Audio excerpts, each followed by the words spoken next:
I'm Lauren. So Lauren, ano ba yung makikita ng Falcon fans here sa booth nyo?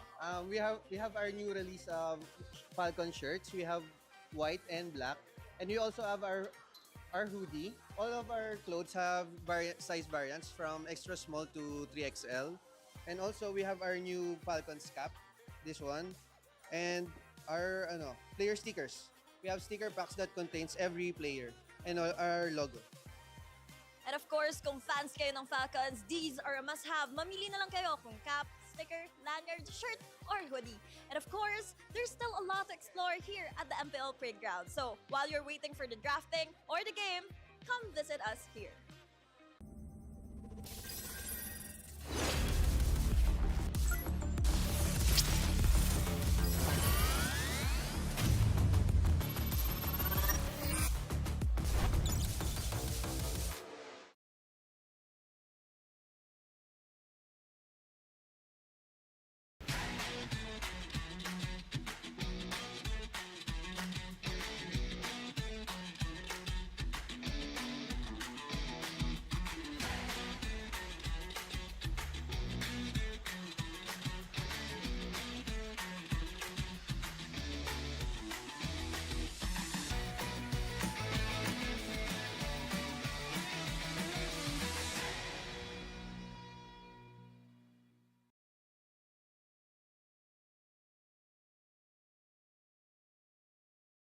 Di abutan dito!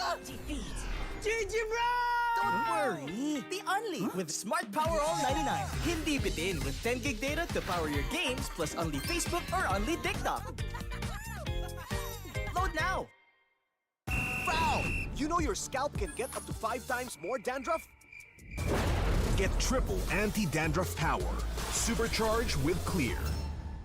Hey, you! Did you know men have 1.4 times weaker scalp? Get a shampoo that's 100% made for men. Supercharged with Clear. Enemy alert. Your scalp gets 1.5 times greasier, causing dandruff. Get triple anti-dandruff power. Supercharged with Clear. Stop and pull over. Your scalp gets 1.5 times sweatier. For cooling power. Supercharged with Clear.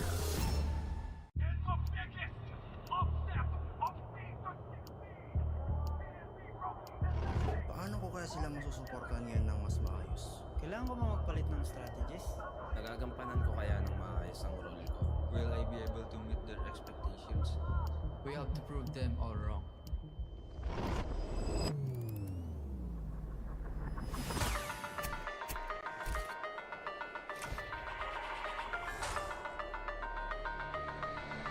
It's time to win.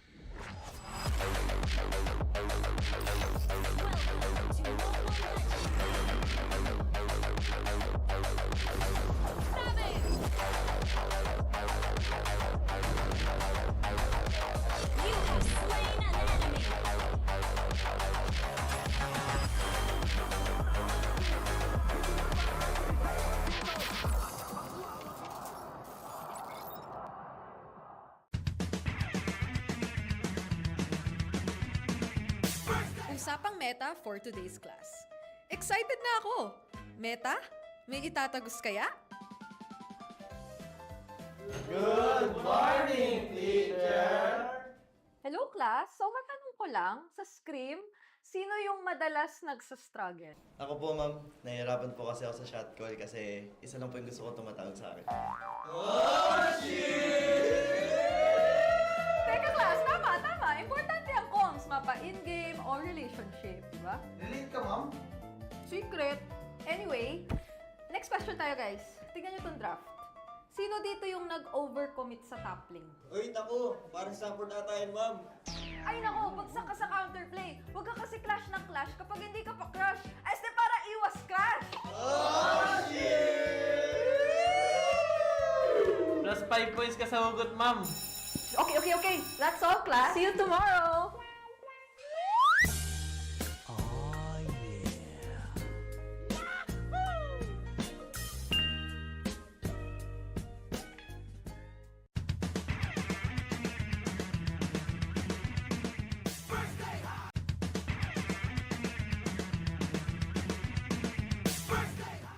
Good classroom. Sino kaya ang bagsak at sino ang may palag? Okay. May grado na ang lahat base sa inyong naging pinakamainit na katapat sa lane. Now, class, ano sa tingin nyo ang palag ni Demon Kite kay Carl T? Ako! Si Carl TC Goat! Si Demon Kite, celebrity! Okay, makinig. So, pag-usapan naman na natin yung iba't ibang uri ng rivalry, class. So, unang rivalry, yung team na palaging next season na lang versus yung team na palaging nag-champion. Ma'am! Masakit naman yan! Ma'am, parang may pinapatamaan ah. Grade 91%. May angas, may storyline, pero minsan pag finals, bigla na lang nawawala. Parang signal sa probinsya. Ma'am, di naman na kami yan, no? Okay,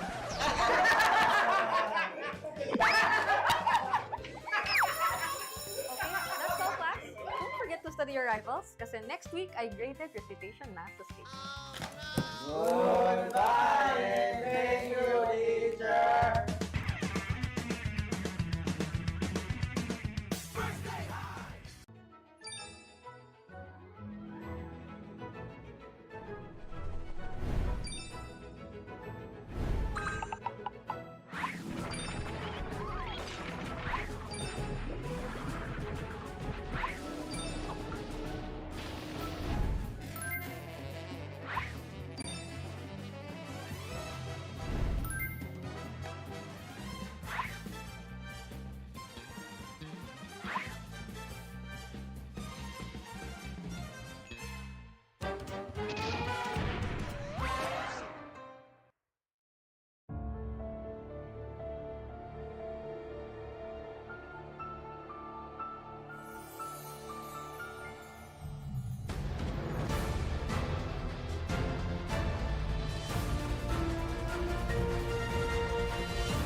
Di abutan dito!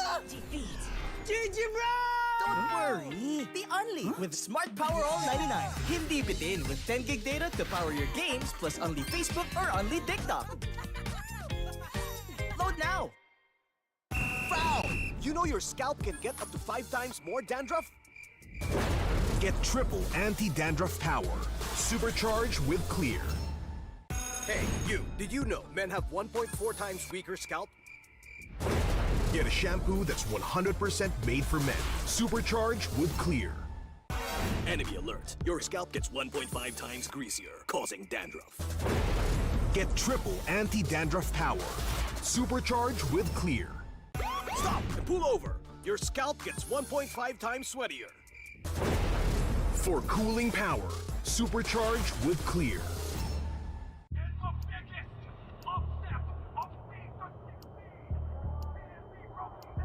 Paano ko kaya sila masusuportahan ngayon ng mas maayos? Kailangan ko ba magpalit ng strategies? Nagagampanan ko kaya ng maayos ang role ko. Will I be able to meet their expectations? We have to prove them all wrong.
17th season of MPL Philippines is brought to you by the following sponsors. Infinix, the official gaming phone partner, the power behind every Madlang gamer. Smart, the simply reliable connectivity partner of the MPL. Our partner in esports, Clear Men. And our strategic partners, TT Racing, Ferry, and SIP. Don't miss any MPL action by following our official Facebook and subscribing to our YouTube channel. Follow MPLPH on TikTok for more content. Experience the lakas ng Pinas of MPLPH Season 17 live at Victoria Sports Tower. Grab your tickets now via the official MPLPH website. MPL Philippines is monitored and supervised by the Games and Amusement Board.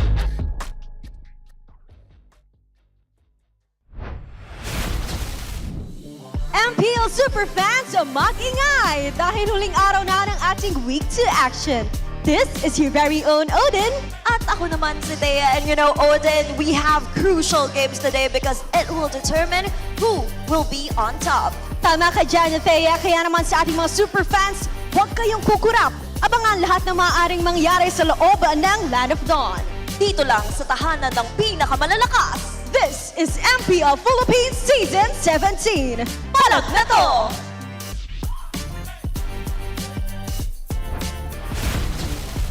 Magandang araw, Superfans! At nagbabalik kayo sa ikatlong araw ng week number 2 ng MPL Philippines Season 17. Kami pala makakasama niyo for the Tagalog broadcast. My name is Athena and together with me si Burrito and si Wolf. At makakasama rin natin on the panel is going to be the English Dancor. That's right.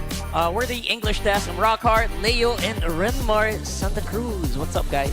Yan, nagsama-sama na naman tayo dito sa pinakamatitindi at tahanan ng pinakamalakas sa MLBB players. That's right. Of course, this tournament is monitored and supervised by the Games and Amusements Board. And so far, namomonitor na rin natin ng mga nagtatop off sa charts natin pagdating sa ating mga standings din. That's right. So ito na yung linggo na magdidetermine kung sino ang... I think there's a perfect person to say this, Burrito. Kung sino ang kampiyon ng week number 2. Yeah! Week number 2 lang. Only for week 2. Week 2 lang. So I think standings natin ngayon. And so far, these are the top 2 teams ng ating leaderboards brought to us by our Infinix standings. So it's either 4 straight wins for Team Liquid Philippines as defending champions or 3 straight wins for APBR, which is amazing for a team that missed out on the playoffs last season. I really hope at the end of this day, if ever APBR is going to be on top, or TLPH, anyone, that they ride in on the hype and they will proudly proclaim, we are the champions of week 2. Isa lang ang tatanghaling kampyonan ng second week ng MPL Philippines. And as we all know, yung streak ngayon ay nagko-continue pa rin. Pero for our first match, isa lang ang magpapatuloy dyan. Magiging matindi to. Again, APBR, nakakuha na ng 2 puntos at pinag-usapan nga natin kung sino magiging kampiyon. Ayun nga, they're gonna be up against TLPH. Ang daming mapaprove dito na siguro isang pinaka-importante doon is malakas ba talaga ang APBR ngayong season dahil ang kanilang harang sa ngayon is TLPH. That's right. Considering na, of course, APBR, I would say, they're the newer team. Obviously, and TLPH has been, may mga bago din naman sa lineup nila. Pero I would say, yung impact din ng pagpasok ng KLVJ really did make itself very evident, no? Especially for APBR. Maybe Kel was the one that they were looking for. He was the missing piece. And so far, gumagana eh. Baka nga siya yung maging susi para maging kampiyon ang APBR ng Week 2. So hindi lang TLPH ang may susi. May susi din ng APBR. Might be the king para nga dito sa serye na ito.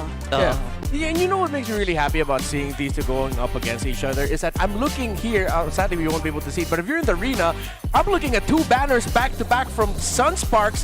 It's a reunion between KLVJ and JP who are going to be going up against each other. Season 4 and 5 was Sunsparks na nag-back-to-back dito sa MPL na maging kampiyon. But you know what? It's so interesting kasi, we're talking about a very specific lineup right now. The team of the week for week number 1. And, syempre, it's so fitting na yung mga members pa dito, yun din yung member na maglalaban ngayon. Ito yung sila-sila lang. Sila-sila lang. It was James Max and KLVJ. And then, itong si Nova. Tapos, Sanji with Nike. What's really interesting is yung Team Liquid Philippines, they're fielding in Teddy Cutie. after si Daiki, matapos siya parang undisputed siya eh. Team of the week siya, 100% win rate siya. Cannot lose. Cannot lose. Undisputed. I like the word na ngayon nga nakita natin there's a new addition. Pero for the team of the week, sabi nga natin nahati sa dalawang teams at pares pa maglalaban today. Yeah, I was looking at the community sentiments about this match. People are very excited. And with the same vision of they want to see just how good AP Bren is going up against Team Liquid Philippines. But we saw there one of the members of the team of the week was Sanji, and he's been a monster since the start of the season. Yesterday on the Valentine, of course, with Sanford getting the MVP with his Benedetta. But it was Carl Teasy who was shouting in the comms. He's like, ooh, Sansa, let's go. The Valentina Benedetta, Yeah. he was shouting out both of them. Ang gusto ko doon, real talk din, pagdating sa mga mic check natin, si Carl Teasy specifically, improving their doubters onto closing off this week number 2 on a streak ba? Or AP Bren will get that kill. Yep. Throw a courtside report right now. It's the last day of week 2 and 2 teams remain undefeated. But that will change soon because next game here is AP Bren against TLPH. And you know what? Before we head on to that match, I'm here at the player room with the king, PL VJ. And you know, I want to ask, undefeated kayo ng week 1. Kamusta yung vibe? Kamusta yung team? Masaya po pero nakachamba lang po kami nun. Nakachamba, undefeated. Pero isa pang binanggit kanina, you are one of the players of the week as an ex-laner. Kamusta? Nakaka-proud ba? Nakaka-boost ba ng confidence? Nakaka-boost din ng confidence pero yun nga sinabi ko, chamba lang din. So sana dapat chamba rin mamaya. Tama? Nakachamba. And later on, you'll be facing JP, your former teammate, the championship noon sa Sunsparks. Mas ginaganahan ka pa kapag siya yung kalaban mo on the other side or mas gigil ba? Excited lang din ako makalaban si Kuya JP kasi kuya ko pa siya dati pero ngayon daddy na siya din. Ayun, good luck sa amin. From Kuya to Daddy, and why don't we invite JP to this group call? I'm gonna throw it to Odin on the other player room. Maraming salamat, Thea. And right here with me is Daddy JP. JP, andiyan si Kel VJ, nanonood sa'yo ngayon. At gaano ka ba ka-excited na makaharap sila? Kasi undefeated din sila eh. And sobrang excited kasi iba na yung role niya ngayon eh. Explain na dati, nag-mid or marksman pa siya. Okay, so matagal din na ba kayo nagkasama? Mga ilang seasons din kayong teammates. Ano ba yung most memorable moments mo kasama si Kel VJ? Ano lang siguro yung pagiging makulit niya in-game and outside the game. Paano ba magkulit si Kel VJ? Hindi nakikinig sa'yo, ganun. Hindi siya mapakali sa bootcamp. Galaw ng galaw. Uy, Kel VJ, hindi ka na mapakali. Kel VJ, ano naman masasagot mo doon? Hindi ka daw mapakali sa bootcamp. Hindi mapakali? Hindi ko po masyado naiintindihan sinabi niya eh. Hindi masyado naiintindihan pero nagsabi siya ng message sa'yo. Ano naman message mo ngayon sa kanya na nakikinig siya? Galingan natin, Daddy JP, and ayun, basta daddy pa rin kita. Daddy ka pa rin daw niya, JP, alam mo. Pero kasi magkalaban kayo ngayon, hindi naman kayo magkakampi. Paano mo masisigurado na hindi mababahira ni Kiel VJ ang win streak nyo? Away-away muna. Kiel VJ! Away-away muna daw, Kiel VJ. Ano naman ang masasabi mo? Sige, galit-galit muna. Galit-galit muna and we'll see soon kung sino ba ang mananaig, who will remain undefeated, di ba? Pero mamaya, ano ba yung may mga surprise ba kayo ng hinanda? Ano bang pinaghandaan nyo? Secret muna, secret. Secret? Thea, pero parang kay Daddy JP, ano ba ang palag mo kay Kiel VJ? Kasi sumisikret siya eh. Ano ba? Di ko pa alam. Mas matagal ka na sa Pilipinas. Ayun, di pa ako nakapag-import eh. Ay, hindi pa siya nakakapag-import. Mas matagal na daw siya sa'yo dito, Kiel VJ. And of course, we'll see soon kung sino ba ang mas mananaig, Kiel VJ or JP ba with the dating magka-teammate ngayon magkalaban as we throw it back to the panel. Napakaganda ng mga interaction ng gano'n, no? Grabe. From kuya to daddy. Alam mo, alam mo masaya dyan kasi syempre yung mga habits ng mga players na yan, kabisado nila ang isa't isa. Yung kulit nga daw at likod ni Kiel VJ. Kasi nga naman, bagets pa siya yun. Ilang taon ba siya doon? Parang, mga 13, 14 lang ata siya doon eh, no? Yeah, he was 14 years old ng M1 World Championships. Hindi siya mapakali sa bootcamp na. Ano yun? Oras na para sa ating Infinix keys to victory para sa AP Bren versus TLPH. Let's start with AP Bren. KelVJ versus Sanford X-Plane battle ang nagiging importante. I'm sure na excited tayo sa KelVJ versus JP, but this X-Plane battle is gonna decide kung sino nagsiset ng tempo ng ating laban. Most importantly dun sa first turtle na laging important sa pagkalaban mo ang TLPH. They also have to not give up the mid lane duo battle. Para sa AP Bren, nung napanood ko sila when they first faced up against majority of the teams dito sa ating liga, nahihinaan tayo dun sa performance sa kanilang mid lane dahil binibigyan nila paminsan-minsan. So this is something that they have to really make sure na rigid ngayon. Para sa TLPH, kailangan nilang puwersahin si James Ranks out of the S and A tier jungle heroes. Pag nakita natin na hindi nagamit yung mga Suyu, yung mga Harley, baka dito mag-struggle ang AP Bren. So this is something that TLPH could do. And of course, control the river. Related din kasi Renmar yung win, yung kailangan ipanalo dito ng TLPH sa AP Bren. Yeah, it's very clear for KelVJ and Sanford. They both love playing EXP laners that are high impact. I believe the term we had was high cortisol EXP laners. Yes, sir. Stressful ones. High mechanics. So if these two teams don't stop both EXP laners from doing what they want to do, then they're both going to have a hard time. So something's got to give. Someone's going to get pressured. And for the James Banks points, yeah, so far it's been Suyo, Leomord, Baksha. So if they can force James Banks into something else, maybe we'll see his version of the Harley out of the Leomord, Baksha, then maybe there's going to be a little bit of difficulty there for the young man. So, naalala ko kasi last season, si James Banks parang pinipilit siya dun sa mga hero na non-meta, parang bigla siya nag-urines jungle. Lucas. And I feel like right now, dun sa first week, the reason why they are successful is because S at A tier na heroes na nakuha niya. And sakto sa kanya yung fit na naging meta natin sa pagpasok ng Season 17. And all throughout then, nabanggit mo yung duo mid battle, Aqua versus Liquid. Sino nga ba yung mas mahirap na i-hold later on dito sa laban? Yan, yung hawak mo sa atake ng mapa, it's really important, and the hero picks are really gonna help you there. Of course, ready to level up din your game, guys, and your grades. Kasi the best students don't just study hard, they study smart. That's right. Meet the Infinix XPad 30E, the first true education tablet in the Philippines. It features an 11-inch, count that, 11-inch, actually across, full FHD plus big screen and AI tutor on tap, and of course, over 120,000 free courses. So it's time to make learning easier and a whole lot more fun. Get your Infinix XPad 30E, your easy learning smart buddy. Very convenient hawakan, lalo na sa mga estudyante natin dyan. Bakasyon, pero ito yung very convenient na meron kayo para makatulong. Hindi lang, pwede nyung pang-ML kung pwede, di ba? Tama.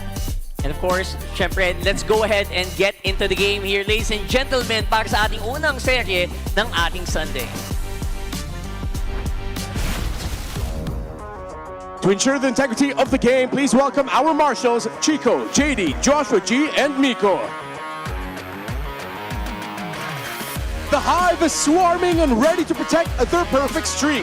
These mag-ingay para sa APBR!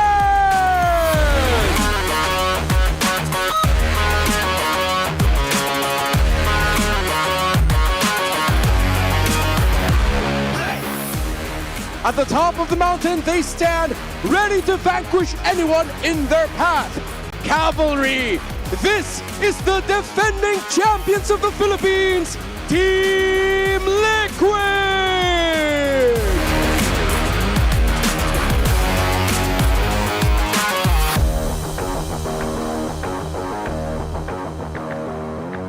And of course, our head referee, the Chop Master, Sent!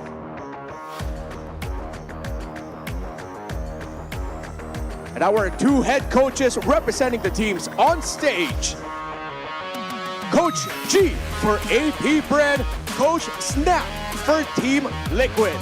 Happy Family Sunday, everyone! MPL Arena, mag-ingay!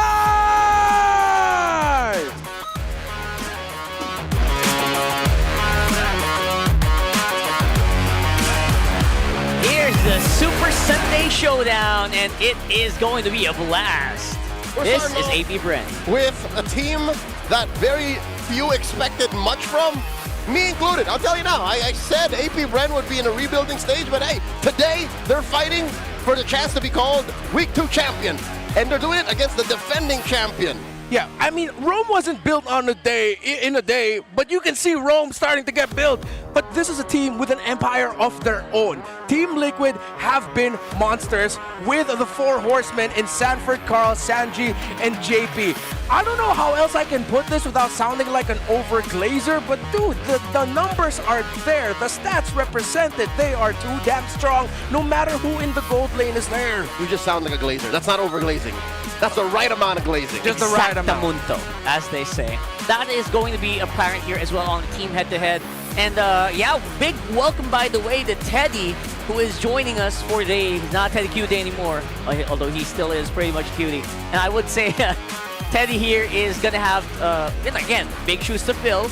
There were 3 pairs of shoes that were filled, actually, for TLPH. Yeah, actually looking at the matchup in the gold lane, I know we've been putting a lot of focus on the river and the EXP lane, row mid, but I want to see Shizo more in the series.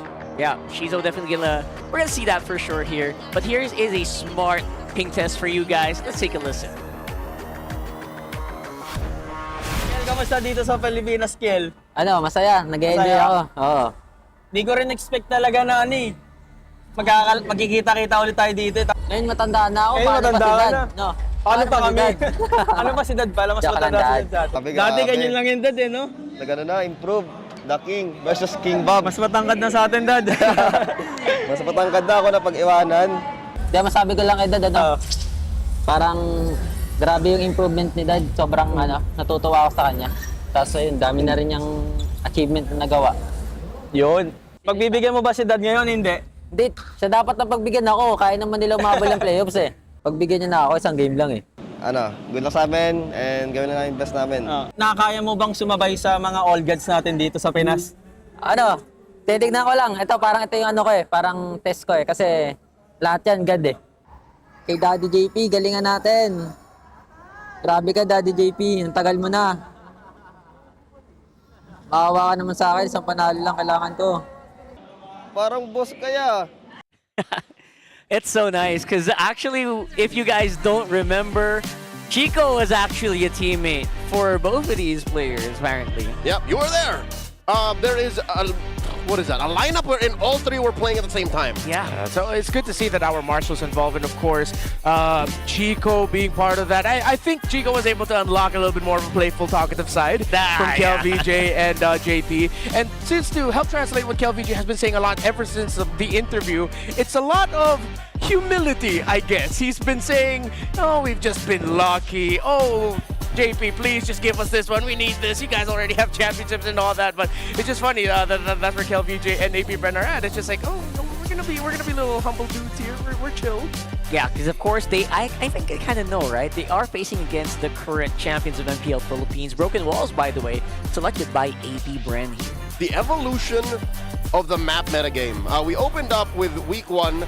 Teams wanting to go Flying Clouds. Teams wanting to go Expanding Rivers. Here, what is Coach G and Coach Bomb cooking? Why do they open with Broken Walls? Yeah, especially for this week, there's been something about the selection and prioritizing tanky fighter junglers and just building momentum real quickly through game number 1. And speaking of momentum, to revisit again KelVJ and Sanford's matchup here, so far we've seen Sanford as the only of these two to be able to pack an EXP laner that is seen as more of like an assassin type carry. Damage. Yeah, damage. Damage. And that was a full damage Benedetto that he built yesterday. It wasn't the hybrid type. It was outplay. It's like old school EXP laning strategies that he packed with that hero. If KelVJ decides to pack that and then show off to Sanford his own ability to do that, then it's something that's on my wish list. Of course, Sanford, his mechanics are really off the charts. I would actually like to see more of that.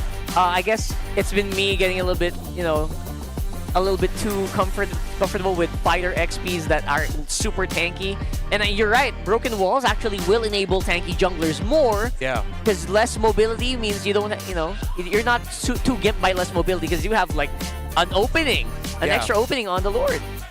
Although you'll consider some of the best junglers that are okay elsewhere and not in Broken Walls are the ones with mobility anyway. Fredrin has a dash. Bash can jump over walls. But again, we see these heroes high contested. They get banned very often. So you go elsewhere. You find other heroes that can make the most out of these walls being broken, and that's why Coach G first bans the back shot. Yeah, so now the good thing with the broken walls is, I think ever since MPL Philippines Season 16 playoffs, Zydo pretty much has proven that Fanny is actually very happy in broken walls. It's extra angles to be able to penetrate. So this means this might pull TLPH towards committing a red 3 ban to a Fanny, because now they have to respect what James Banks could suddenly show up with as a blue 1 pick. Now that's very risky because you still have Leomord up, you still have Fredrin up, but there have been teams who are willing to play that. They just have to build around it properly. Yeah, Leomord first pick is so high priority now. That's what's likely going to happen, because even if we mention Fanny, Jimmy James ain't the first dude I think of when you say Fanny. Yeah. There's like 3 other athletes I would mention before I say James Banks Fanny. I completely agree. I'd go King Kong, Ryzen, and Zyda. Probably Zyda. Or Kyle. Kyle Teasy, never forget. Obviously. Oh, sorry, Kyle, not Teasy anymore. Always keep forgetting that memo. There's the Mord. Yeah, so this makes even more sense. Are they going to suddenly rush the Fred, but the Valentina's still going to be open? I'd rather... I know we've been saying it a lot, but it's been proven in every draft. Valentina just impacts decision-making for the first phase way too much, that it's too heavy to give to the other team. There it so is. TLPH ban it out. They're putting the decision onto AP Brent. Are you guys gonna pick up Meta? Are you gonna go for Juicin, which is available? Freya Leymord gone. Kalea is something that Nova might want to lean into It's also. banned, sir. Oh, right. Liquid you're knows. banned. Yeah, they know. Liquid knows. So Liquid are forcing AP Brent to pick up that Juicin in a way. Yeah, and with a Valentina ban, you know, a Sora pick becomes a lot juicier. Exactly, Sora. And even considering you're going up against Liquid, you have to talk about respecting the Claw of Teddy. Because Liquid play really well around Teddy on his signature Claude. That guy's MMR is probably off the charts. He's a top MPL. Come on, Especially Dexter. for the Claude. Nice deny here as well for AP Brand, although can't say it's just a deny. It's just so good all around. Full circle. I think we mentioned the whole Shizo versus Teddy, the cute one versus the silent. I think this is a matchup I would like to see pop off. We keep talking about Kiel VJ, JP. Yeah. We keep talking about Kiel versus Sanford. What about Shizo versus Teddy? What's a matchup you're thinking more of that? Like Claude versus Carry or more like a Moskov? Weirdly enough, Carry came through. Carry came through. Carry is through, Moskov's through, Harith is through. So I think TLPH would want to prioritize elsewhere. They don't need to rush any of their gold laners. They can just readjust and pick gold laner at red 3. They go for the juice in high loss. Signature TLPH in the center of the map. Let's see how AP Bren will respond. Before they get denied any more Aqua picks, I think they just have to log in an Aqua pick now. And obviously pick up the Sora. Make sure you take that away from Sanford. What about a Sora Zet? Sora Zet. Yep. Sorry. Sora. Sora. Yeah. Zet, yeah. That is excellent, honestly. Apology accepted, I guess. We're kind of also a little bit thin on the junglers right now. Yisun Shin is also just not quite on the table yet. At this point, he's a gold laner. Yeah, he's no longer a jungler. Yeah, that's right. That's a parallel movement. Feels bad, but you know. It's a reorg. Suyo basically filled that slot, didn't he? I think Suyo's safe now. Yep. The clouds are ever shifting. There's a Sora. Sora and Sora Zet or... Among the planes Oh, they still decide to go for the Eve. Of course, it was still open. Alright, red 3, just pick up your gold laner now. You see the Eve. Harith might not be the best, so just go for the Moskov, I feel like would be safe. Moskov's great. Yeah, so it's like a trading of signatures. I feel like for AP Brand, Shizo has been more of the Moskov guy since last season. Now, it's a trade. It's safe. You're going into the second phase already locked in with your gold laner. You can prioritize for jungle and EXP lane comfort. I think you can't go wrong with a gold lane pick. Yeah, this gold lane pick obviously will be a very high priority because you don't want to fight 4 and 5 with your gold anymore. Yeah. I feel like that's TLPH just going into a really bad situation. And it's really odd to see Carl's pick not open just yet. I was going to say, we rarely go into 4 and 5, phase 2, without Carl. Yeah. And there it is now, the Harley, which, has it lost it? Yeah. Yes, it has. It has. All right, sadly. It lost twice yesterday. That has a Twisted Minds with their Gord Harley combination. That's the combo. Yeah. And at least with that, actually, now AP Brand need to build a lot of peel from their roam. I would be...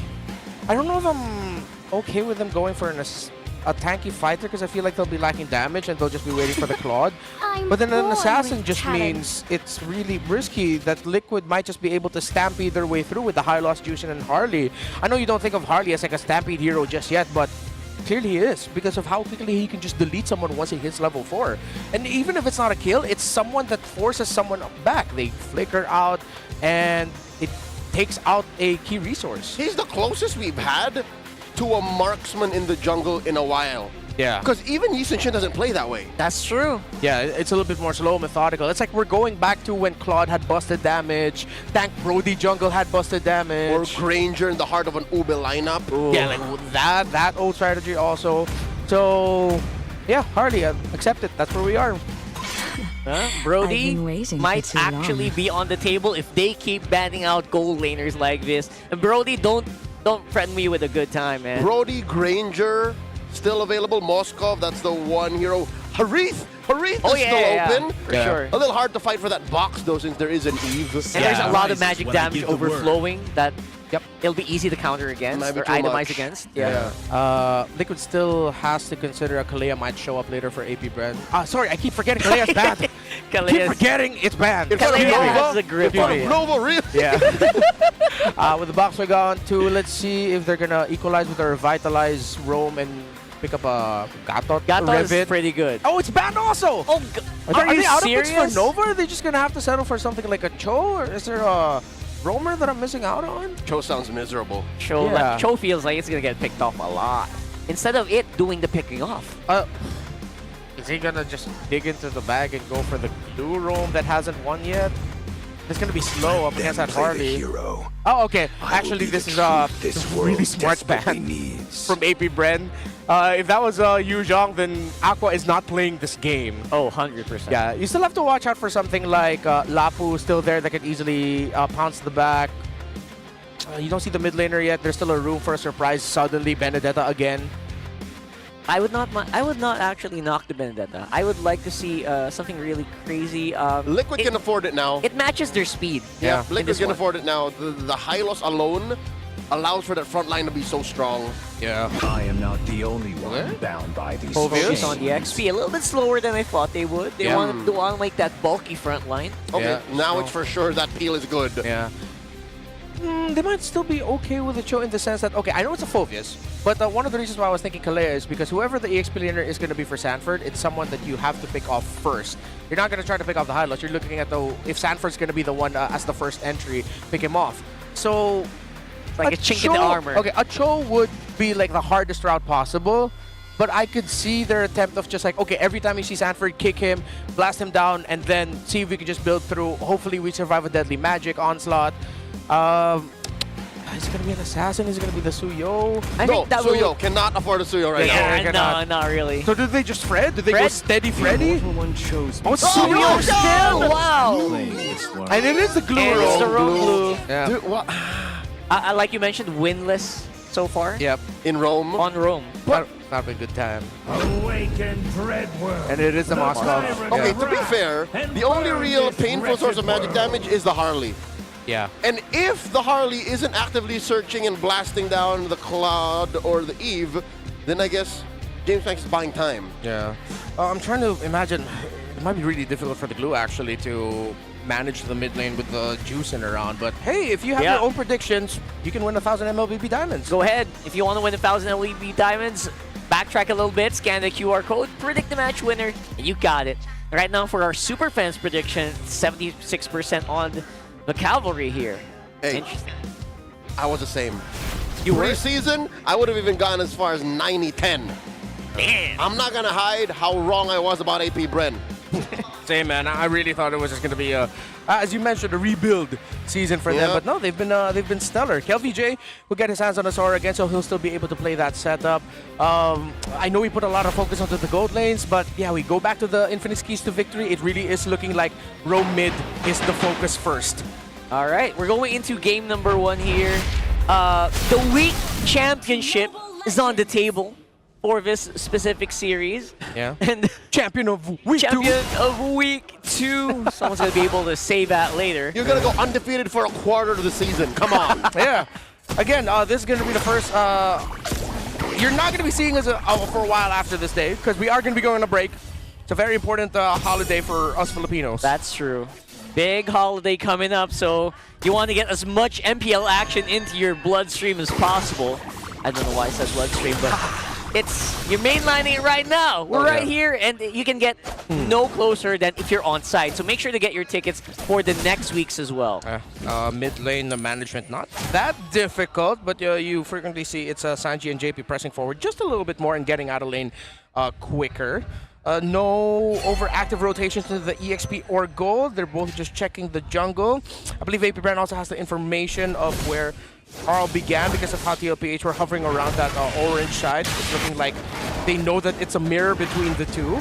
So let's see if anyone's going to show up somewhere around the river close to the gold, or they're just going to be looking for a level 3, level 4, quick little skirmish at the center of the map. Yeah, so far so good, at least for this this glue. It didn't really face anything of the bigger roadblocks like we had before, like the Faramis. A Valentina in mid. Valentina, or not even the Vexana. Yeah, it could be worse for Nova, that's all we're saying. Yeah, so this could actually be a pretty good pick. And they do need that front line. And right now, Carl TZ, great temp check a little bit there for James Fanks. That's the deepest anyone has gone to the other side. Yeah, I can't tell if Nova and APBR didn't have the info that he decided to rotate up top. But Deadly Magic already committed in mid by Carl TZ, so that's the ultimate of the Harley gone for Turtle 1. Here we go, some action up top. Torrent coming in from TLPH, they find Sanji, and they find Sanford, 2 for free, going over to APBR. That was clean. That's the king for you, still rocking it with those setup-style EXP laners, and that was a great follow-up by James Banks with the Blade Surge to top it off. Turtle 1 goes to APB. Yeah, it seems like they're the ones who are actually on a little bit of a stampede here, going straight into the jungle as well.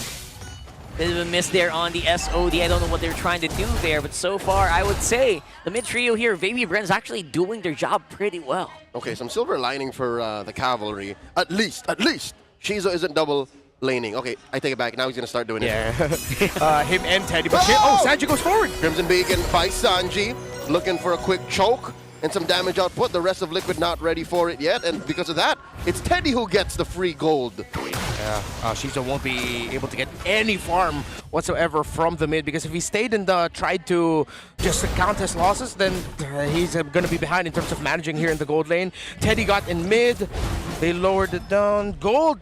Did that go to Teddy or Carl? It looks like Teddy ended up getting the extra 80 gold. So, yeah, Moscow farm looking really good right now, but it's just a very small lead. Both decided to go for the Swift Crossbow first.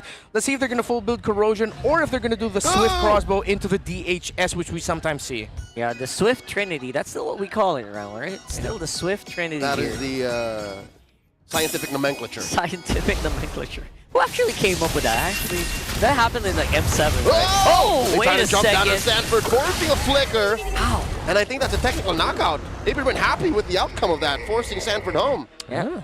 Big TKO here as well. And you would have to mention that, you know what? Teddy, he can actually join those fights on the top side if you're not careful. So APBR can't go into like this autopilot mode, especially in the first few minutes. I think that's why we saw Teddy throw out the SOD earlier when APBR looked like they were going to continue their aggression into the orange side of Carl TZ. So Teddy goes for the full build path on the Corrosion. It looks like it's going to be the same for Shizo.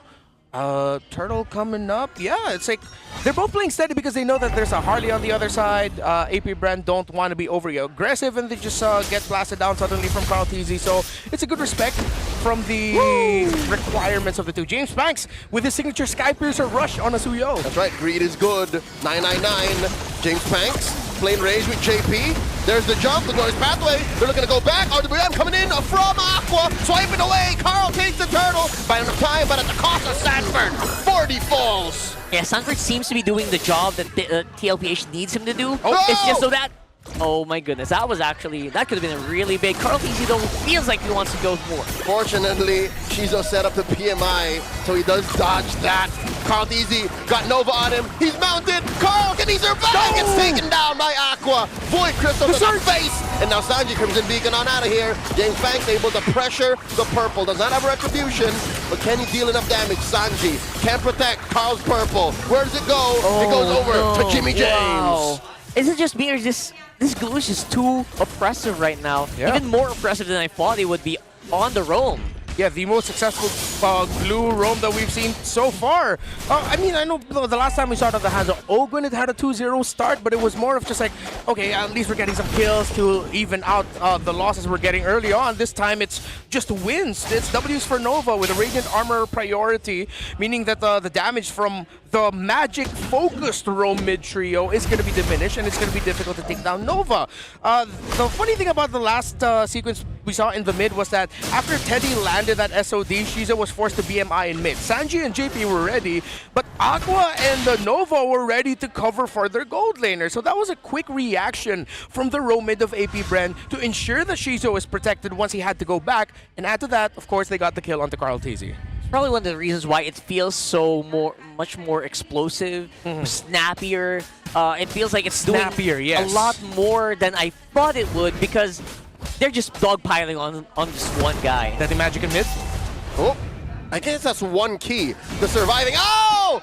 What? Aqua! Much respect! He put up the RWM to get shields, but it was too much! Carl's deadly magic still popped them! Yeah, way too much damage. So that's a warning shot now for AP Bren. Turtle 2 needs to go their way, or they might need to look for kills afterwards. We are a turtle apiece. Team Liquid putting up a barrier. Carl TZ has two ways to get this, through JP or through the opposite side, through broken walls. And they are looking to clear the waves first. KLVJ coming in. A prior rivalry between these two. Starting at one storm. Carl gets caught. Lightning strikes twice as Kiel finds him. No jungler for Liquid, and they try to find him. The punish under the king, and he'll take him down. Sanji gets one.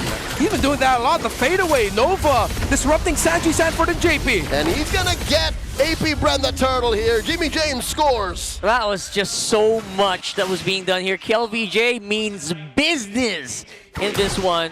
Yeah. Literally, I thought he used so much more than I thought he would in that one. Just to get that kill on Carl TZ. You know there's a little bit of a grudge there. Bro, KLVJ is locked in, man. I've seen him do that a lot. The fadeaway pounding that he's been doing with the Sora. It's like, peace out, thank you very much. Yeah. Fadeaway pounding. Where did that come from? The big fist. Yeah, it's the torrent form, and he's going for more. Looking for his old teammate. Dad wants Kuya JP. Nova gets the mount, pulling him back. Glorious pathway ain't gonna save you, sir. It's like KLVJ telling JP, who's your daddy now? Well, I mean, probably not. KLVJ is probably being chill about all of this, and they're still keeping it steady because it is Team Liquid that they're up against. I tried asking nicely. I can imagine that. For sure. Right now, though, non-stop action on the map. As Carl TZ going down as well. It is a very good trade with a little bit of an extra assist there, going over to the Claude. Yeah, and knowing that they have minion waves crashing in, Nova and Aqua immediately go up top to stop Sanford from being able to defend the turret. Great rotations. Again, Nova and Aqua are, as you mentioned, Rockhard, snappy with how they're moving around the map. Kiel finds Teddy. How does Teddy get out of here? Lightning form once again. In comes the chef. 2v1. Kiel, even for you, this is too much. The king gets slammed down and taken out. He did not expect that he had help, but in the mid, JP gets caught, but he was too fast. Gets the mount. The revitalized from Daddy JP. Nova sidesteps the SOD. All right, these SODs are getting closer and closer every time they cast it. So I feel like there's like a mastery thing going on here. Or it just so happens that, you know what, AP Bren is doing a pretty good job keeping TLPH at bay. Yeah. Not completely overwhelming them quite yet. Yeah, Sanford built rapid boots on his focus so that he could roam the map a little bit faster with how fast AP Bren are going around. Dreadnought didn't full build into Antique. He has Dom Ice. Hold up. Brenmar, look at this interesting decision tree by Shizo. He does not fully build the corrosion site. Yeah, so we've been seeing that a little bit more. They go for Swift, then they get DHS, Golden Staff, so that at this point in the game, when you win a fight or then when kills are getting traded, the corrosion scythe comes in at the perfect time. Your Trinity comes in a very aggressive moment. AP Bren blitzing the Lord down to a 10th of a tail. How does Carl try to contest? He doesn't get it. RWM coming through. Yeah, blazes through it from the silence. Gets a lot of damage on the JP. Down he falls. Sanford gonna be up next. 2 free kills to the Hive, and they find Sanji. This is just phenomenal performance here for AP Bren. Carl gets thrown out of there. James bangs. With Oh a my full-on God. surge charge. And down bottom is the best that they can get. Teddy forcing a defense from Kill.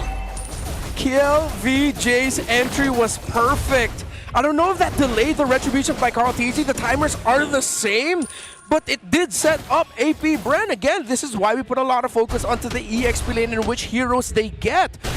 Like Sora over anyone right now in the matchups. Yeah, going for more here on the top side as well. Just feels like TLPH is, again, getting, one up to this chess match. Yeah, and look how behind Carl TZ is in terms of the gold. Almost 2,500 behind James Banks, who has been swift with the rotations alongside Nova and Aqua. AP Bren are handling the map well with the split pushes. It's all so good. How is KLVJ everywhere at the same time? Right? Yeah, you give him a hero that has high mobility, I guess. This is exactly what happens. Oh, they pressured JP again! Hit that torrent form. As there was a glorious pathway, look at the back. It's a chef, he's cooking, but he gets cooked himself! James Banks finds him! Carl finds Kel though, but the mount on the JP. Can he deal enough damage? The answer is yes, as there is a sever from James Banks. Enough damage to get a double kill. That's a stack for the Sky Piercer. Sanford jumps in, and in comes James once more, dealing damage on the Sanford. SOD misses! James finds another! And now it's Carl and Teddy. Teddy and Carl left, and Shizo gets taken down by Carl, but James gets a maniac! The man with a million moves gets 4. Teddy's the only one that stands, and James Banks was bobbing and weaving through everything. That looked really cool. The fact that it was the fadeaway in the end to dodge the SOD was perfect way to cap it off. I have to be more bold with my Suyo picks. Whenever a Harley comes up, I usually say, no, this is too hard to Suyo, but not for Jimmy James. Especially on the Suyo, James just feels like he embodies that hero right now. Yes. Just making such impossible moves possible, and it's catching TLPH off guard over and over again. Jimmy James has 10 kills, man. 10 kills, 2 assists, and he's getting closer to a 4,000 gold lead over Carl TZ. Not at max stats quite yet because he died once. He traded out, so you split that. Yeah. I think he's approaching max again. Approaching max around 60 to 70 right now. Because I think he died at max. You split that in half 40. He's at 60 or 70, you're right. Yeah, so right now, it's just phenomenal performance here for James. Jimmy James, as we like to call him here in the English. That's our thing. Don't take that away from us. Oh, your thing. All right. We're not gonna say it to those dudes. So, yeah, with these dudes on our right. Our thing. And we own that. Yeah. Not this. All right, never mind. So right now we are over on there. A little bit of a pause. I love how these words are happening right now. And I would like to see, I really like to commend what we're seeing from James Banks and obviously Nova, the rest of how they're handling and enabling these fights. Or they're the ones starting these fights. Yeah. A lot of the grabs are not going unanswered. Yeah. That's what I love to see here. Yeah, I think Liquid have just been shocked and awed by how quickly AP Bren are all around. I can't tell if this is an influence of the Chinese style of MLBB that KLVJ is everywhere because, yes, EXP laners are demanding there, but for a different reason because you have to be everywhere. You're really constantly shifting with your roamer in terms of getting vision because there's a lot of players who are willing to cross-map, look for individual plays to start it off. But let's revisit KDA rankings after week 1 where Aqua's on top. Yeah, Aqua's on top, 18.3. That is no joke. This guy, if there's a silent kid, this guy's a silent man. He's just doing his thing. He's just doing what needs to be done here. Hey, quick bit of trivia. His teammates also call him Dad. What? Yep, RSG days, AP Bren, he's also called Dad. Yeah, so the Hive has their own patriarch. Yeah, he's always been like the dad. For the teams there. In case you guys are wondering, yeah, he is a dad. An actual dad. Is he? He is. Oh, that's why they call him that. Right, that makes sense. Pretty cool, isn't it? So right now, we are back into the action here. And so far, it feels like the GOAT Carl TZ just keeps getting one up here by the man with a million moves. Jimmy James at the forefront, hiding in this brush. Glorious pathway coming in. JP dropped it, wants to revitalize. And Sanji steals it from out of nowhere! The silent firing away in the back line! As Teddy falls, Sanford 2, Jimmy James gets more, as Shizu gets taken down by Carl. Jimmy James trying to chase down the chef. Give me my nom-noms. And now, it's the rest of them, and Jimmy James finds them! It's a triple for the man with a million moves! If he wasn't maxed out earlier, he's maxed out on those stacks right now. Yeah, and now they have max minion waves on mid. Oh! Can Carl clear it? The inhibitor will fall. There's a couple of big minions coming through. Carl has to throw all the cards he has. Kale goes into lightning form. As the base is the next target. Carl falls, but the minions are too big for Liquid. Carlteasy knows the exact moves he needs to do to make sure that this does not end right here, right now. Although there is a chase. SOD finally coming in from Teddy! And he throws it out, taking down Aqua as KLVJ skedaddles away. The exact moment they needed that SOD to hit. Oh my goodness. Hey, yo, Teddy wasn't missing. He was just checking range. Yeah. Until now. Steady Teddy coming in the clutch. Big time SOD. And you saw AP Brand were really eyeing out and ending things there because Nova stood in front of the base turn and took 3 or 4 hits so that they could just buy a bit more time for their minion waves to come through and for AP Brand to finish it. But suddenly the turnaround, the sacrifice of Carlteasy worked out. JP showed up at the right time, and of course the SOD by Teddy. So iconic, right? That Carlteasy is the one to save the game.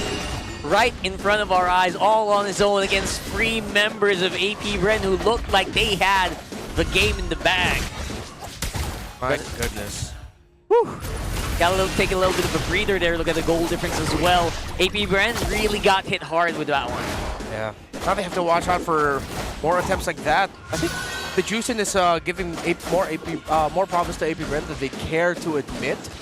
And, well, because I don't see that happening as much. The next one could be just, if that happens again, it's because AP Brent flubbed up somewhere. Whether it's their man marking, they didn't respect Teddy, or Sanji after he went in.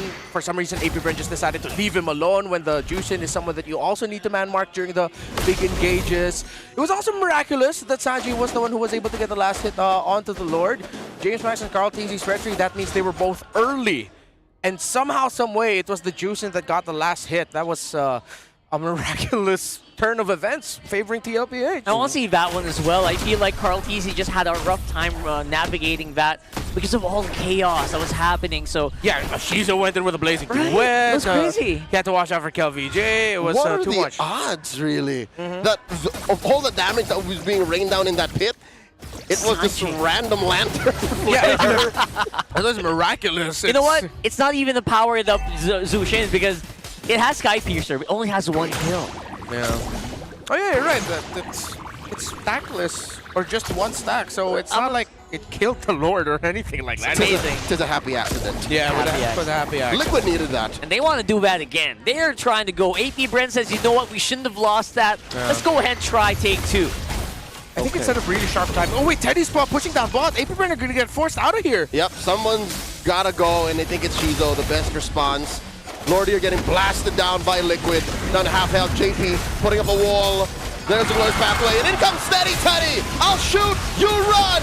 And the answer, the RWM from Aqua. Down goes Carl, no retribution for Liquid. JP falls, James Banks, sever in the pit, 1 more, looking for the kill. Dashes on through the surge. Nova, double kill of 440. AP and Brent have found 4 members. It's just Teddy left. And Aqua chases him down. Fight Crystal plus Jimmy James gets the triple. It's a wipeout.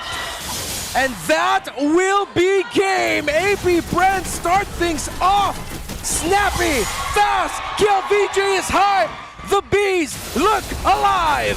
Definitely looking alive here as they take game number 1 against Team Liquid Philippines.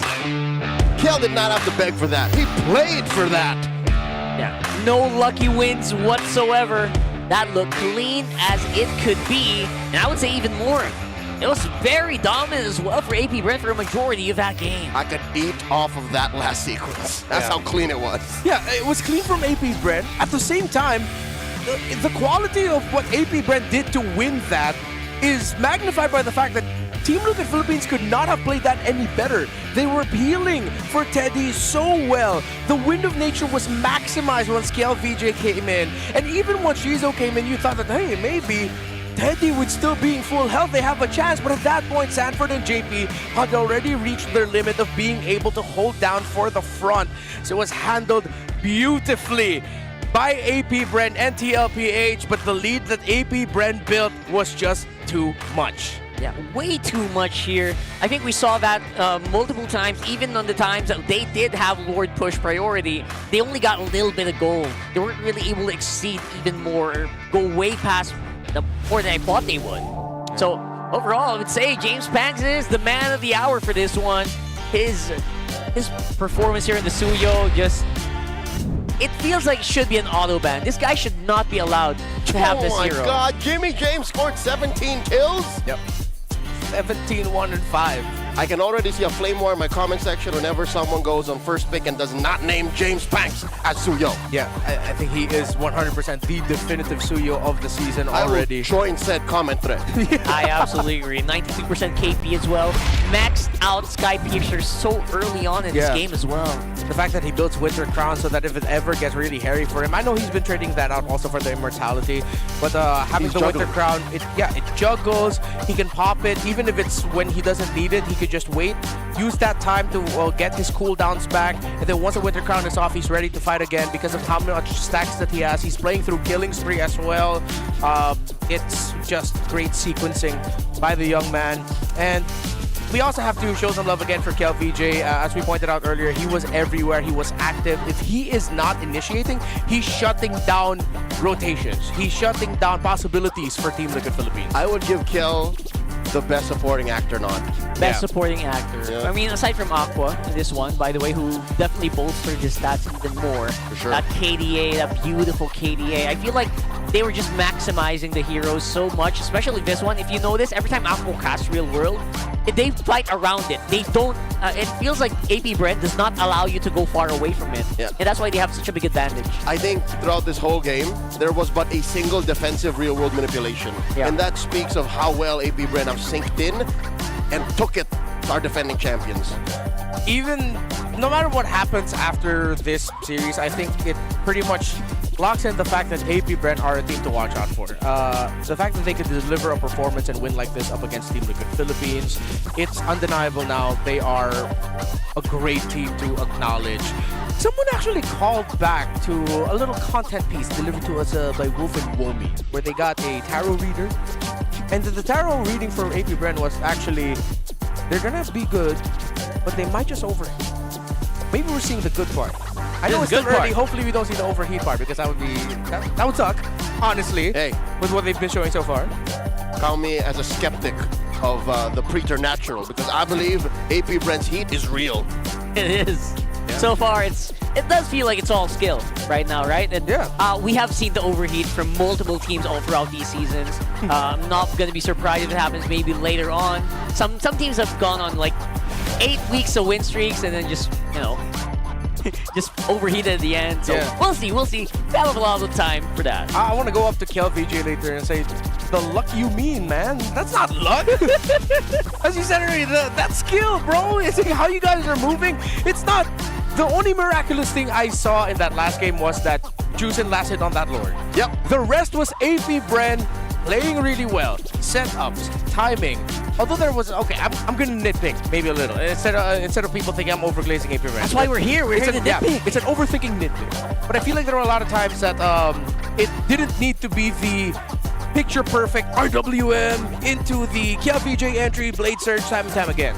They could have staggered that a little bit.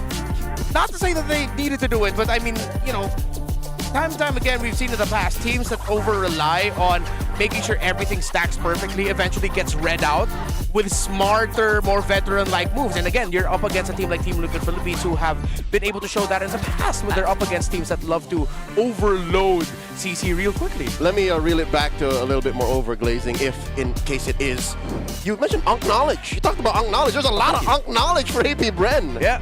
It's the knowledge of the entire team. It's not just KLVJ and Aqua. That's right. They definitely outplayed, just like you could outplay the rest with Infinix GT30, of course, featuring the GT trigger for lightning fast reactions and MLBB certified 120 FPS for ultra smooth control.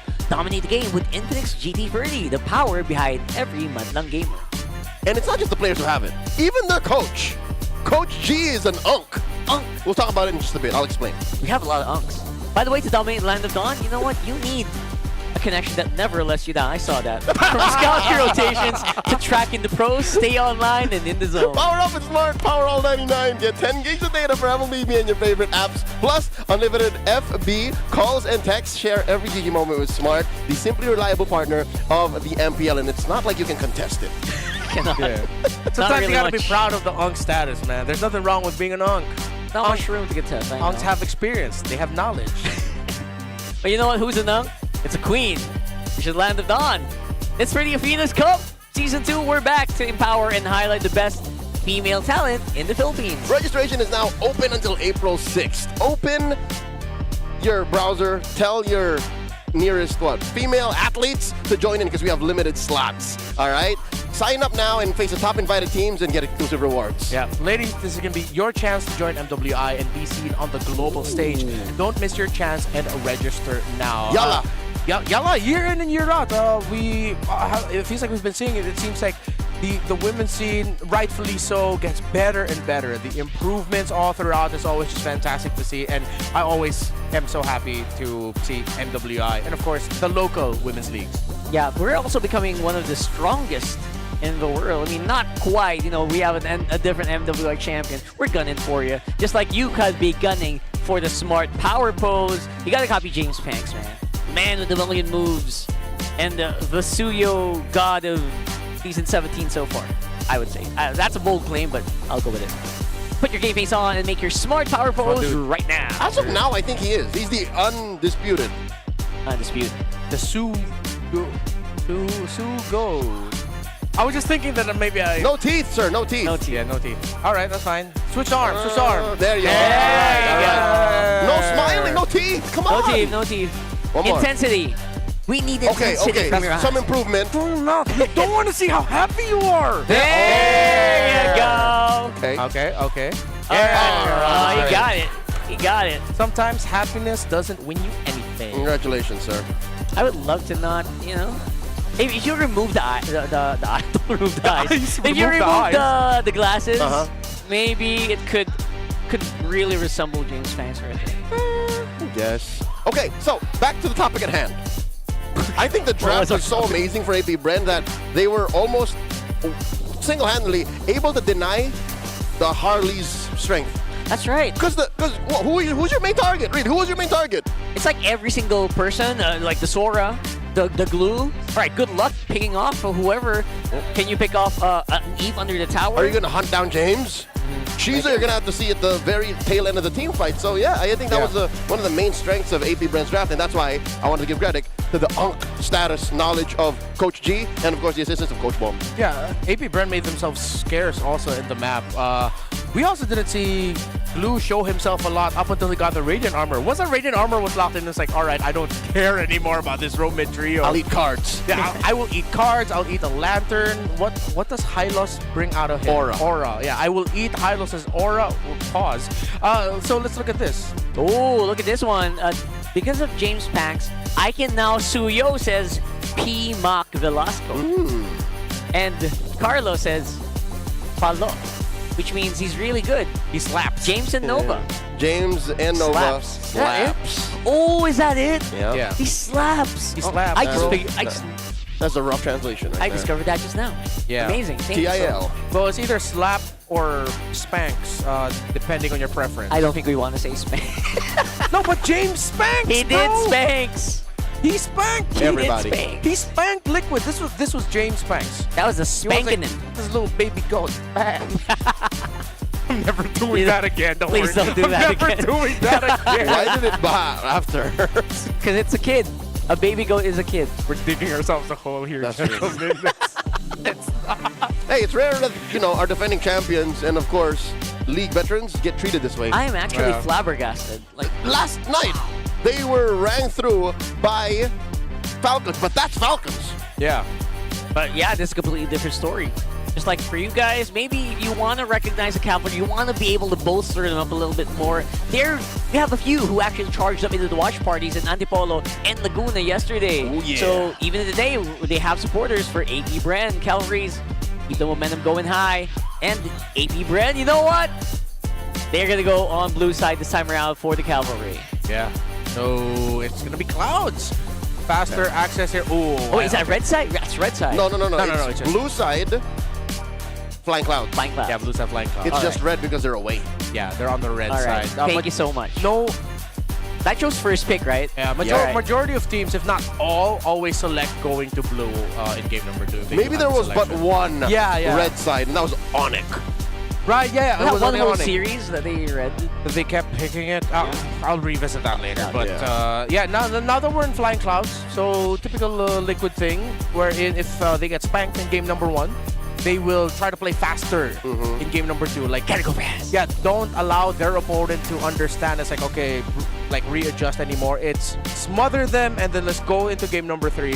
Let's see if that's the kind of Liquid that we're gonna get. And it makes sense to pick Flying Clouds in that regard. You get back into the map faster and everyone just loves the clouds. It just feels like, you know what, you're absolutely right. Now that you brought that up, it feels like most of the games that Team Liquid wins, they just overwhelm. Right? With just speed and momentum. They just overwhelm their opponents. That's been happening for like a few seasons now. Even in like the World Championships, in like MSC. That's really how they've been winning. And I mean, you know what? Flying Clouds does feel like it does run up their alley. Yeah, they're a team that rarely loses the lead. But if it's the flip of the script, they're a team that also is rarely known for being like super like comeback type of wins. So, It's like all or nothing. Yeah. I know we're talking about Liquid, but I'm just excited to see more of what APBR has in store for us. Is the Suyo gonna suddenly force a reaction out of Liquid? Yep. Do they steal it? Do they ban it? Steal it, ban it. How does the Hive respond It's the ban. to an angry Liquid? Yeah. and royalty in Dude, a dead that's just body. pure respect. It's like, all right, let's bring it back like in season 14. Let's just take out Suyo.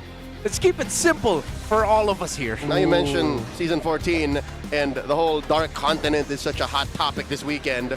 Where's my alpha? Your alpha? Yeah. Oh, hey. Carl Easy would love to play that. He was the foil to the Suyo in season 14, about a year and a half, 2 years ago. So I want to see alpha. Was there like a massive nerf that was done to alpha? No, right? It's just the metagame did not reward you a hero People that had just a single dive. Yeah. They literally just shifted away from it. There wasn't any like major downgrades for it. Yeah. So maybe we'll see that later. But you know what Carl T says? He watched her performance in week 1, and he said, you know what? That's a big improvement from last season. And yeah, Carl TC, they tried to really prepare for him, but it's a no-go for now, at least for game 1. That's some fighting words right there from the GOAT. I really prepared for him. Respect. Pinaghandaan ko siyang mabuti. So that means he should have known. And now he learned for real. So like, All right. the Suyo was real. I'll put a counter on that one. Maybe he was ready for James, but not for like KLVJ going ham on him. Yeah, I know. Stuff like that. Holding entirely. And Nova. The whole entirety. Yeah. Still the Claude priority. If I'm every brand, please just pick up the Sora. Because if you end up with a Sora now on the side of Team Liquid Philippines... It's too much. Too much, yeah. Because Liquid can honestly follow the same draft pattern that AP Brand did in Game 1. Claude, Sora, Eve as the first picks, and they just are just the Roman jungle for later. So you steal one of them away. Yeah. You can go Soriv. Soriv. Soriv. That is excellent. Well, actually, we've seen that in Game 1. It worked out so well. Why not try it again? That could work. Trying to run through my head right now of like what else they can pair other than the Eve. They can do that here, but you know what they decide?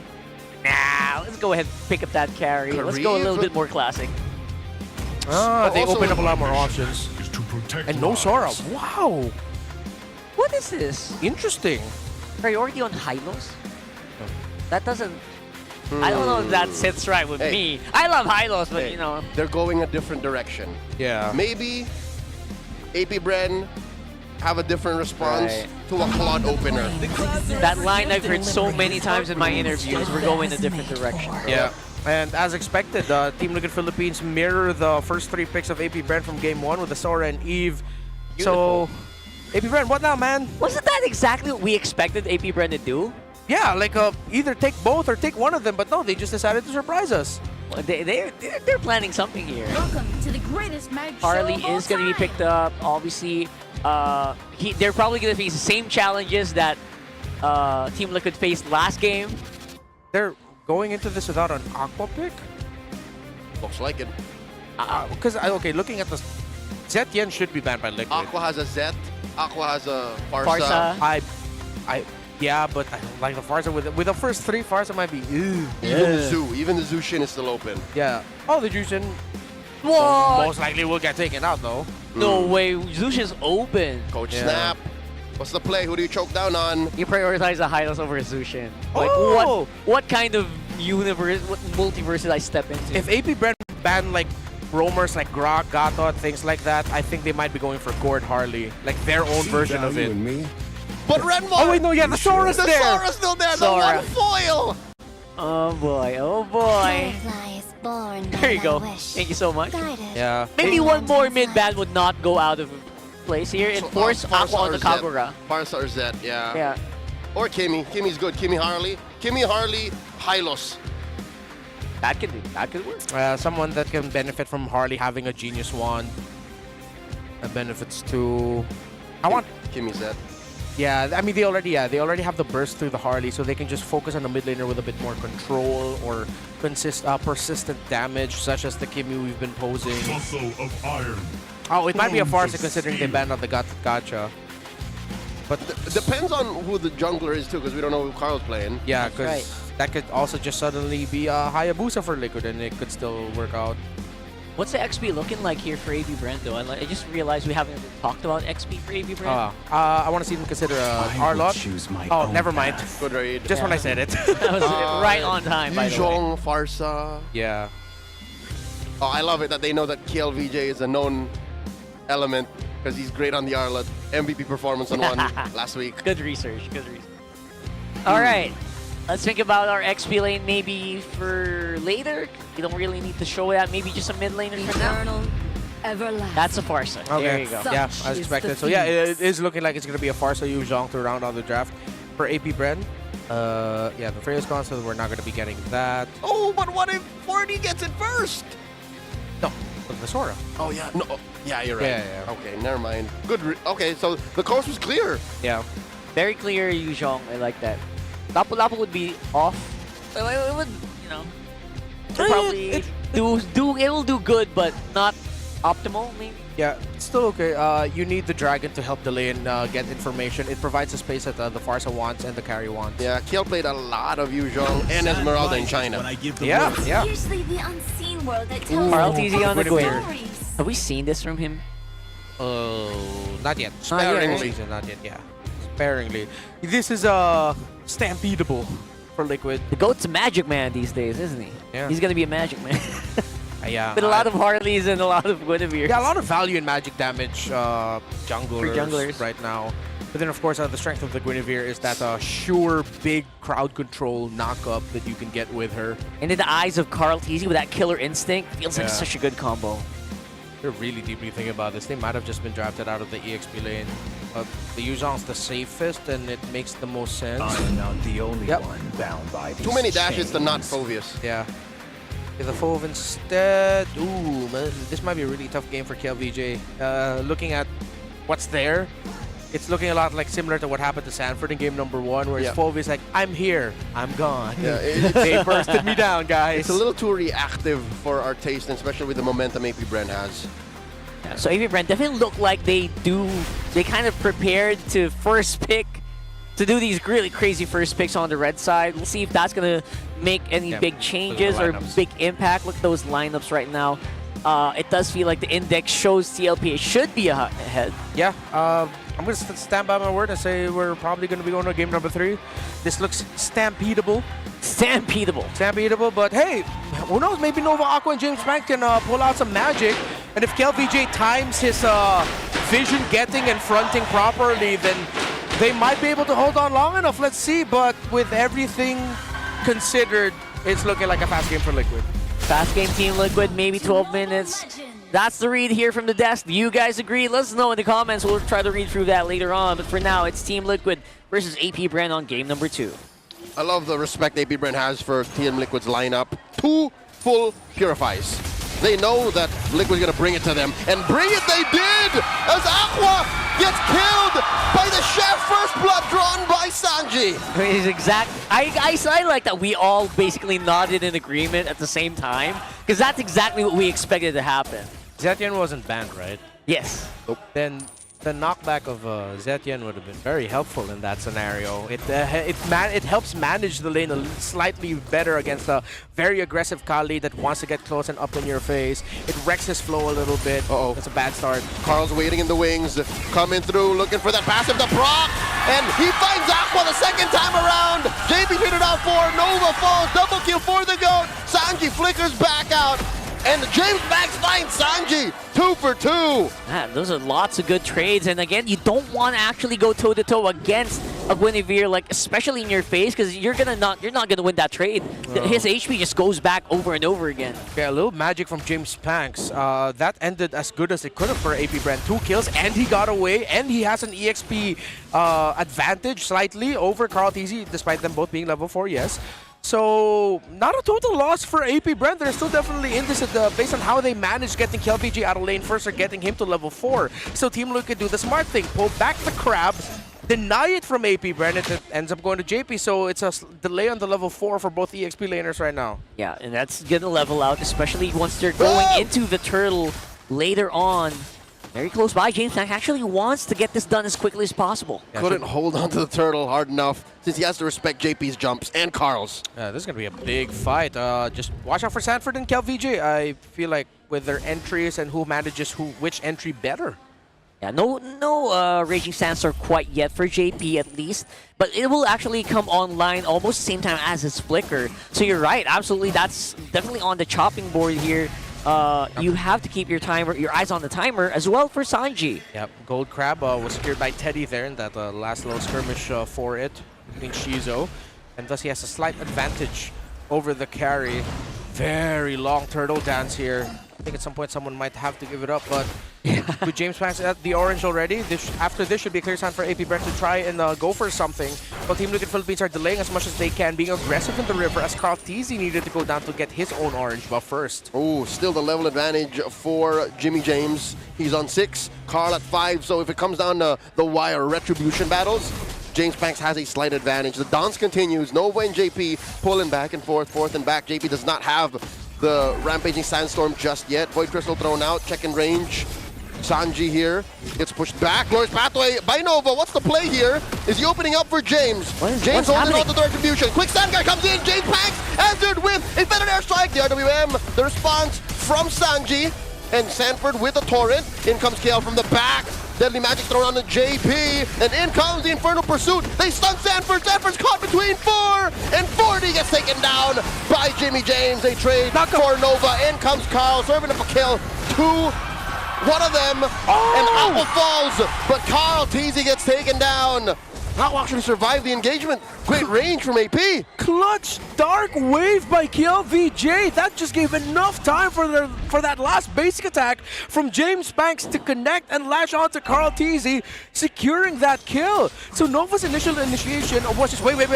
They're still going. JP trying to quick sand guard this, but there's way too much magic damage. AP Brand are handling this so well. We are getting magic from James Banks. 5-0-1 to start things off, and Aqua and Nova getting really crafty. It's the Unk Knowledge.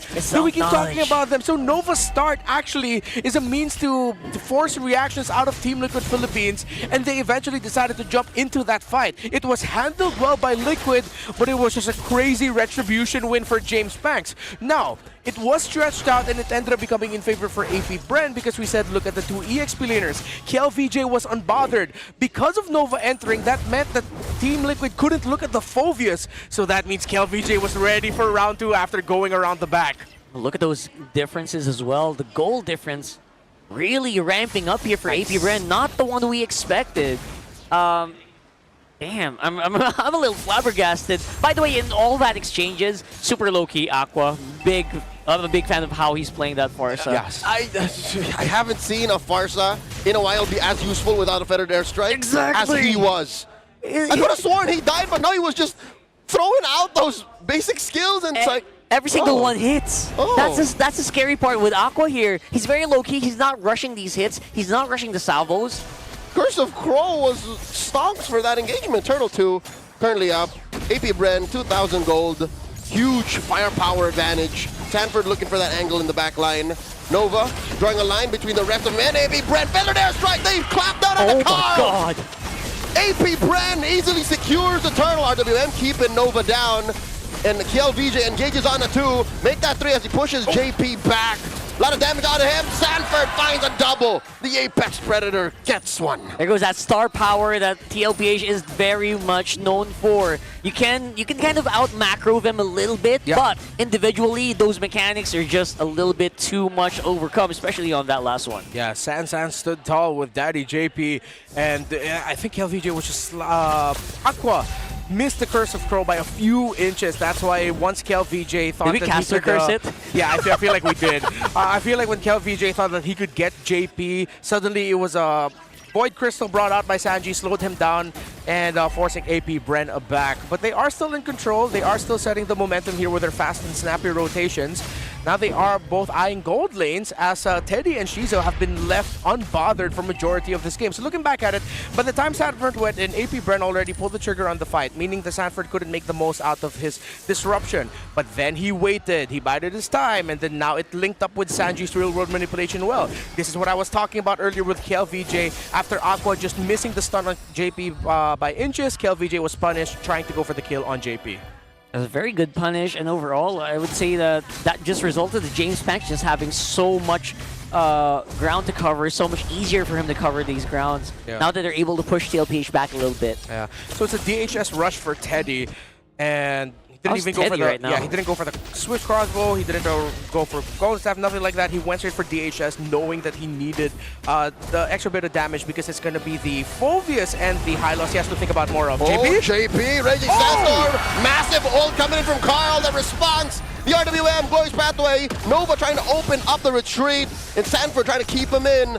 But Liquid final pickoff. James Panks shut down. I was really feeling what Sanford's trying to do. He's trying to pull people back into the real world. It's just not happening quite here. AP Bren really respecting the distance to give them a lot of distance. Yeah, with the Glorious Pathway there also, Nova was just a little bit too fast to get brought back into the RWM. Free turtle for Liquid, and that was just a great initiation by JP and Carl TZ together. Of course, well followed up by the rest of Liquid. So Liquid now has taken control of this game. It's not the stampede that we expected to get. AP Bren did greatly match Team Liquid of Philippines in the early stages of the game, but now it is a slight Liquid lead. Carl TZ just built up a Winter Crown so he can be aggressive and at the same time maybe bait out abilities from AP Bren. Just when APB think that they can get Carl TZ down, he can just pop up the Winter Crown. It's actually perfect for him because that will actually enable him to do more riskier maneuvers. Exactly, yes. And just give him more confidence. And again, even save him from a deadly magics. He can just freeze right as the proc happens. That's right. That's right. Like he'll just eat everything first, and then just when it's about to pop, Winter Crown it, and then you're good, you're safe. There's a sound board for that. Boing. Nothing. Isn't it more like a ticking clock? It's like yeah, it is. It is. That's my sound board. There it is. See, it's on Sanji now. The point. And he's okay. Nothing happened. Oh. Yeah, there was enough of a follow-up. Yeah. Because Aqua was a little too deep underneath The tier distance 1. is... I think AP Ren might be respecting TLPH too much now. Yeah, they're not closing this as much. Yeah, they have to though. JP's man marking James Pax really well. I think they've shifted their focus now, making sure that they know where the Harley is at before they engage, which is the right call. It does feel like there is a right call, right? With the team fights that AP Bren are not taking. Aren't they just like giving away too much? They're giving TLPH like more room for the backswing. It's one of those scenarios where you have to give, because if you force anything, then heading into the Lord, it's like that might end up becoming a free Lord for Liquid. So it's them just playing defensive, making sure that Shizo still doesn't get taken down. He gets farm. Yeah, they're just recalibrating a little bit, biding their time, being patient with it. They slow down so much. Yeah. I don't know if you guys noticed. It slowed down so much here. Look at the distance Aqua's also giving, trying to clear those waves. Yeah. And again, it's all for this Lord. And of course, as expected, Liquid, knowing that AP Bren had decided to slow things down, they're going, thank you, we'll get the resources. They pushed their lead from 1,100 to 2,400 and counting. So that continues to go up. But look at the two gold laners. Shizo even has a very, very slight lead, though that is very close in terms of the gold. Both Trinity. Yeah, both of them have the Swift Trinity activated now. Whoa! JP and Carl once again attempt that same maneuver. Nova able to respond and embrace it with the Glorious Pathway. In comes KLVJ to the back. Sanford trying to find Aqua, and Aqua wings by wings, but a little too much. They trade those 40 falls, 2 for 2. Aqua and KL for 40 and JP. They all just back off, scattered across the map. Yeah, you saw the impact of the Winter Crown of Carl Tizzy that bought a lot of time. And it seems like James Banks, he's playing this as peel for Aqua. He's saving his deadly magic for the entry of Sanford. And that's why they were able to trade Sanford out. I was thinking, you know what, maybe because he knows there's a Winter Crown for Carl, that's why he didn't bother. Yeah. But then again, that is a really good swap out of target. Sanford getting slowed down actually just gave so much room for AP Bren to move. Which is, I think, why it feels like AP Bren is slowing down. We're usually seeing, we're used to seeing James Banks as a full-on offensive tool. Here he's being a deterrent. Glorious Pathway dropped by Nova. Better airstrike coming in. Can they stop this turtle thing? The goat finds the retribution. JP falls. Shizo on Sanford. 40 gets punished hard. James Banks takes him down. 2 for the Lord. AP Bren are going to have to find a way to capitalize. Oh boy. That was a little late on the torrent form as well for Sanji. Sanford rather. I don't think he was able to actually get as much use of the Sora as he wanted to in that last one. In the end, though, it was just like a pure retribution win for Carl Tizzy and Liquid. And a great call to immediately jump onto the tower in mid as members of AP Bren could not hold on to defend their tower there. That now opens up the map significantly more for Team Liquid. They only have one tower taken down on their side, and that is the one at top. AP Bren have to do a lot of work here to turn this game around, while Liquid can just coast to continue getting more towers taken out. Malefic Gun now for Shizo. Okay, not at the last item. Okay, that's a good adjustment because it gives him the range that he needs, provides a little bit more space, and at the same time, maybe that might mean that James Banks won't have to play deterrents as much. Ooh, earlier team fight. The fight for this tier 2 in mid. AP Bren puts their foot down and says, not so fast, as they throw out a couple of ults to stop Liquid. Yeah. Carl Tizzy, look at him on the side. He's just waiting for someone to step out of the line. Love what I'm seeing here. Guinevere with a lot of cooldown reduction. Woo! Love them.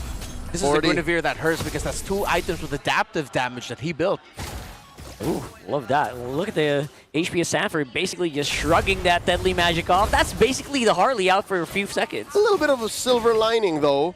That was just James Banks. So there was very little follow-up. No additional damage to use the deadly magics and the genius one. So if he can take out a 3rd or a 4th of Sanford's on his own. Yeah, that's still some respectable damage from the Harley. Yeah. And so after the draft, we mentioned that KevVJ might have a difficult time here, and clearly he is. There's a massive lead for Sanford compared to the Phobias. He's been doing what he could, but again, this is why we mentioned that this will be a difficult job for the Phobias. James Banks almost checks in on 40. Yeah. But they seem to be just clashing non-stop, these two guys right now. So all going to be seeing each other, man marking, checking the bushes. So looking at the item progression. Guinevere versus Harley, that's a no-brainer, right? That should be a no-brainer. And I love the gap as well that's being created. Yeah, Aqua already has the Genius Wand, and now Carl Tizzy also picked up the Athena Shield. So if KevVJ decides to continue his more aggressive posturing towards Carl Tizzy when he would see the Guinevere, he'll go in for the Dark Wave.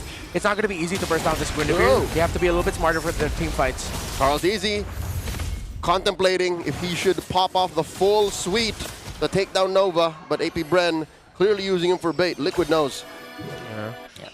Good control here for Liquid, and AP Bren, I think they're tired of just responding over and over again. It feels like now they're talking, we might be ready to go ahead, face TLPH head on. Yeah. Is it time? They need to. This next Lord cannot easily go to Liquid. They're going to have to try and see if they can get trades. If they don't get the Lord, at least get a kill or 3. Nova with a conceal. Who's he looking for? Checks in on the RBM. Sanji gets flushed out. JP and Carl Tizzy still looking for that engagement. I don't think they trust Nova anymore. It can't just be as easy as it was about 5-6 minutes ago. The Blitz onto this Lord. Who's going to take it? Glorious Pathway. He's looking for Carl. And the retribution still is good for the goat. And Nova gets hit with a full sweep. Better airstrike by Aqua. Sanford looking for targets. Lightning form. Blazing duet. Plus the winner crown into the back line as KevVJ is about to get popped once more. He falls alongside Nova.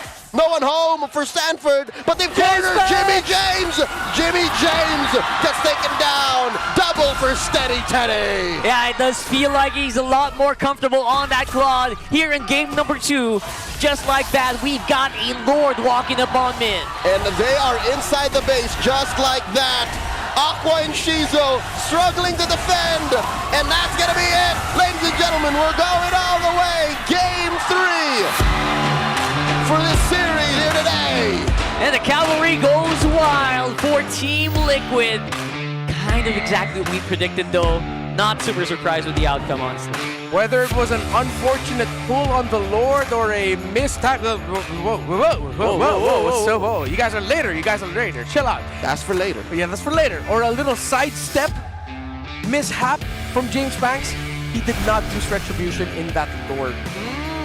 It was not even a battle at that point. It looked like he was also trying to avoid the Raging Sandstorm of JP. Or the Lord was pulled at the worst possible time for him that he wasn't in range anymore, or he missed it.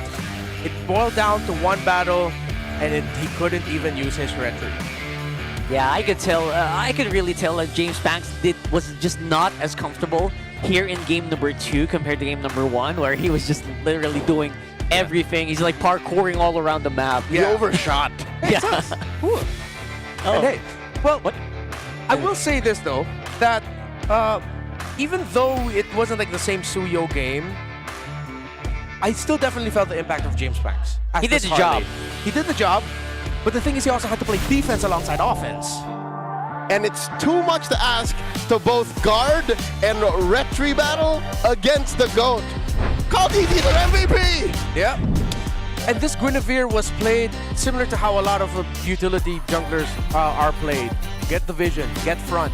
It's easy to escape with Guinevere.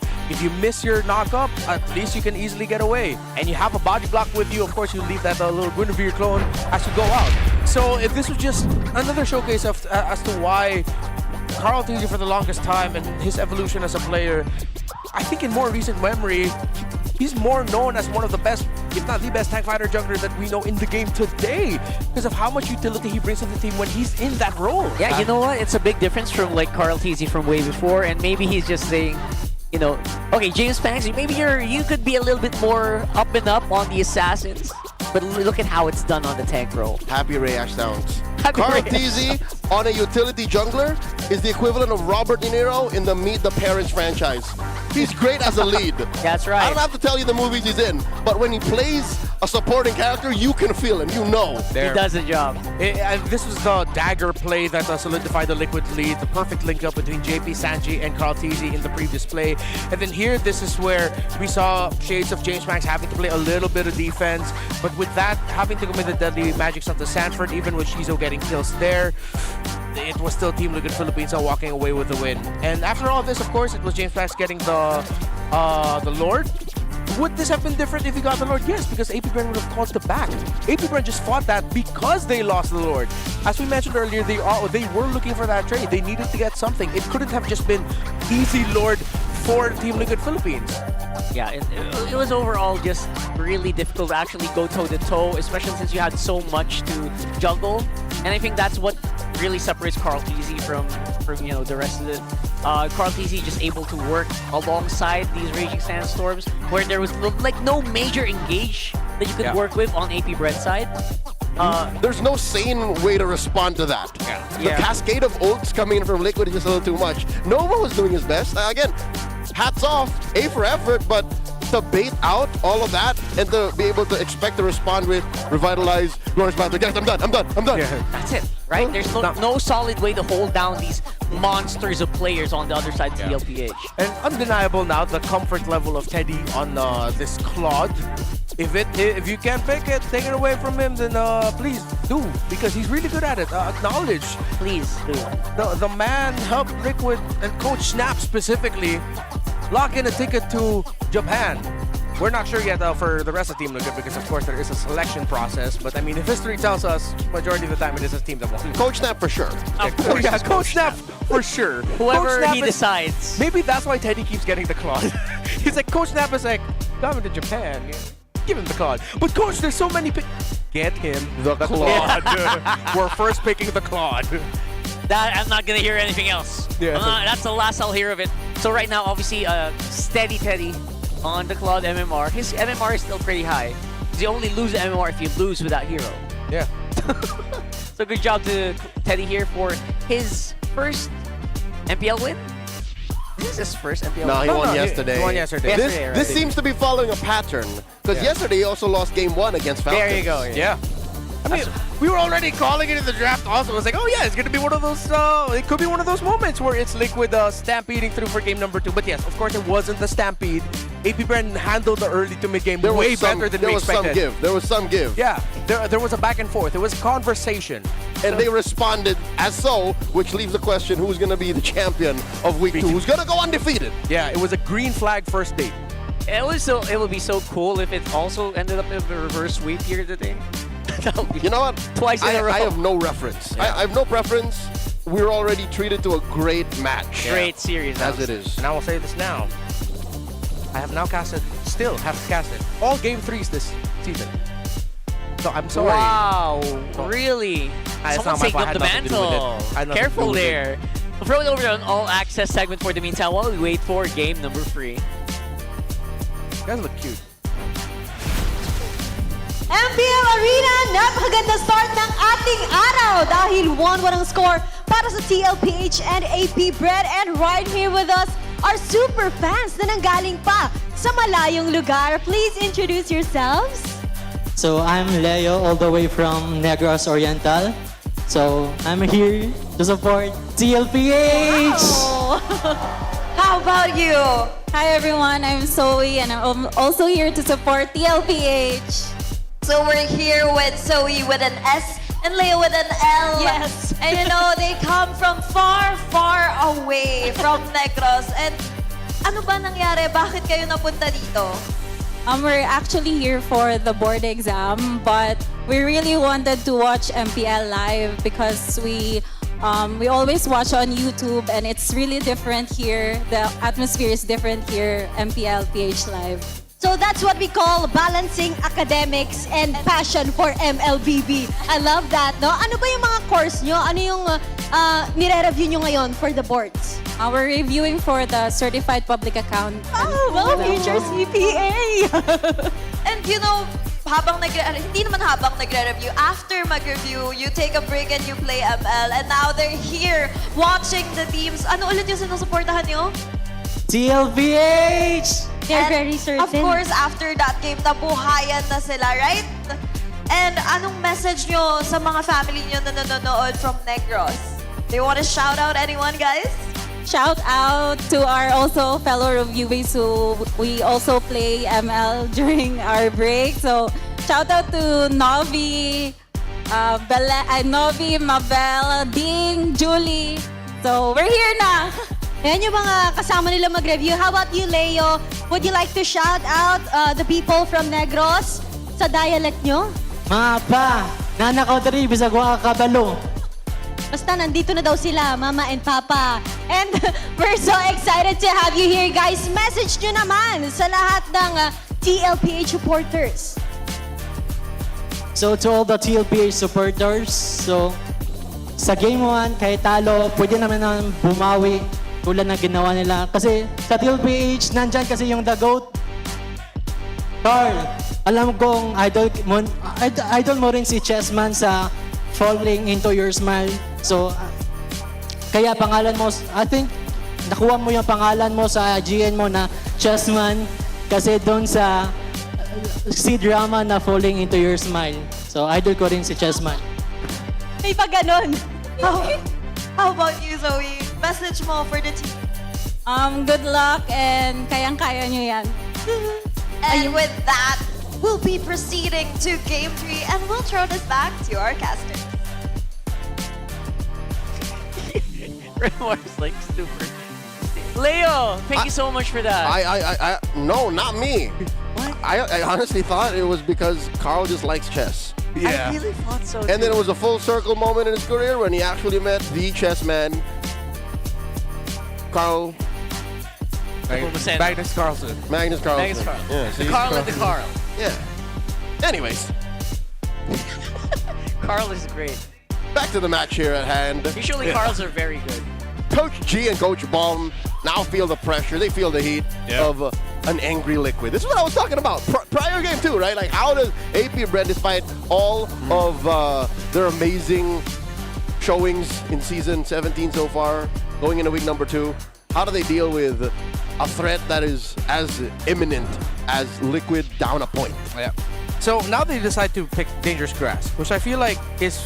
it is random. Randomized. Oh yeah, right. They chose it's side, random. but it is random Forgot between that or Expanding Rivers. Expanding Rivers, which I think works out very well for them. Expanding Rivers, it would have been to Liquid's tempo. Dangerous Grass is a little bit more towards the tempo of AP Bren 1 because it's a little bit slower. They both have to be very methodical about where they place themselves in the map. They have to check so many bushes. It slows down the tempo, which AP Bren should be a little bit more comfortable with against Team Liquid Philippines. Speaking of, you saw there the stat for Sanford. He took the most damage in week 1 last week against Aurora with the hero Alice. He was a damage sponge in that one. And that makes him #1 across the league after week 1. #1. He's eaten the most damage to the face. There you go.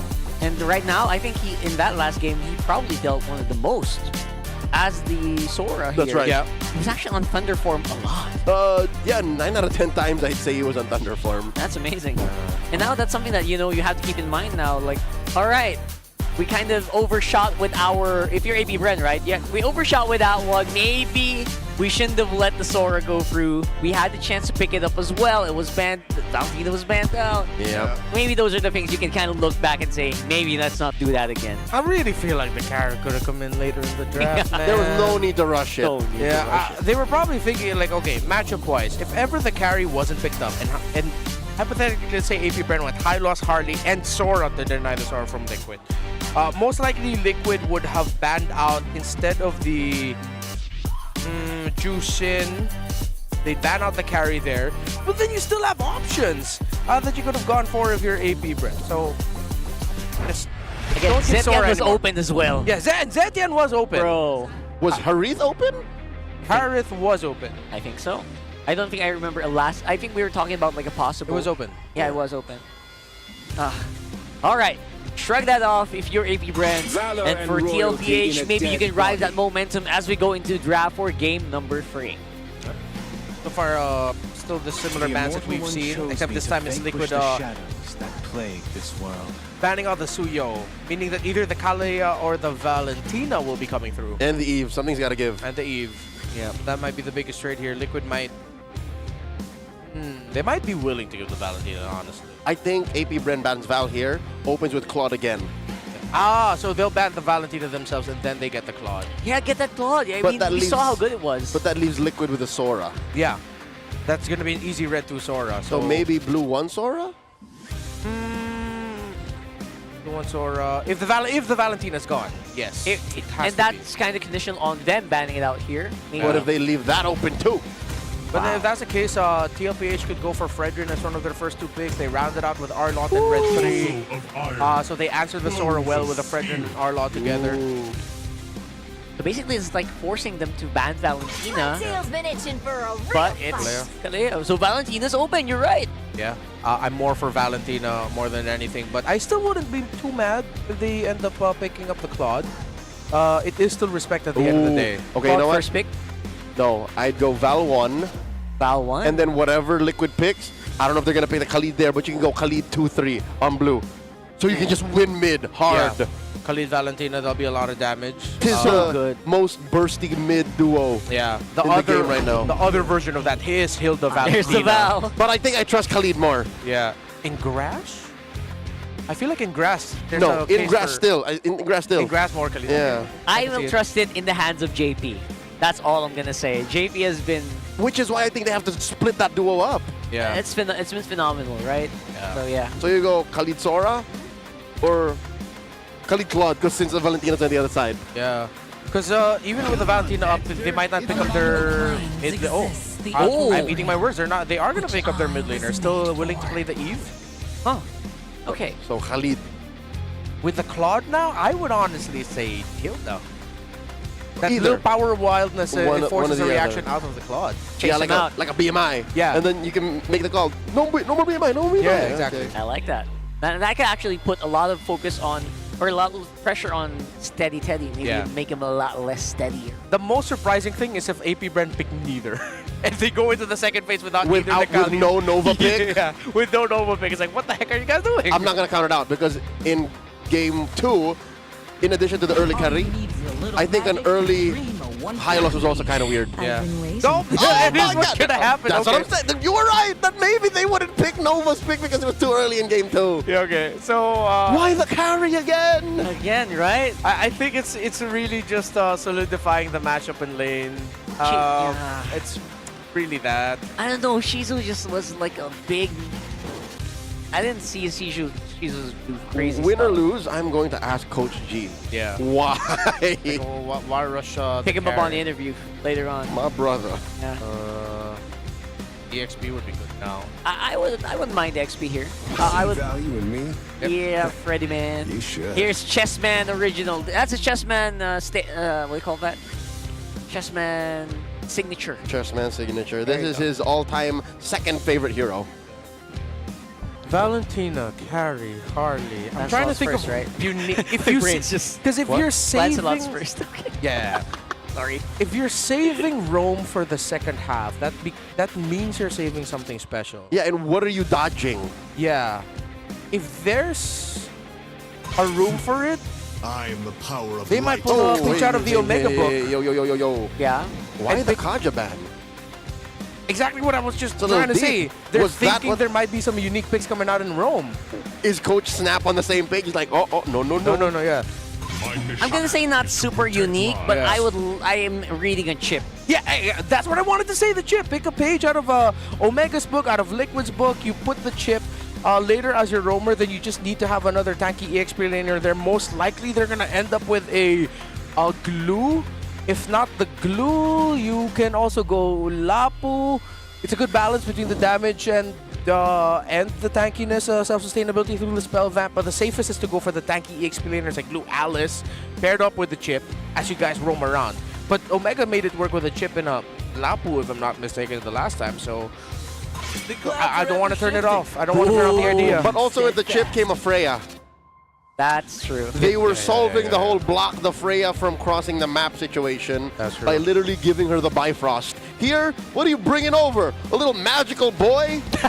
And Storm who throws out shurikens? Like, it's not the same threat. Completely different. I agree. Downplaying these two heroes, by the way. I'm sorry to speak so badly about Harley and Carrie, but it's not Freya. Even combined, I feel like they'll have a hard time against the Freya. Yeah, it's not the same threat that you go through the shortcut with. That's what I'm saying. That's true.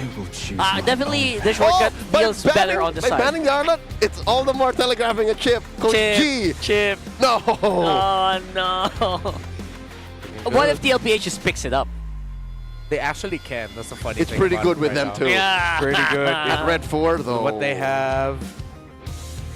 I think now they lock in EXP, they adjust their roam later. But they don't see the matchup, it's blind. Either they determine the matchup now. I see the glue here. Maybe. Glue Fred, Eve Claude. Oh, that is a strong front. That just blocks out your deadly magic, does so much. Yeah. Good mount, too. Like, 3 targets clean right now. Yeah, but then if that ends up becoming a glue, that's a Lapu Lapu for KLVJ and the chip. Then it could be Alice. Let them play the They go hero. for I will be Yuzhong. the truth this world Get desperately 40 on the Dragon, still undefeated 40 this on season. Dragon. Is that pick? Also good. So is it going to be a chip? Because single-handedly, if it is a chip, he could respond. It's like, all right, nice try, shortcut, dragon form. No, it's not because of the Yuzhong. It's just the chip is just not as good now, right?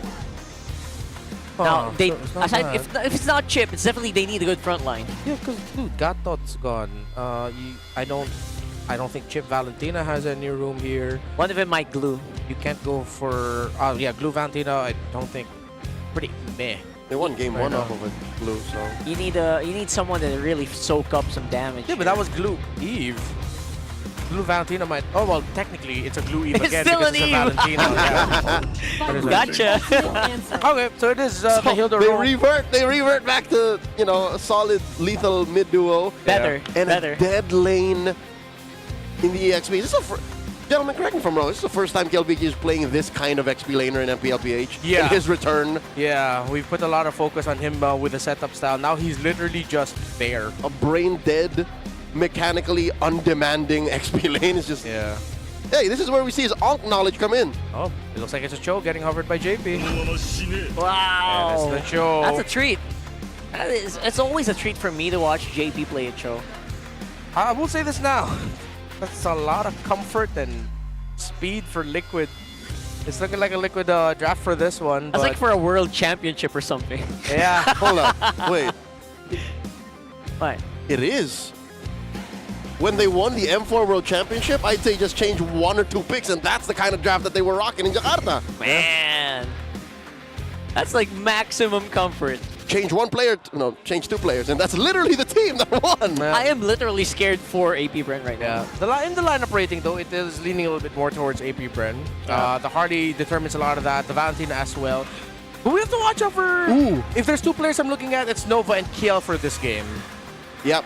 But there's got to be a reason why you picked the Uranus as your last pick to make sense of it all. Was that really the missing piece? Yeah. Maybe so, maybe so. Definitely AP Brent feels like they did save up, or they did save this draft at the very last second.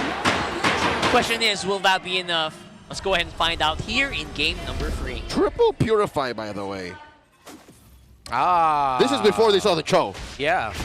So this is good for them because now kicking anyone is actually difficult.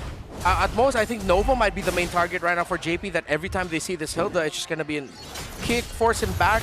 Tell VJ's there, he's going to end up becoming the sponge, but literally a sponge. He doesn't control anything. So let's see if that is going to be the mindset for Sanji and JP, that every time... Whoa! JP with a flicker forward.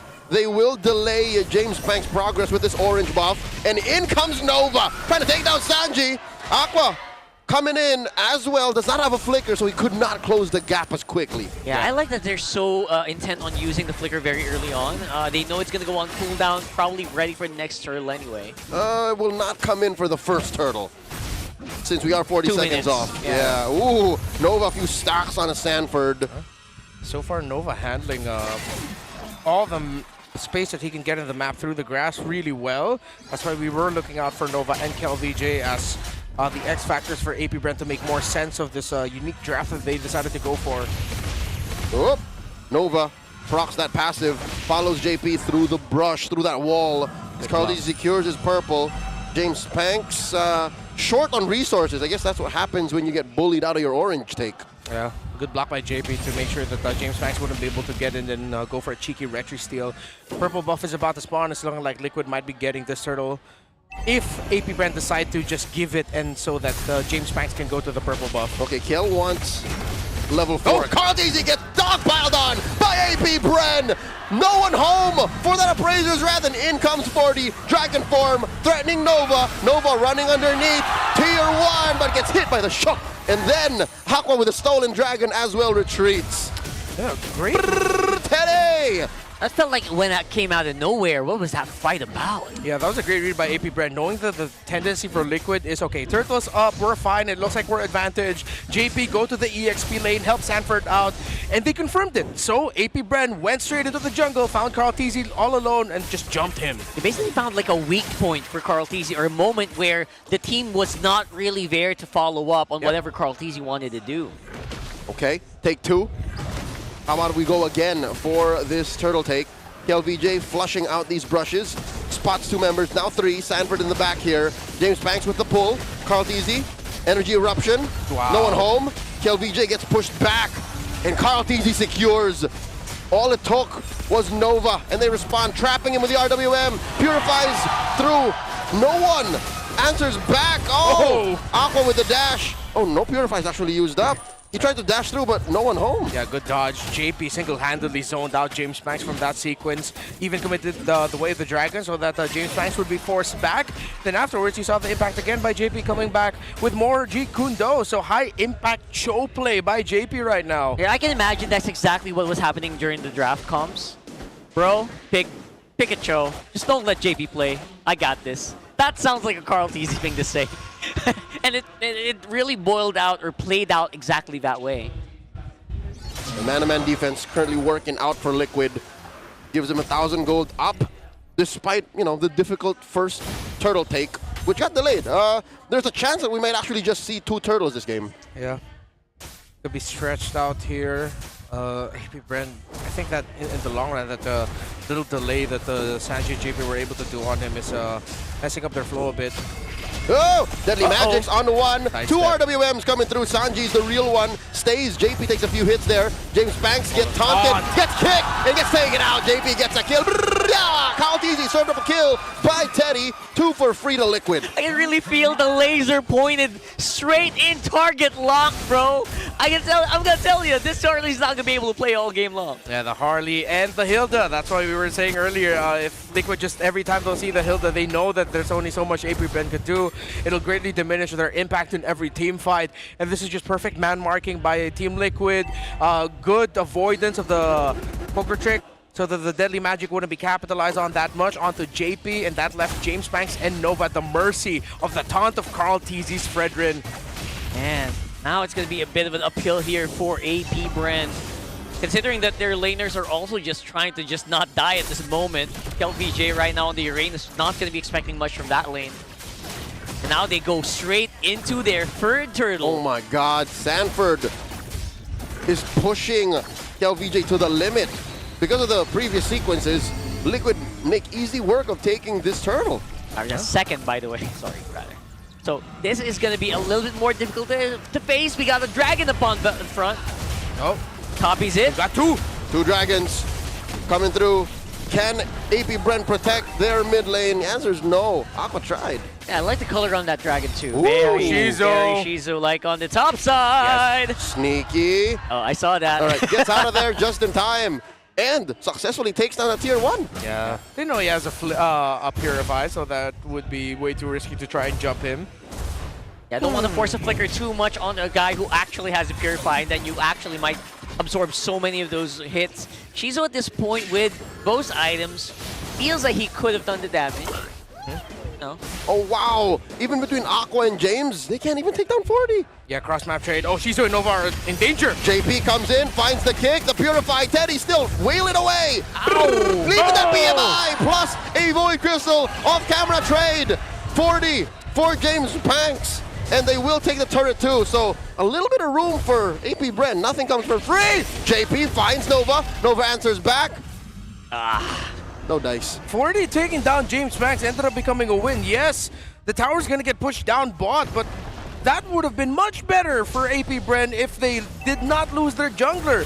But Sanford got his 3rd kill, lost the tower, but an even bigger W that in the end it was Liquid that won that trade with James Banks getting taken down by the Yuzhong.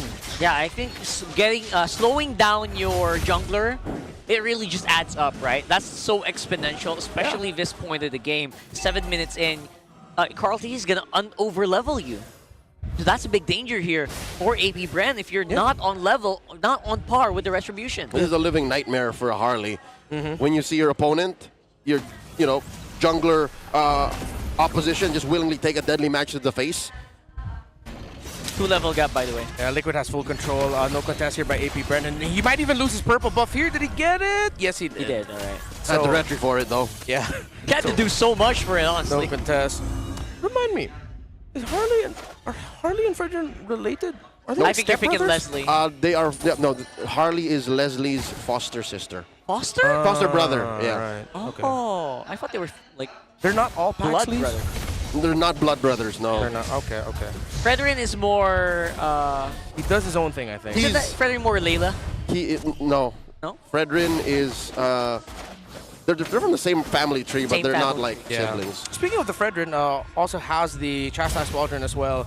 This is going to be a slow burn win for Team Liquid Philippines. That's gonna slow down your Shizu. Oh so my lord! Nova can't even stand the Teddy. RWM the answer to the RWM. And Aqua still wailing away. Takes too much damage from Carl DZ to the face. Yeah. Oh, they are leagues ahead. Yeah, well, this is a total draft win by TLPH. Again, we talked about the numbers leaning a bit more for APBren, but it's who, again, the context of who is playing the heroes at the side of Liquid. It's JP on his Joe, it's Sanford on the Yuzhong, Carl on the Fred. That's why, they'll never AI our job. Yeah, Sanji on Eve, Teddy on Claude. You can't tell. You can tell by the numbers, right? The numbers will say differently. Yeah. That was full comfort for Liquid. If APBren pull this off, it's a miracle. Teddy! And they catch James. A kick onto the Harley. A double for steady Teddy, and they'll find Kyo! It's enough for the Apex Predator to find his prey. Straight for the heart of their mid lane as Tier 2 falls. The recalls come through. It's the full 5-man flex down by Liquid. And when they do this, it's because they know they are moments away from winning this game. Maybe a Lord or two away from ending it in game number 3. I gotta say, it feels like they're a little mad too without disrespect here on game number 1. They feel like they could have taken that, and now they're showing they can. RWM coming in. Nova embraces the offense, but gets kicked by JP and knocked out. That's a big knockout, and you know what we said in minute 1 just happened over and over and over again. James Panks cannot play MLBB here in this game. Yeah. I wonder why you're in this movie. I feel like we go back there now. It's like, why? I know. The Uranus feels like it's a little bit of a, underwhelming compared to what KLVJ can actually pull off. They lost the EXP lane trade bad. Again, going back to the Infinix keys to victory, it's important. The matchup, KLVJ and Sanford, what heroes do they get? Sanford got big setup, big impact, crowd control. KLVJ got Uranus. He got big. He got big. He got big. He That's got the first punch. part. Oh my goodness. It feels bad because I feel like it could have been better. Maybe they kind of overloaded on making sure that they had a front line. They picked 2 big frontline heroes. But again, it's not really doing much here, as you can see very evidently. Such a simple zone out by JP. He just threatens a Jeet Kune Do knock-up and immediately APBR back off. Massive lead for Liquid. He can get out himself, like if ever he does go in too deep. Whoa, what's happening, Teddy? All right, Teddy catches a face full of deadly magics, and he's okay. The regen on a fully Swift Trinity equipped Claude is disgusting. Yeah. I played a couple of gold lane games this week. I Having ended up fun with Claude? Yeah, I ended up with a gold lane pick because randomly I queued up with people who let me play that. And it's so good, it feels so 40, good. 40? 40 coming in, Black Dragon form, a kick on the 1. RWM is stolen away, but they still find KLVJ, and Nova might go down. Swipes away from Sanji. They're already in the base. A lot of damage on the Shizo, and they throw out everything that they could. James Banks gets taken down here by Teddy. Count easy falls, but so does the base. Liquid continue their streak undefeated after week 2. Another one! Another reverse sweep for TLPH here in day number 3 of week 2. And they, dare I say it, are the champions of week 2. APBR has gained a lot of believers here, but Team Liquid Philippines have effectively silenced all the doubt. They are 4-0 at the end of week 2, undefeated. They are the reigning and defending champions of the Philippines for a reason. GG well played to APBR. We see the concept, we see the progress, but game 3, I think that there really had to be some changes. Absolutely. Especially on that draft, you could really tell, man, oh man, I think all of us are in agreement. Could have been better. Could have been way better, but right now, that doesn't take away from TLPH just masterfully showing them how it is done. The appreciation for the coaching staff. Coach Aeon, Coach Snap, their draft adjustments are perfect. They knew what they could work with, they could run with. Let's throw it over to our stage for an interview with our winning team, Team Liquid. And still undefeated this week 2, Team Liquid Philippines! Congratulations, TLPH! At ngayon nga ay wala pa rin kayong talo sa 2 linggo na tinatahak natin itong Season 17. At kayo rin ang champion ng week 2, we would say. Gaano kahalaga sa inyo itong panalo nyo against APBR? Ayun po, masaya kasi wala rin po silang talo eh. So, ayun, kami yung unang nakatalo sa kanila. And another undefeated from this side, Teddy. 2 games in with 2 wins under your belt. Gaano kahalaga sa'yo na ganun yung unang experience mo agad sa MPL? Sobrang saya po kasi win streak. So I hope magtuloy-tuloy pa po. And of course, you're playing with veterans. Meron ba silang mga advice na binigay sa'yo na ginagamit mo ngayon while you're playing? Bigay ko lang po yung best ko, huwag ako kakabahan. At syempre, yung best na yon, eto yung resulta, right, Odin? Hindi ka ba talaga kinabahan doon, Teddy? Opo. Ay, hindi naman. Pero, dito naman tayo kay Carl TZ, the GOAT! Pinakaba kayo ng AP Bren, no? Ang dami nagsisigawan talaga pag kay Carl TZ. Nung Game 1, it's on their side talaga. At naka-reverse sweep na naman kayo. Would you say na AP Bren ay isa na talagang contender dito sa season na to? Opo, sobrang contender nila ngayon. Tingin ko pag dumami pa yung hero pool nila, mas lalo sila magiging threatening sa ibang team. So, galing nila. Well, commended by Carl TZ. At alam mo, Carl, tinitingnan din talaga ng mga tao ang jungler ng kabila na si James Pax. Game 1 was legendary with that 2U. Masasabi mo ba na James Pax is someone to watch out for in the jungle? Opo, siguro kapag nakuha niya yung suyo. Ganun. Oh. Parang may gusto ko sabihin. Okay. Pag wala yung suyo, kaya auto-ban na siya. Okay. Game 2 and Game 3. Basta yun, Carl. Oo.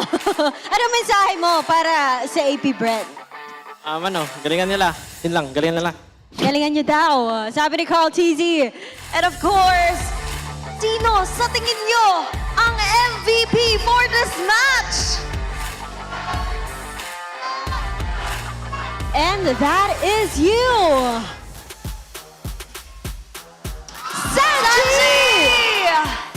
Sanji, what is your message for every TLPH fan watching right now? Thank you po sa pagpunta. Di ko rin po expect na mapupuno to ngayon yung venue kasi sobrang init kahapon. Thank you rin po sa pagpunta ulit ngayon. Sobrang humble ng ating MVP na yan. And again, with a reverse sweep, let's give it up for Team Liquid Philippines! You may now take your victory walk. 2 undefeated teams, but 1 came out on top, and that is TLPH. And we'll learn more how that happened as we throw it back to our panel. Got some spicy words there. Or lack thereof, wherein we filled in the blanks. I love how defensive Carl got. It's like, yo, I'm not saying anything, you guys. Chill. That's it. That's all I said. I'm being relaxed. No. That's completely within reason, honestly. So let's throw it over to our MVP for that game. This JP did not allow James Panks to play. And apparently, based on what Team Liquid said, they're probably not going to let him play anytime soon if they face off against each other. Bro, once that show came on, we knew. It's like, this is game. Team Liquid ended up with arguably the best heroes you could give them. Maybe Sanjay if it was a juice in, but then his Eve is also pretty damn great. He is the match MVP after all. They ended up with the head, arms, and the third leg of the Forbidden One in the Yuzhong.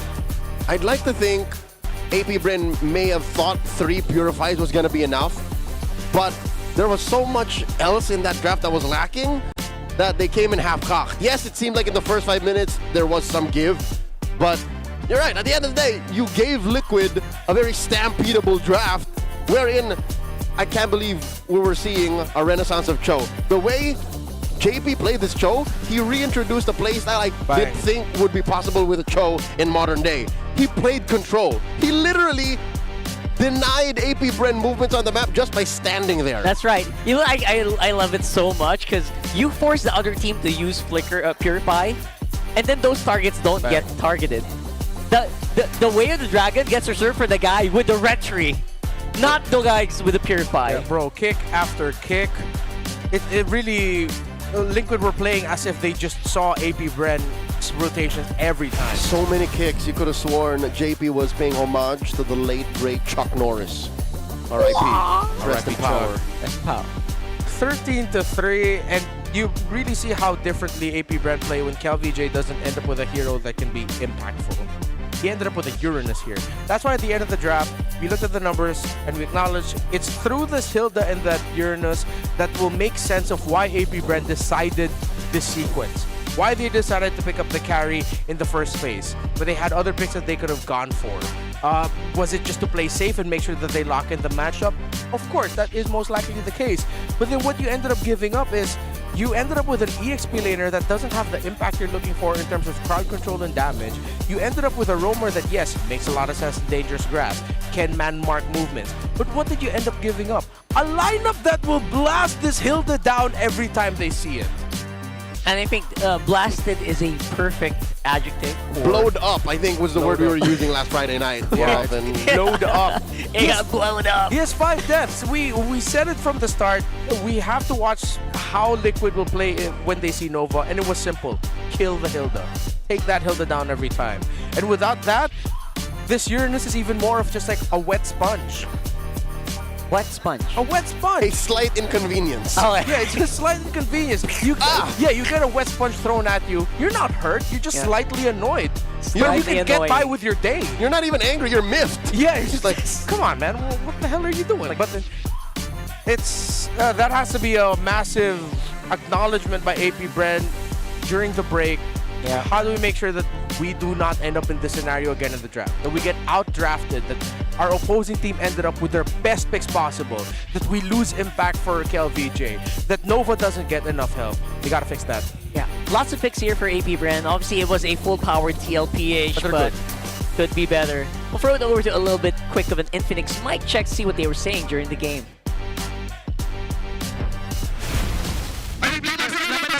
Lapit. Di mo lala. Di mo balik. Wait lang, Pet, kumakasunod ka, Ted, ha? Kasi pa, Ted. Ayos na. Roll mo yung dati. Nakakamiss ka, ba't yun rin sa lalak? Ito, early. Hold ya. Patay. Pangilang pa din talaga si Chu, eh. James Banks, Little Kid, come here. 11 nga, Ted. Ang basan. Dad, may TikTok ka? Papirin ko nga ito, Kari, pag lumapit. Hindi, pwede rin, wag na board. Harley na lang. Si Dad na sa Hilda. Sige lang.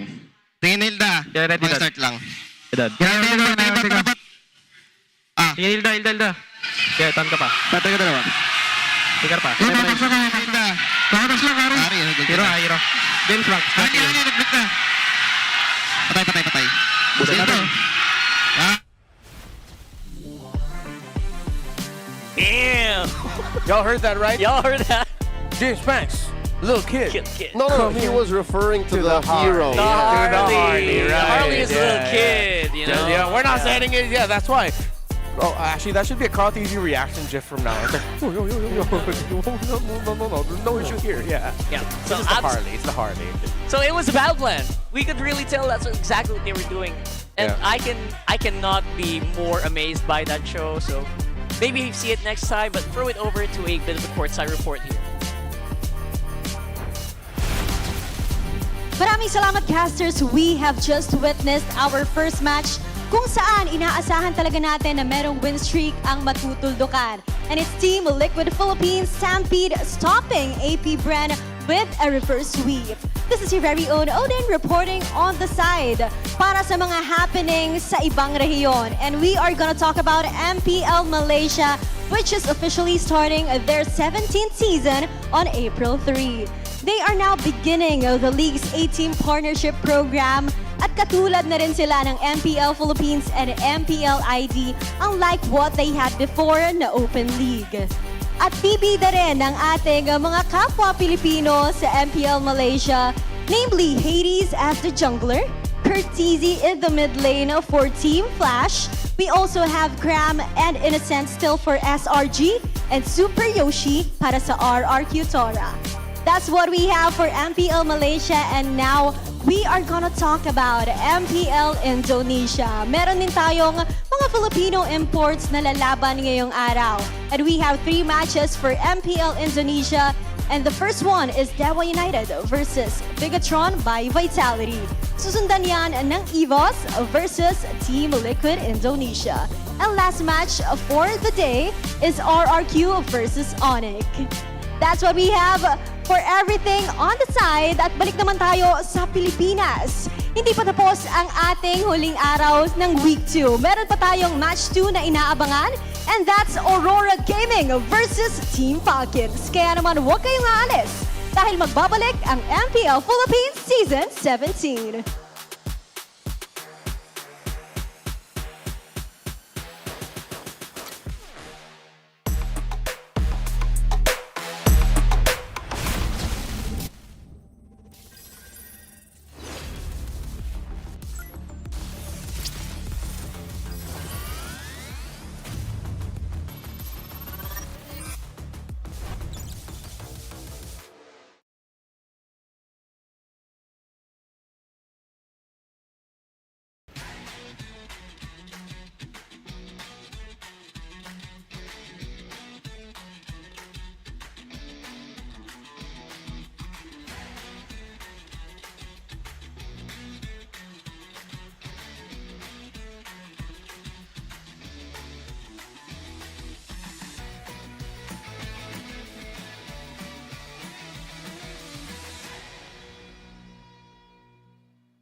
papunta dito!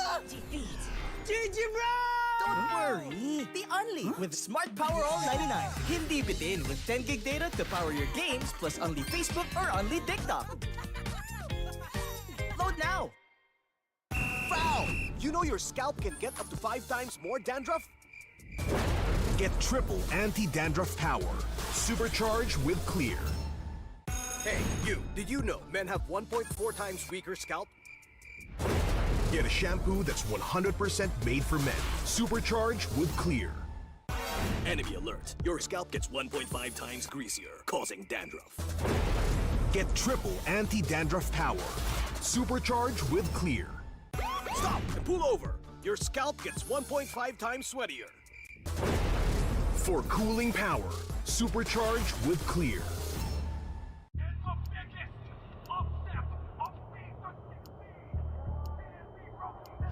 Paano ko kaya sila masusuportahan ngayon ng mas maayos? Kailangan ko ba magpalit ng strategies?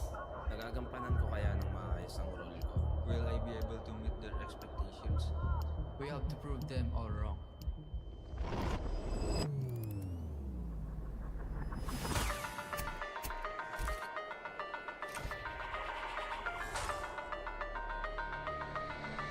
Time to win.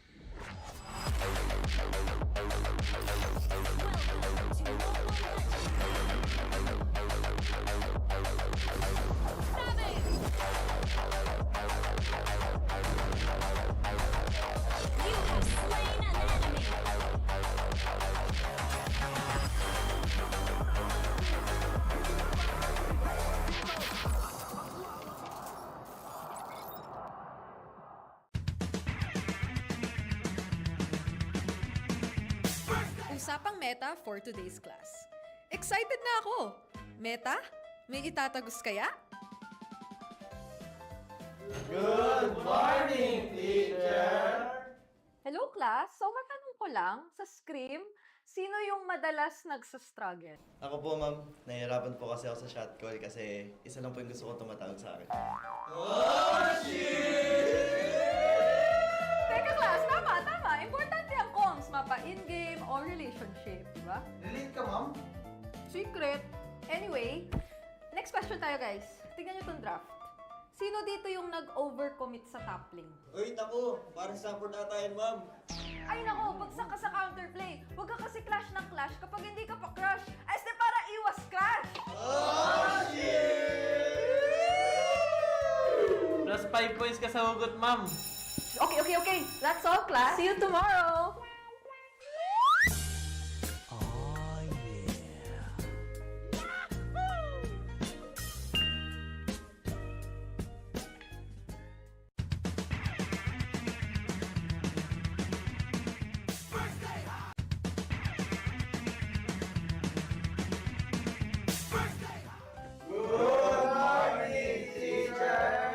May bagong grading sa loob ng classroom. Sino kaya ang bagsak at sino ang may palag? Okay. May grado na ang lahat base sa inyong naging pinakamainit na katapat sa lane. Now, class, ano sa tingin nyo ang palag ni Demon Kite kay Carl T? Ako! Si Carl TC Goat! Si Demon Kite, celebrity! Okay. Makinig. So, pag-usapan naman na natin yung iba't ibang uri ng rivalry, class. So, unang rivalry, yung team na palaging next season na lang versus yung team na palaging nag-champion. Ma'am! Masakit naman yan! Ma'am, parang may pinapatamaan ah. Grade 91%. May angas, may storyline, pero minsan pag finals, bigla na lang nawawala. Parang signal sa probinsya. Ma'am, di naman na kami yan, no?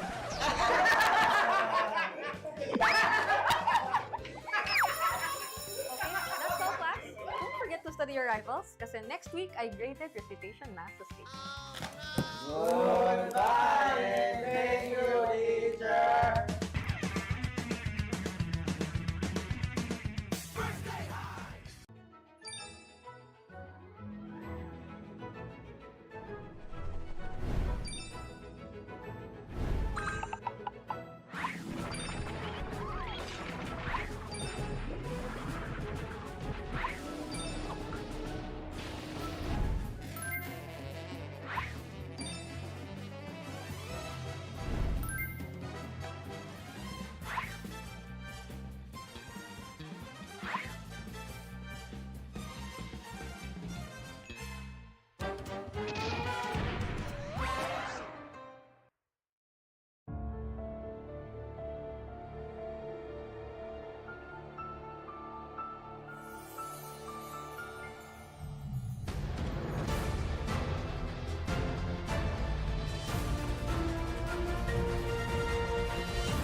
kamusta dito sa Pilipinas, Kiel? Ano, masaya. Nag-enjoy Masaya. ako. Oo.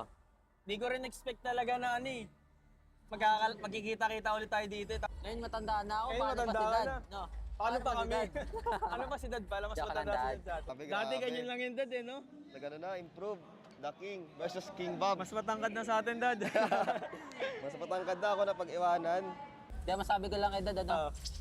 Parang grabe yung improvement ni Dad. Sobrang natutuwa ako sa kanya. Tapos yun, dami na rin yung achievement na nagawa. Yun. Pagbibigyan mo ba si Dad ngayon? Hindi. Hindi, siya dapat na pagbigyan ako. Kaya naman nila umabol ng playoffs eh. Pagbigyan niya na ako, isang game lang eh. Good luck sa amin and gawin na namin best namin. Nakakaya mo bang sumabay sa mga All Gods natin dito sa Pinas? Titignan ko lang. Parang ito yung parang test ko eh. Kasi lahat yan God eh. Kay Daddy JP, galingan natin. Grabe ka Daddy JP, ang tagal mo na.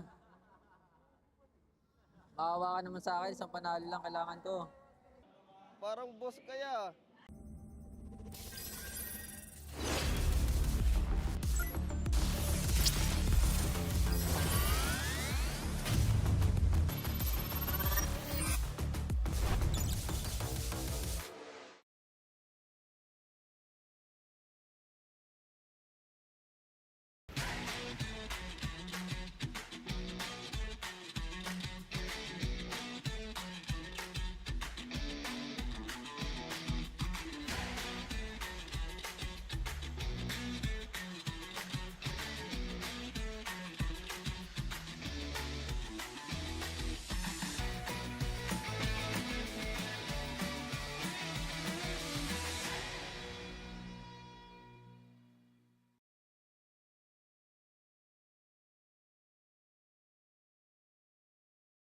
Di abutan dito! GG bro! Don't worry! The only with Smart Power All 99. Hindi bitin with 10 gig data to power your games plus only Facebook or only TikTok. Load now! Foul! You know your scalp can get up to 5 times more dandruff? Get triple anti-dandruff power. Supercharged with Clear. Hey, you, did you know men have 1.4 times weaker scalp? Get a shampoo that's 100% made for men. Supercharged with Clear. Enemy alert. Your scalp gets 1.5 times greasier, causing dandruff. Get triple anti-dandruff power. Supercharged with Clear. Stop and pull over. Your scalp gets 1.5 times sweatier. For cooling power. Supercharged with Clear.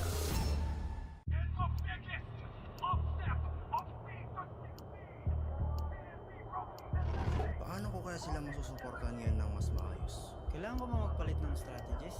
Nagagampanan ko kaya ng maayos ang role ko? Will I be able to meet their expectations? We have to prove them all wrong.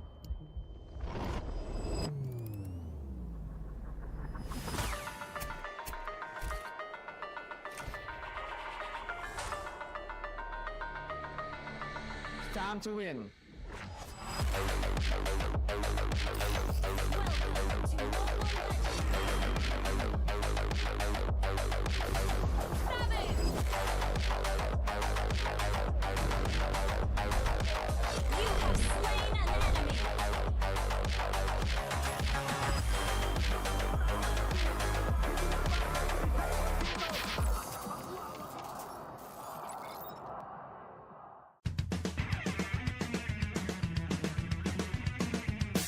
Usapang Meta for today's class.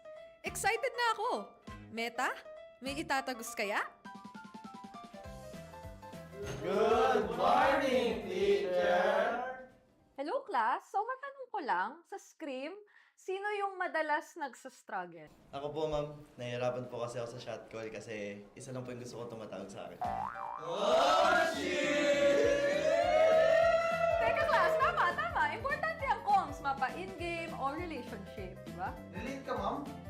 Secret. Anyway, next question tayo guys. Tingnan nyo tong draft.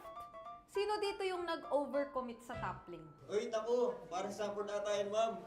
Ay nako, bagsak ka sa counterplay. Huwag ka kasi clash ng clash kapag hindi ka pa crush. Ay, para iwas crash! Plus 5 points ka sa hugot, ma'am. Okay. That's all, class. See you tomorrow.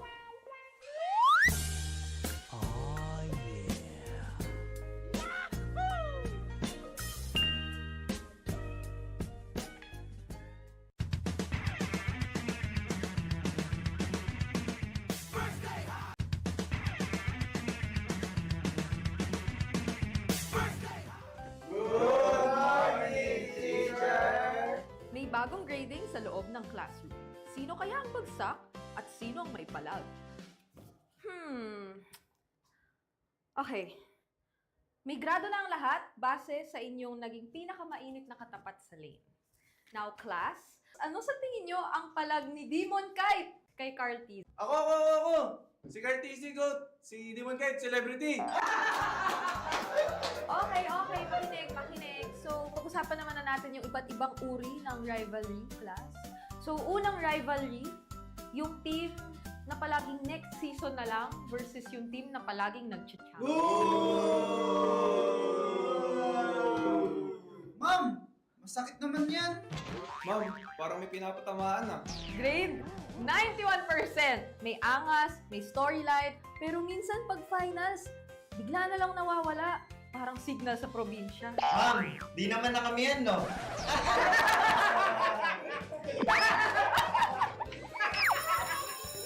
that's all, class. Don't forget to study your rivals kasi next week ay graded recitation math sa stage. Goodbye and thank you, teacher!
Kiel, kamusta dito sa Pilipinas, Kiel? Ano, masaya. Nag-enjoy Masaya? ako. Oo. Di ko rin expect talaga na magkikita-kita ulit tayo dito.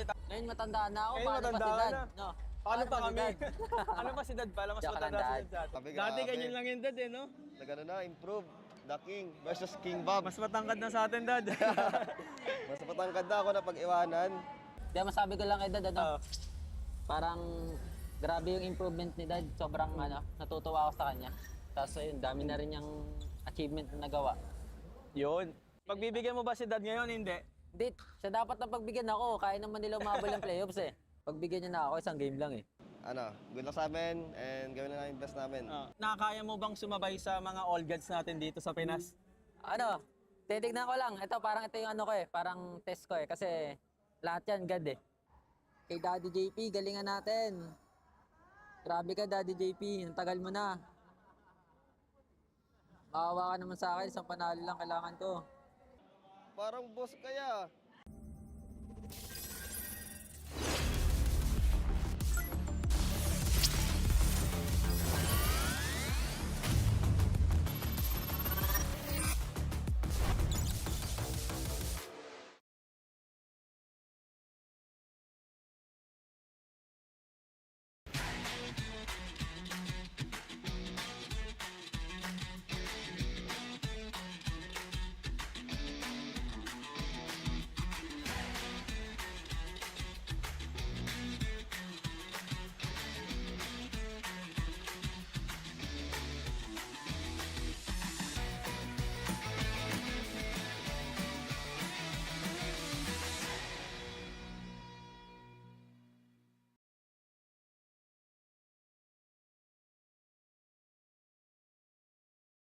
Di abutan dito! GG bro! Don't worry! The Only with Smart Power All 99. Hindi bitin with 10 gig data to power your games plus only Facebook or only TikTok. Load now! Foul! You know your scalp can get up to 5 times more dandruff? Get triple anti-dandruff power. Supercharged with Clear. Hey, you, did you know men have 1.4 times weaker scalp? Get a shampoo that's 100% made for men. Supercharged with Clear. Enemy alert. Your scalp gets 1.5 times greasier, causing dandruff. Get triple anti-dandruff power. Supercharged with Clear. Stop and pull over. Your scalp gets 1.5 times sweatier. For cooling power. Supercharged with Clear.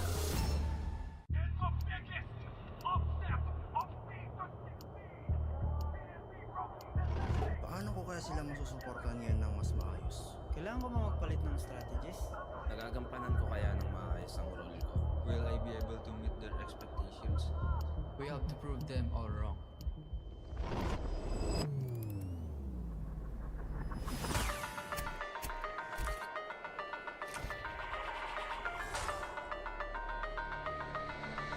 Time to win.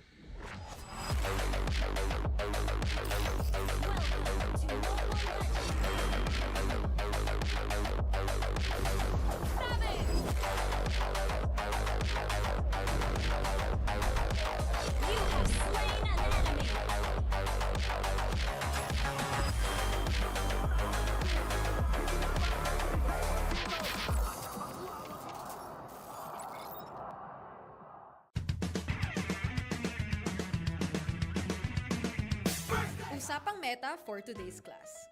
Excited na ako! Meta? May itatagos kaya? Good morning, teacher! Hello class! So matanong ko lang, sa scrim, sino yung madalas nagsastruggle? Ako po, ma'am. Nahihirapan po kasi ako sa shot call kasi isa lang po yung gusto ko tumatawag sa akin. Teka class, tama! Importante ang comms, mapa in-game or relationship, di ba? Relate ka, ma'am? Secret. Anyway, next question tayo guys.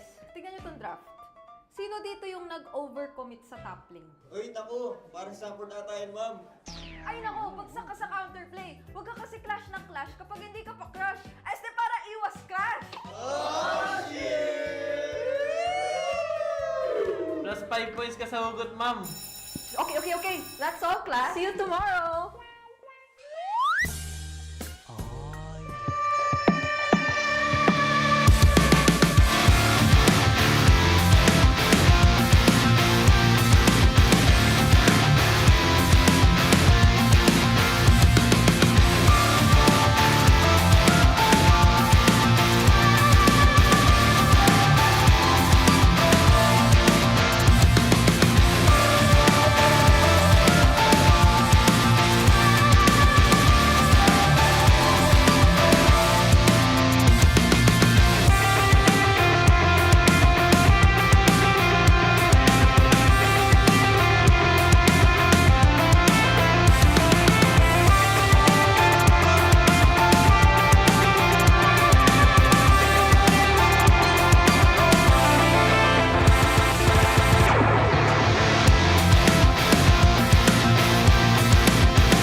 Ladies and gentlemen, we are coming to you live from Victoria Sports Tower, Quezon City.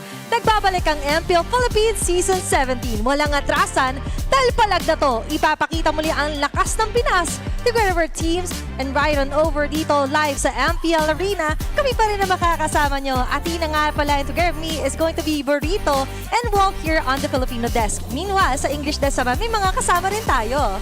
Right, ako si Rockhard, kasama ko si Leo and si Renmar Santa Cruz. Hi. Tama, hi. Sorry, bawal ba mag-hello dito? Tama naman. Barbershop siya kayo. Pwede naman. Hello, Anyway. P. Hello, P. Hello, yeah. Welcome back, ladies and gents. Ito na ang ating pangalawang serye for today's, Super Fan Sunday. Sunday. Hindi, I think it's Family Day. Sunday. Yeah, Family Day. Yesterday was Super Fan Saturday. Sunday. Alright. Yeah. Trying to Everyday Super Fan Day for Every me. Super Fan Day. Ayun na.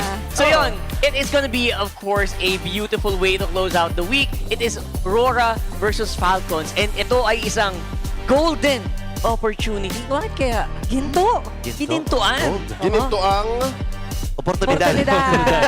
Tinagalog lang natin. Kahusay naman. And going back doon, bakit nga ba golden opportunity? We're focusing on to our gold laners para dito sa matchup ng Aurora laban sa Falcons. Yeah, actually kasi nung nagbago ang ihip ng nagbago yung mga lineups, nagbago yung mga players. Syempre nagkaroon ng oportunidad para maging the best of the best. Kasi for the past 5 years, meron tayong tinatawag na heated rivalry between Kelra and OM. Pareho silang wala sa MPLPH. Yeah. So ngayon, meron tayong ginintoang oportunidad. Yan. A golden opportunity to name a new best gold laner in the league. Who is it? Pagkakataon nila mag-step up, mag-move up, at shout out sa mga nag-moving up, graduate nga pala by the way. Pero dito, sino ba yung move forward para maging next gold standard ba yan? Or the new standard sa MPL? Oo, ang maganda pag-usapan to kasi parehas nagpe-perform. Parehas denominate yung mga games na ipanalo nila. Di ba? Parehong world champ! Parehas world champ din. If you think you are the next best gold laner in MPL Philippines, you can scan the QR code. No, it's not one of those things. We're looking for the next best gold. You know what? Speaking of gold laners, ito na. Dalawa sa pinaka-the best of the best. Panood natin, meron silang gustong sabihin dito, syempre. Siguro po sa sarili ko, hindi ko po siya kiniklaim pero siguro po sa mata na lang din ng tao. Pero ako po, confidence po ako sa sarili ko na ako po yung number 1 and talagang ipoprove ko po yun and siguro masigitan ko po talaga sila para hindi nila ako maabot. Hindi ko naman hinaangad maging top gold laner. Ang kailangan ko lang ay mapatunayan ko na mas magaling ako sa kanila at kailangan ko lang may labas ang laro ko.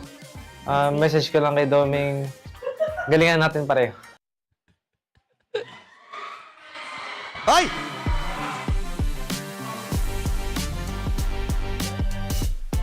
Yun nga eh. Yep. Yeah. People that I am number 1 and then that y'all won't be able to chase me. Well, for Super Marco, he took the more humble route. Pero Humble route. tingin ko parehas naman na gold laners natin. Ayun na. Flex. Wait Bukod lang, sa mahilig sila mag-flex, kailangan din kasi naniniwala ka na ikaw yung number 1. That's the mindset mo, Dominic. Kahit habang pinapakitaan tayo ng kanyang mga matinding resulta na kanyang pag-gym. Ayun na! Ayun yung goals! Ayun yung goals! Sandali lang! Bring out the guns! Pangpamilya po tayo ngayong Sunday. Family Day! Family Day! Oh my God! Let's go home! Let's go home! Nangyayari! ML, diba? ML usapan, diba? Okay. Bakit ganito? Hindi lang yung pandesal, buong panaderya na yun! So ito na. Grabe, yun yung stats na nakita nyo. Sorry, hindi lang nakapokus sa stats eh. Iba na ang focus natin eh. Ang stats nila, bench, 120, 8 reps. APBR. Body fat percentage, 12%. Alam nyo guys, ito yung maganda dito sa dalawang gold laner natin. Hindi sila mahilig mag-trash talk eh. Hindi sila mahilig bumoka eh. Papakita lang nila kung ano meron sila. Simplex eh, no? Actually, hindi pala simplex yun. Full on flex Si Burrito naman daw. Si Burrito naman daw. Tapos talaga. Uy. Okay. mukhang kailangan natin isang tabi muna ang ating heated rivalry dahil kailangan natin pag-usapan ngayon ang keys to victory ng dalawang teams natin. Most importantly para dito sa Aurora, they have to force the Turtle or the Lord fights against the Falcons. Nakita natin na ang Falcons mahilig mag-macro muna bago lumaban. If they force the Lord or the team fights around the Lord, mas maganda para sa kanila. At kailangan din nilang i-contain si Flap. Tingin ko kasi yung mga games na nagsastruggle yung XP lane na para sa Falcons, doon nahihirapan yung Falcons at pwede itong i-exploit ng Aurora. Now for Falcons, they have to watch out dun sa counter, na pwedeng ma-counter yung Falcons playstyle. Ito yung mga cross-map trades. Dalawa yung gusto ko i-point out dito. Una yung cross-map trades na nakita natin mula sa Aurora na pwedeng umubos dun sa farm ng Falcons. At the same time, yung magiging sobrang efficient nila, na magugulat ka na lang, biglang na-out-farm ka na ng Aurora. Yeah, that's one of the best qualities of Aurora in the M7 World Championship because of the more aggressive nature of the top teams there, such as SRG, Alter Ego, even then Liquid. It seems like there was a slowly dying art of the cross-map trade. Aurora did not let go of that. They actually embraced that, hence why they were able to end up claiming the M7 World Championship. For Falcons, they have this weird tendency in the center for Ogwen and Hadji to lose early trades. Within minute 1, minute 2, you'll see Ogwen get taken down and then Kyle's jungle get invaded. So they have to avoid that as much as possible because when you're up against a team like an Aurora, if you get blasted early on and your jungle loses his first rotation, it's pretty much over. Yung summary na gusto ko ding idagdag doon sa sinabi mo, opportunista kasi yung Aurora. When they see that you make a move on this side of the map, biglang sa kabila may gagawing play Aurora. Kahit natalo sila doon sa isang side, meron silang trade na nakukuha. Ganun naman dapat grab the opportunity when it presents itself. And nakita naman natin for both gold laners as well, ay ganun din naman yung kanina nagiging sagutan. Yeah, speaking of gold laners, ito na. Ipapasok na natin ng isa sa mga ating bagong segment dito sa MPL Philippines. Ang ating tatawagin na debates. Debates.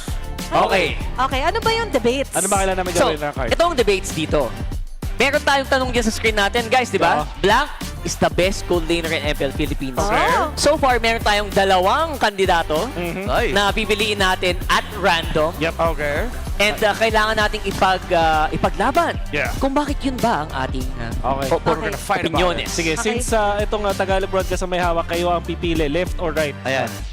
Ano ba? Hindi nyo alam. You pick first. What do you pick? Oh, nagkakadin. Shuffle to, shuffle. Okay. Sinapot. That one. Okay. So, sa amin, ang kailangan namin i-prove, ito random po guys, di namin to alam po siya. Okay, sino yan? Doming kahit sa atin. Okay. So, sa Filipino broadcast, recap lang, Doming Kite is the best gold laner in MPL Philippines. Okay, that's right. Una ako na. Okay, una ka na. Sige. Listen mo. Doming Kite, ang pinakamagaling ni gold rainer ngayon sa MPL Philippines. Bakit? Season 16, 13-1. Dinominate ang playoffs. That's correct. Sabihin na natin, sige, given, naulat sila nung Grand Finals. Pero, M7 World Champ. That's really good. That's really good. Alright. Ang lupit mo, Purito! Okay. Alright. Don't forget, Super Marco. MPLPH champion. Tama. M5 World champion. Tama. And we see, for Falcons, they will lose if Marco loses in lane, pag nahirapan. Pero, if Marco is winning, if Marco has farm, if Marco has items, Falcons is almost unstoppable. Can't touch this! Amen. Okay, ano ba? Kami naman. Okay. Napakasimple na naman. You take the next one.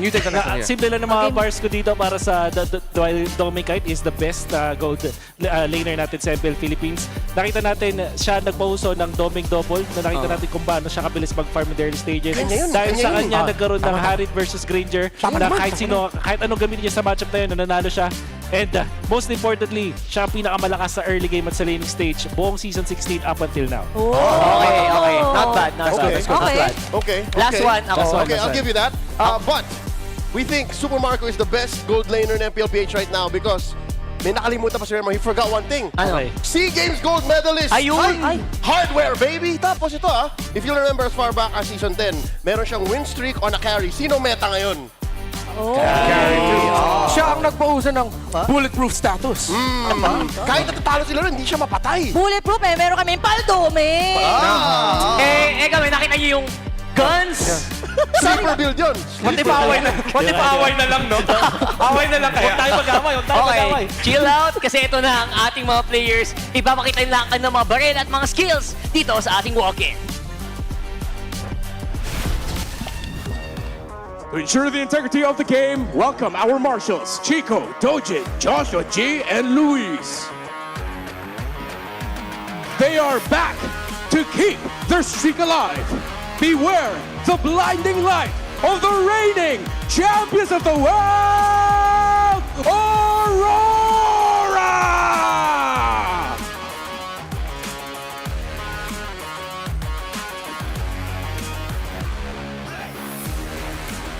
The talons are out, and the hunger for redemption is real. Await the flight. Guns out for Team Falcons!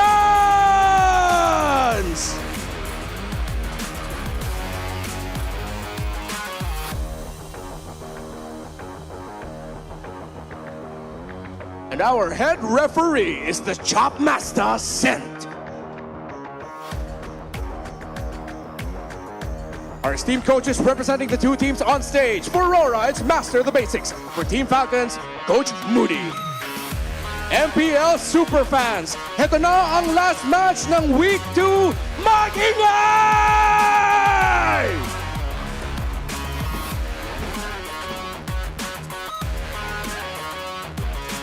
Here we go for our last match of week number 2. We got for you Aurora Gaming.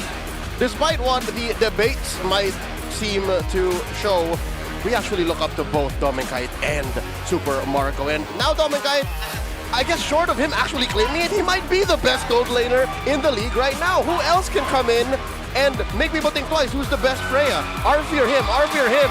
I think Marco will have to double down on his workout to try and catch up. Yeah, so the thing I said earlier about Falcons living and dying by Super Marco's success is a massive double-edged sword that in most recent history actually comes back to bite them even more. Super Marco, he's been touted internationally as one of the most difficult to go up against in lane. But we haven't really felt that as much. It seems like Falcons have doubled down too much in taking care of the center that they've forgotten to take care of Marco. They have built themselves an empire before through playing through Super Marco. Yeah, I hate to admit it, but it's very apparent. Like most teams right now really focus on that mid trio that we love to talk about. And it's that mid trio that enables the side lanes and vice versa, which brings me to put some pressure on Flap. Is he going to be Flap or a flop? Because he's one of the highest roller XP laners in the game in the history of the league. Definitely very, like, what do you call this? It's very 50-50, right? Feast or famine. Feast or famine here for Flap TZ right now, which has been actually serving, the Falcons relatively well in some scenarios, but at the same time, very much, it's just a lot to desire for. Yeah, it's also determined on what ends up in the hands of Flap. And again, it's the theme for the season. You end up in the Roma trio. One of the reasons why, especially in their last series against Team Liquid Philippines in the Clash of Titans, that Flap had a hard time is because Ogwen and Hadji were having a hard time. They were getting unnecessary deaths. They had to double back and try to protect Kyle after they lost their initial trades. So that puts so much pressure on Flap that almost always will end up with more offensive-minded EXP laners that won't be as tanky as you'd want it to be. Hence, the high death count. That's right. High death count. I think he's definitely on the running for highest as well in the league, probably, from the games I've seen at least. But look at that Champions World, the World Champions Factory, rather. A lot of them are still highlighted, a lot of them still active, a lot of them kicking butt. Ooh, we're playing with two-time world champions here today. Yeah. We're looking at, of course, Flap and Edward. That's correct, right? 3. I'm not missing anyone else? That's right. No, 2, just 2. Just 2, Hadji okay. competed in M2. Yeah. And then he won M3. Yeah. So it's the 2 EXP laners that we're looking at. But I think because of how much influence the Rome mid trio affects the whole map, we also have to revisit the matchup in the jungle. I feel like Kyle and Demonkite are much closer mirrors of one another than maybe these two teams would care to admit. They're very dependable in terms of being able to be the carry if needed, but most recently, the teams have excelled through them if they play the more utility role. And even though the utility of Demonkite and Kyle it's very aggressive set. They look for those big initiations. Not to mention the propensity of both teams, not just junglers, to embrace the Dark Continent. The Dark Was it Continent. not in the past couple of seasons where people would question Coach Treb, Falcons former coach, why? That's why right. would you pick that? Although they do have some other picks that I would not consider a dark one. The Fanny really highly contested on both of these junglers whenever their teams need it the most. We are obviously going to be on RORA side for now. Was that Expanding Rivers? I believe that was Expanding Rivers. ERBS. Expanding Rivers, blue side. Blue side. There you go. So overall, I would feel like, you know what, they've got a lot on their arsenal. You know what, earlier when Carl Teasy himself said, you know what, AP Brent needs a little bit more, what do you call that, hero pool?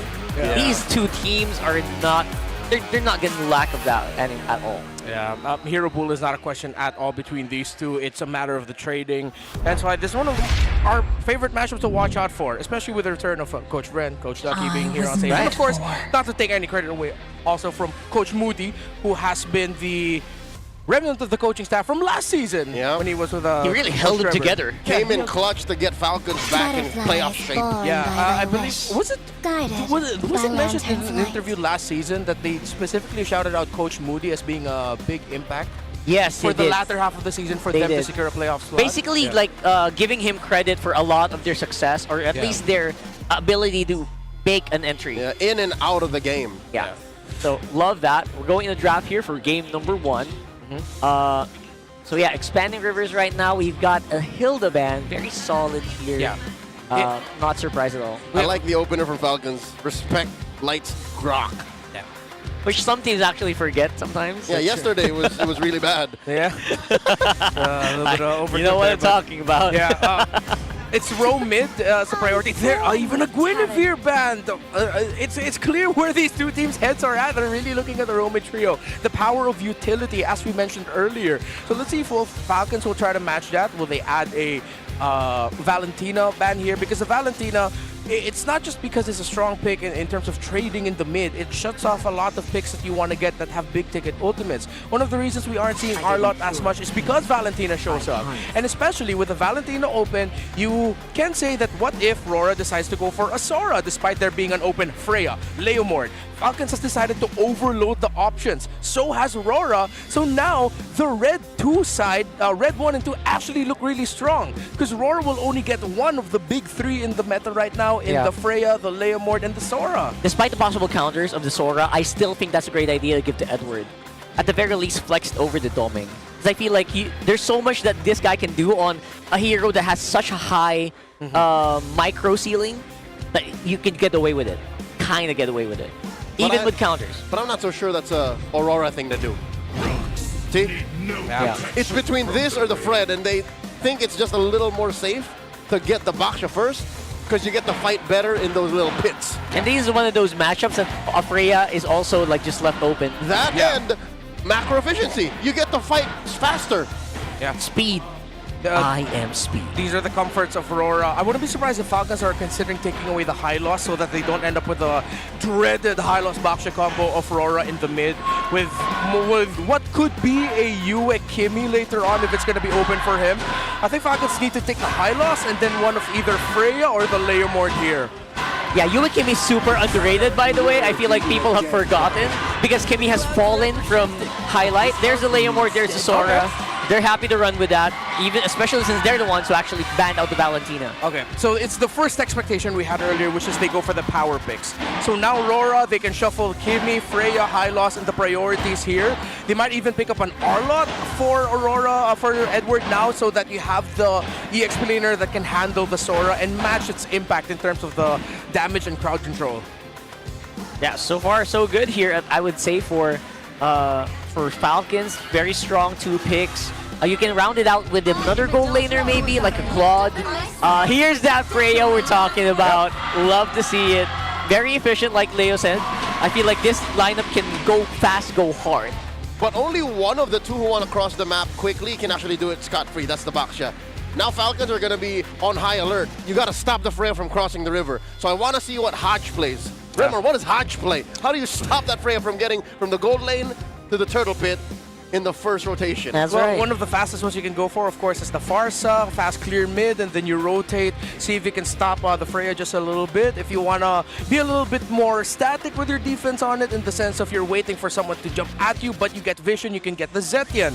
Now, an option here for Falcons is they have to consider that RORA might suddenly surprise show up with a chip later for Rome. Yeah, that I was even about if to they say steal that. away the Hylos or something like that, there's still going to be the chip available for Light later on. So now they pick up their carries. It's a clear matchup now. This is most likely going to be a Freya in the gold lane for Dominic. That's been the tendency for RORA. The R-Lot's still open, so you want to consider that going up against the Sora.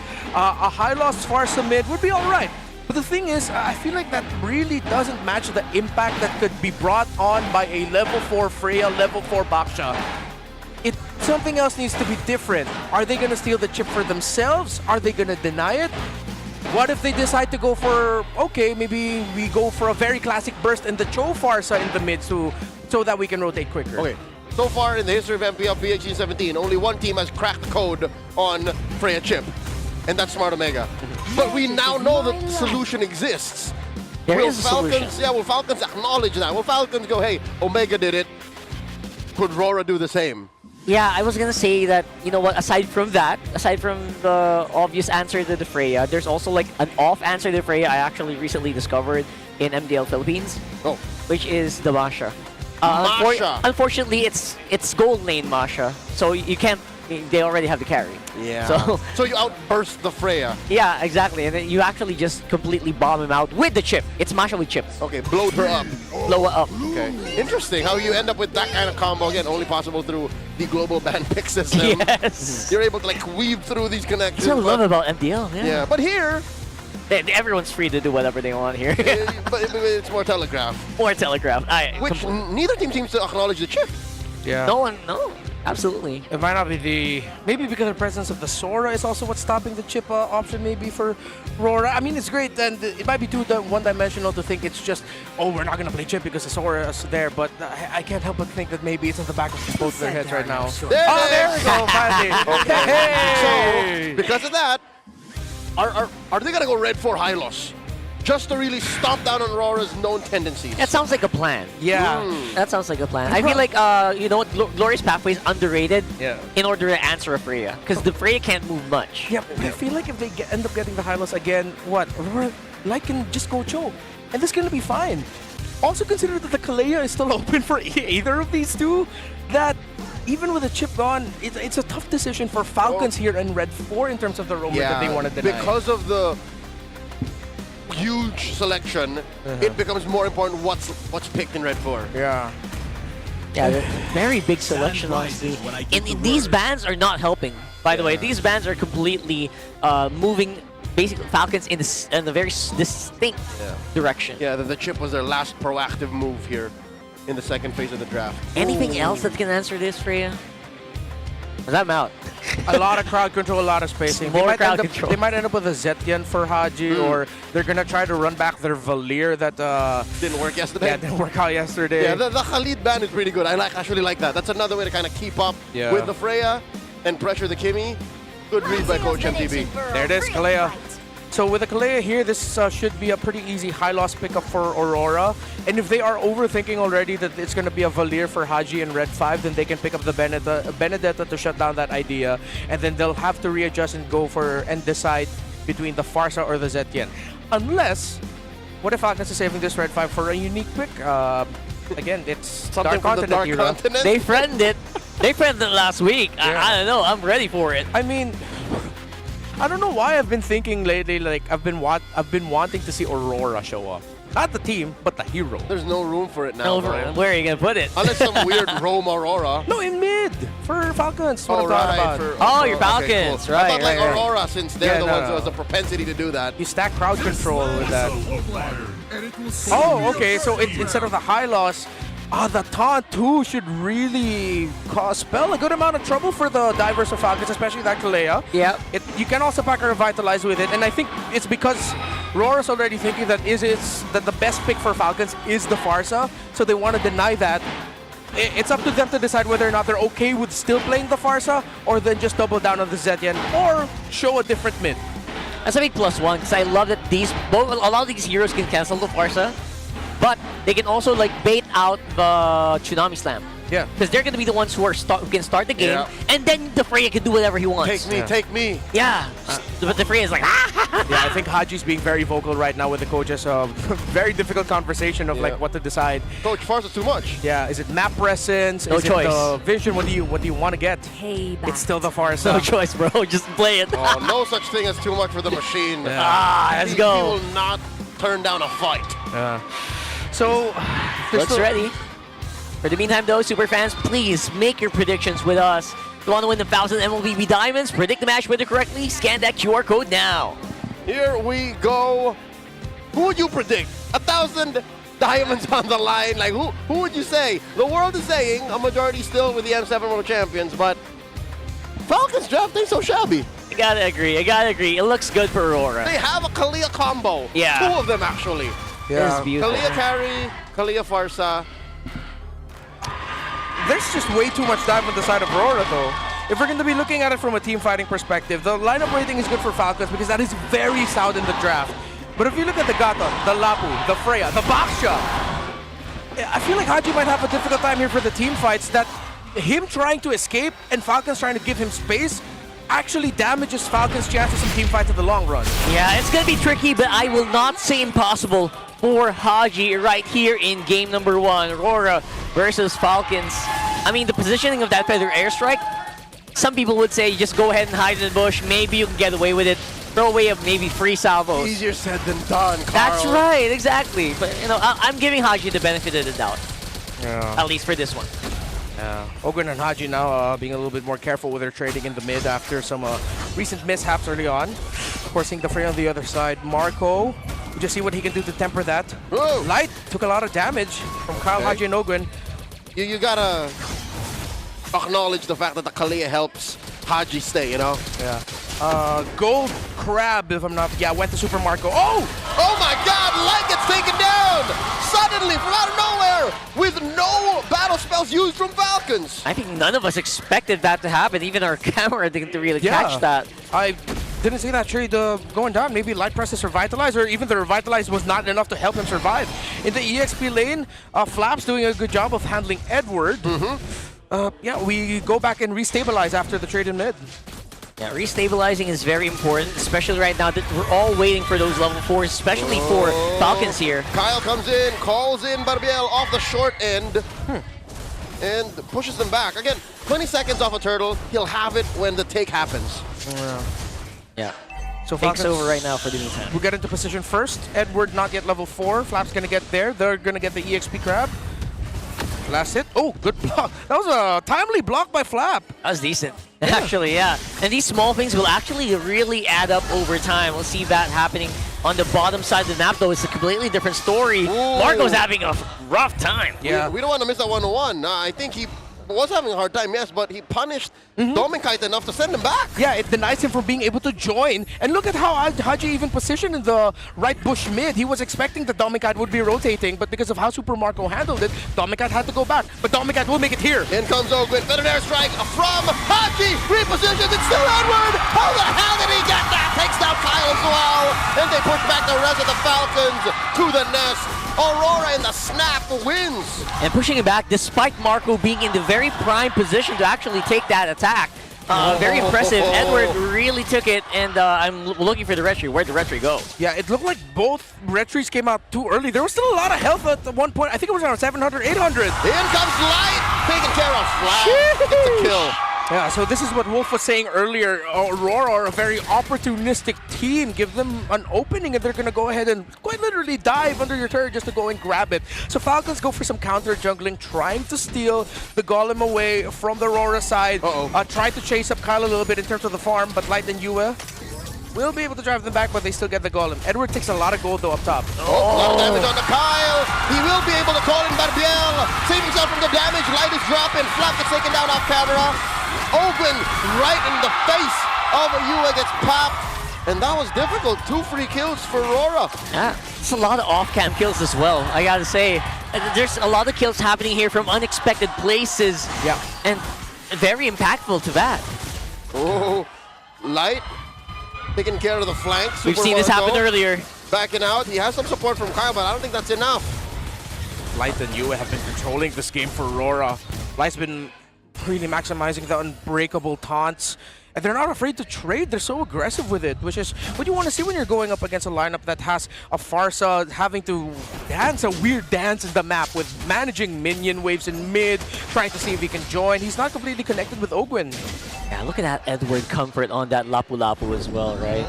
Right now, there's a lot to be had, or a lot to be desired for Falcons mid trio, but other than that, I feel like the side laners are actually having a pretty decent time for Falcons. Except Flap. 2 deaths already. Except Flap, yeah, sorry. So he's deciding to cut. They're going to push up top. They're going to get a bit of gold there alongside Kyle, as they know that, okay, cross-map trade for Falcons Aurora. Falcons have accepted the difficult truth that they cannot touch this turtle. They are protecting the purple just in case as well. And there's a whole lot of gold Kyle is getting on top lane.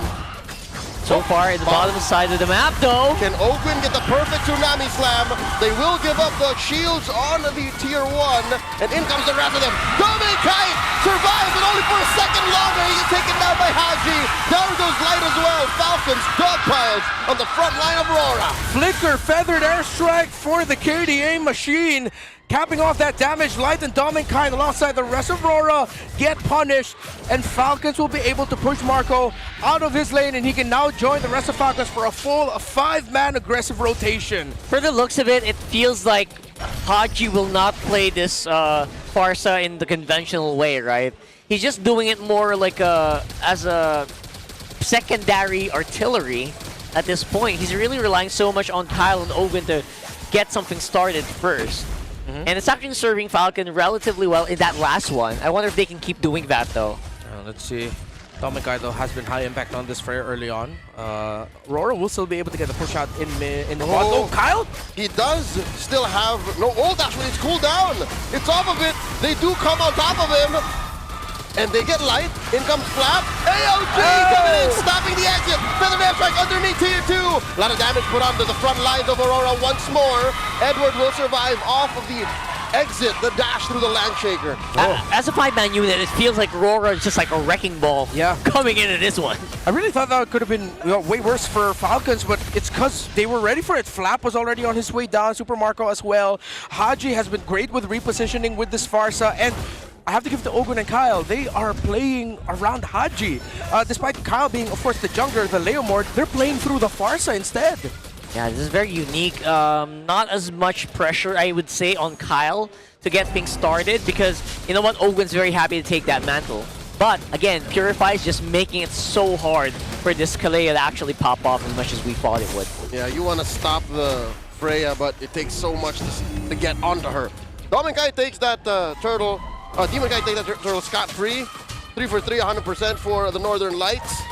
And the Falcons are still looking for that opportunity. It's a slow climb towards equal footing. Actually, thinking, where's the catch going to happen here? There it is. There it is. Gets caught out. Flicker's back. The answer from Flap, wailing away, torrent form. Looking for some crowd control, keeping them underneath tier 2. AOG plus ball freeze is set. A lot of crowd control coming in. Down goes Flap. Where's the damage? Feather airstrike plus Kyle coming through. Taking down Light. One more kill for Falcons. Edward goes down. They take down Kyle. Demon Kite jumps in. That holy shield pops. 3 for 2, still a winning trade for the M7 World Champs. They are so tanky and they deal so much damage to boot. Falcons handled that extremely well, but Aurora, even though it looked expensive, they lost 2. They still got the turret, and that was still a heat check to Falcons, telling them you guys don't have enough damage to melt through the Baksha and the Freya. Yeah, we posed that question earlier. What can they do to actually answer this Freya? It looked like they were doing it for the first part, but then again, that sustained damage coming in from Aurora is just unbearable. Yeah. There's not much they can do about it. The Revitalize was clutch. Kyle's entry, the knockback was great, but then even right under their Demon Kite and Domin Kite together, it's a lot. Hence why this Freya has really been on everyone's radar ever since the M7 World Championship, and Dominicite still continues to show his mastery with it. And of course, Demon Kite's comfort with RORA, with Baksha. Oh, traction pulse from Yue. Flushing them out of that small brush. Falcons struggling to keep even this orange away from the hands of Aurora. Where's the retribution? Kyle gets it with the help of a momentum. A little bit of a room to breathe for Falcons. I don't know if this is a silver lining or a very unfortunate reality for Falcons, but you guys see what I'm seeing, right? They're pretty much handling the fights well. They're man marking. They're maximizing their crowd controls, their dashes, everything, but it just seems like they're getting lineup dipped. Are you saying that they're doing it right, but it's still not enough? Exactly. That's right. It feels like Aurora's just doing it like 20%, 10% better. At least, you know, they're doing the right things. Yeah. And they're getting 100% of all the big objectives. Yeah. All turtles, all lords for Falcons, and look at the level difference. They don't have enough damage just yet on Hadji. He only has a glowing wand. Hadji had to rotate out of lane a lot, and it also didn't help that, of course, all the objectives went to RORA, meaning that even if Yue wasn't in lane as often, he was still getting the gold through the rest of the team. Uh-oh. They're going to try to bear down on the Falcons, even underneath tier 2. AOG, Valkyrie's Ascent, cascading ults coming through. Better dare strike. Flap very low. Flap gets taken down by Dominkai. They do trade for light. 1 for 1 so far. Super Marco wailing away at Demon Kite. Popping that poisons. They're happy with the turret. Yeah, it seems just as much as you can do to try to answer individual people who are diving. What do you do if all of them are doing it at the same time? I think they don't really have the tools to do that. That right there is a snapshot of where they are in this game, where Yue alone doesn't care that he's right in front of 4 members of Falcons in front of their base. No fear whatsoever. Yeah, no fear. He knows that they can't engage on him. He knows that they can't jump on him.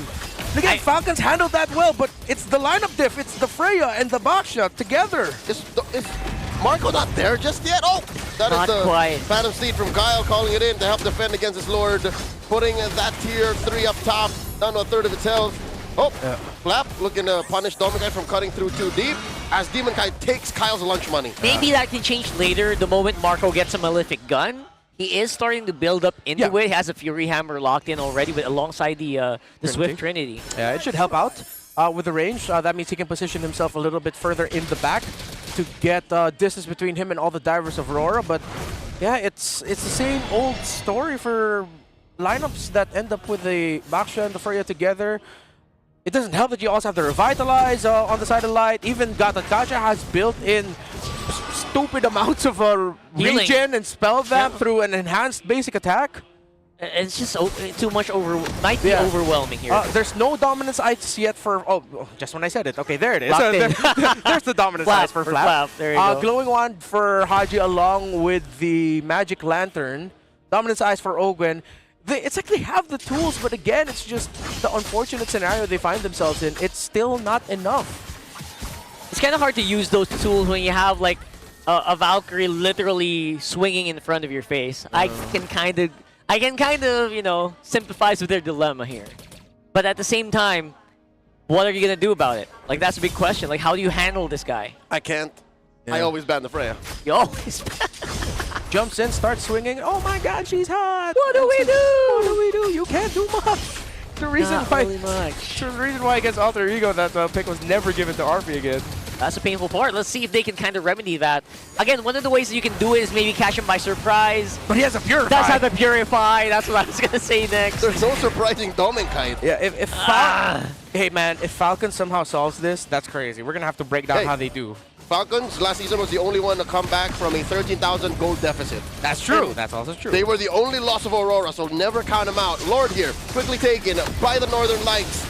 No dice because they will take it, and the answer, they pop Edward first. Then comes the rest of Aurora after Hadji's better dare strike. They jump down on the Dominkai underneath 3. Then Flap falls. Light still wailing away. Kyle at half health does not have the Phantom Sting. Gets taken down by Yue. Dominkai finds him, serving up a kill to Yue. Double kill. More stacks for the mid lane wizard. They are too damn tanky. Too much. I also see the problem because Yue is flying alongside Dominkai. So if you're Flap caught in between that, who do you pick? Who do you target? Oh my it's so God! hard. Hadji gets caught, and they're in the base. Aurora have a Lord marching through. That's all she wrote. Game 1 goes to Aurora. At the end, the numbers make it look like a one-sided win, which it did. Falcons did almost everything right after some early game flops. But the nature of the lineup that they were up against, the signatures and the comforts, RORA made that look too clean. That was just way too clean for comfort here. Falcons, again, there's not really much wrong with what they're doing. It just feels like they want to do certain things, but they don't really have the tools to do it. They do not know how to answer this Freya. There was just zero fight against him. It felt like Dominkai could do whatever he wanted on the map. He could spray paint whatever. No one was there to police him. Yo, I thought Wow. that was is that a Dominkai lookalike? Yes, it is. It's the Doming double. Hey, very important figures in history always had body doubles. At the very least, for safety. Right? Today is that day off for the Doming double. He just wanted to enjoy it. He doesn't need to work. He can enjoy the game. The MPL arena is a safe space, for Yeah. even for big celebrities. Yeah. That's amazing to see. So, yeah, let's try to break this down. I'm gonna pose a tough question. What could they have done to actually stop that rampage from Aurora? I have no idea. I'm sorry. I rarely want to say that on broadcast, but okay. We have to acknowledge that the first turtle fight for Falcons went terribly. Oh, and yeah. if it maybe was a different story, they could have probably delayed the farm on Yue, delayed some progress onto the Freya, delayed some progress onto Demon Kite. But we saw that even though they lost Turtle 1, they still got to climb back somewhat and even out some things. They were being able to dish out some damage back to Aurora and punish them for the takes that they wanted to get. But it's one of those scenarios where you can't even pin it down on the draft, even though as much as we say, hey, they got Gatot, they got Baksha, they got Freya. You can say in a way that's a bad draft, but then Falcons were making it look like they could play through that quote-unquote bad draft. It's one of those scenarios where you just have to admit the team on the other side of you is just that damn good. They maximized all of the self-regen that each of their abilities, each of their heroes have. The space they provided for Yue for him to go deathless and get this MVP game. Look at Yue being able to just freely hit. Even though Hadji was trying to hit him with a feathered airstrike, there were too much other figures that he needed to focus down on too. So much frontliners from RORA just diving, peeling for the king of the lineup, which is the Kimi, or dare I say the queen of the lineup, which is the Kimi. And look, Yue almost in all of these highlights barely went below 50% health. Yeah, that's the big question, right? Like, he had backups on backups for that front line. he had 3 backups. Yeah. A backup for a backup of a backup. Like Batman. Yeah, and that's a fighter emblem Kimi too. So yeah, Yue just had a fun time here. It didn't feel like he was under any threat. At least if I was playing that Kimi, it didn't feel like I was under any threat whatsoever for a majority of this game, despite how scary a Farsa is against a Kimi, You know right? what? Just to boil it down, I think Falcons had a good set of tools. It's just the wrong job for it. Yeah. The wrong job. Exactly. It's like, you're better with the analogy, so maybe you can come up with one. I can't think of one right now. That's pretty analogy. perfect. That's You don't pretty have to perfect put an already. analogy to the analogy. Yeah. No, I thought you were gonna say it's like you brought a hammer to fix a computer. Sure. Okay, Yeah. that sounds pretty good. You came up with that one. Yeah, you have a nail and you brought a screwdriver. Yeah, exactly. It'll do the job. You can technically do it.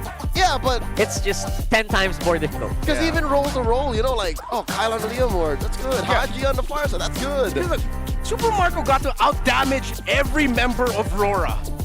He dealt almost 60,000. No one even crossed the 40,000 damage threshold on the side of RORA. So they've got the tool, they've got the damage. They have the damage, but it's just not sticking. It's too tanky. And it's funny because there's Dominance Ice, there's Glowing Wand. They built anti-heal, but it's just the nature of the heroes that you're up against. It's too much. Overwhelming. It's overwhelming amounts of tankiness and self-preservation.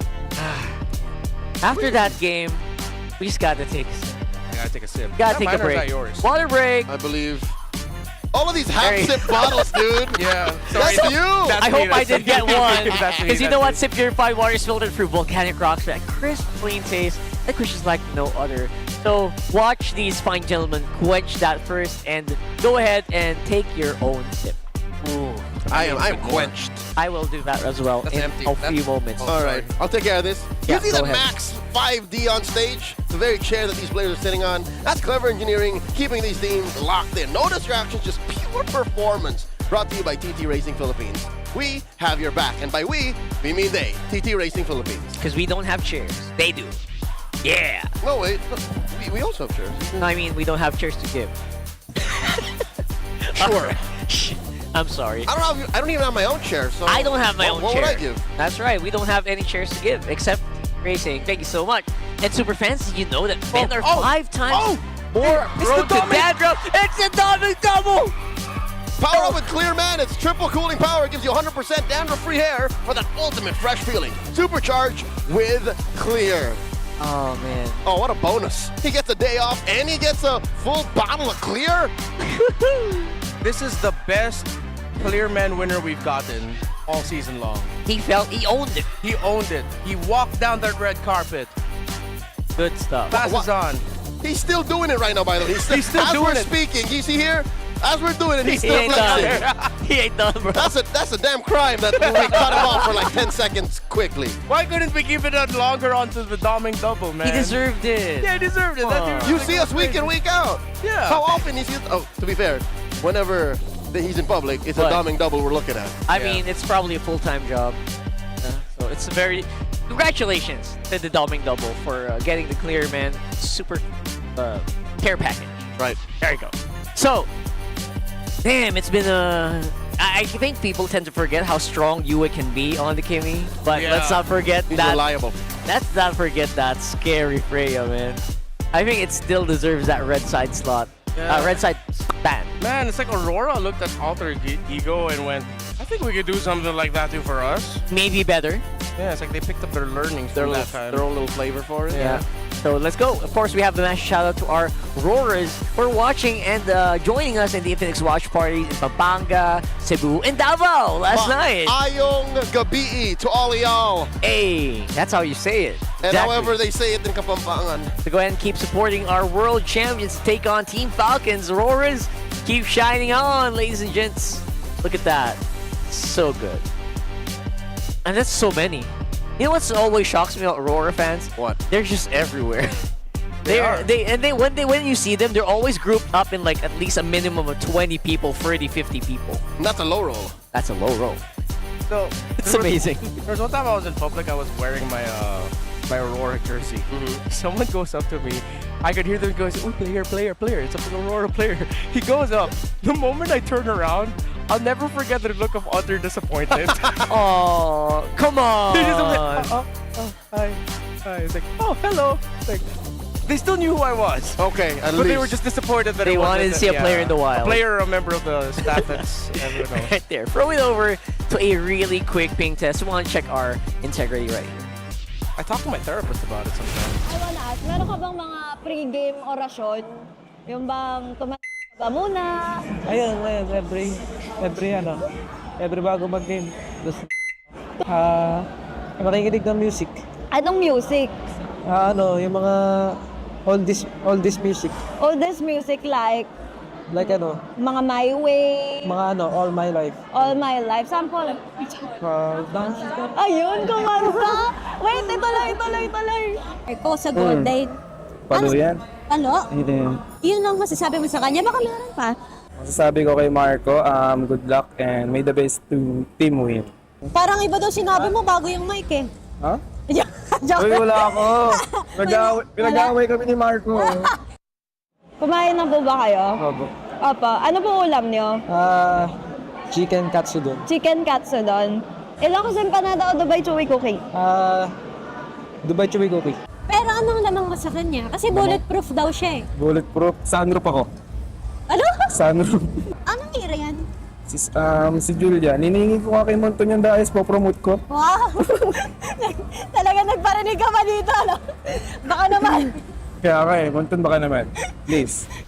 I did not expect that set of initial questions. Yeah. Is it just me or did it seem like Thea and Odin were asking different questions, different kind of conversations that they were having with our gold Two different ends of the hosting spectrum. I think we have to fill in our audience here of what Thea mentioned. She asked Super Marco if, how do I put this gracefully? Number 2.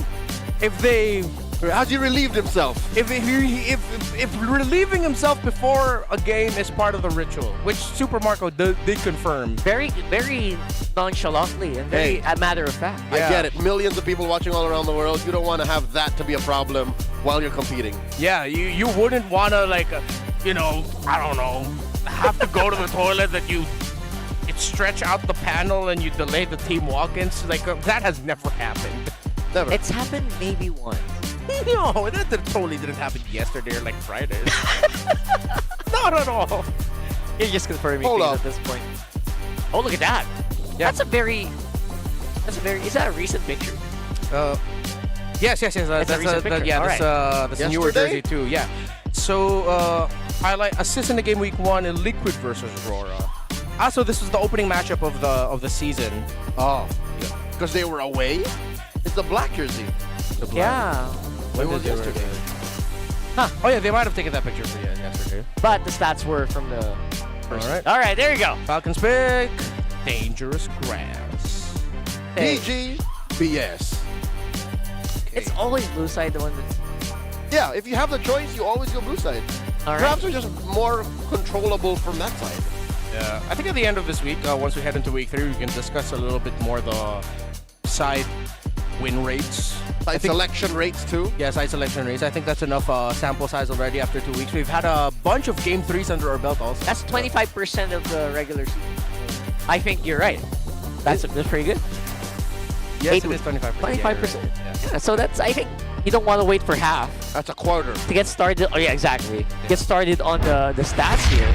But Grok, permaban, Oh yeah, for sure. right? Unless Am I wrong? Ogwin can steal it away. Because Ogwin does play it too. Yeah, Ogwin's You're a right. pretty masterful Grok too. He rocks that Grok. And they are first pick. Yeah. Okay. Now we're talking. Now maybe you can just leave it open and maybe Ogwin can kind of just maneuver it with it. Need no protection from Yeah, the rain. see? Boxer said Grok. I always mix up Bakshas and Grok's voice line sometimes. Mainly because Bakshas says rocks. Yeah, no, but Grok wants to be your friend. Yeah. Just remember that. Grok wants to be your friend. Is That's that right. still the voice line? I think so. It's still in there somewhere. Cool. All right. So obviously for Grok and Baksha, that trade's not going to happen here. Maybe not quite yet. We're still looking at one red side. Freya's already banned out, so no need to panic. And Grok is open. It's got to be that blue one, right? Like, what else would you do? What else would you pick if you had to ban the phobias? Oh my lord. Oh my lord is right. Well, if they do give the Grok, which again, do at your own risk. You'll also get your own. Correct. Ah, You got that's a good tech move. charge. Yeah, That's a good move. Got tech charge for tech charge. And plus, Hadji knows the timing of the tech charge. He's a Grok guy. That's right. All right. I like what I see. I like what they're doing here. Valentina just opens up so much, right? At the same time, you know, you're trying to discourage the Sora first pick, maybe. You know. Or more of a Fred team than a Leomord team. Let's do it. Let's do a Fred here. A gold lane The right away celebrity. for... Gold lane for Domikite also might not be too far-fetched. There's the Freddy boy. Oh, it's a mid instead of the gold. Okay. Fred, give me, again, typical Aurora trends here. Typical Aurora. And I love that there's no rush to actually pick up the Grok. That is actually really, really good here for Aurora. Yeah, I mean, they know that Light has a big pool. That Kimmy frequently gets paired up with a high loss, actually. The Gatot Gacha, that was one of the first times we've seen that in a while this season. Yeah, it's been a while since we've seen Gatot Gacha, too. So... Gets banned out a lot. They have a huge pool for that. But this heart Okay. remains steadfast. You know what? Sora. You know what? Valentina discourages Sora from the other side. But you know, you can pick it up on your side too. I'm worried though. This is another case of Flap saying, "Okay, I want to go again." Yeah. Let's roll that back. I think I can play that Sora better. Take two. Can he though? I'll make up for it, coach. Because there's a lot of remaining heroes or interactions for Aurora to make that mirrors what they did in game 1, which effectively shut him down. So red 3, there's a Valentina, so they're not gonna R-lot. They might just settle again with a Lapu Lapu for Edward. Yeah, they seem to be willing to do a lot like that. It might be a... Okay, so on the big screen right now in the arena, it is a Lapu Lapu that is being showed as the pick on red 3 for Aurora. I think it's as good as a lock-in. Yeah, it's pretty much as good as a lock-in. We're just gonna be waiting for the bans. Doesn't seem to be too miffed, Mr. Consistency. Mm-hmm. Happy to play that in almost every scenario, honestly. Here we are. I can't think of a bad scenario for Edward on a Lapu Lapu. Yeah. Even if you hard counter it. which sometimes a lot of people do. They're forcing Falcons to commit the roam ban since it was RORA themselves that took out the Grok. But I think also RORA don't want to give the tech charge to Falcons. But again, there's still the Hylos and got the Kacha, and then if that's not any of your cup of tea, then you go Cho. Which of all the above? My mission is to protect I was gonna say the Hylos was the one with the most stealable, IMU-able ults. Yep. It's also a great like combo for the Kimmy, one of the classics at this point. Yeah. You know, like Kimmy and Hylos is such a classic now. But now think about a good roamer for Light. It's almost any. Yeah. I would not be surprised if he goes for Cho here as well. Yeah. You're right. We said it. It's just either the Gatot or Cho, or Aurora just shows up with something new.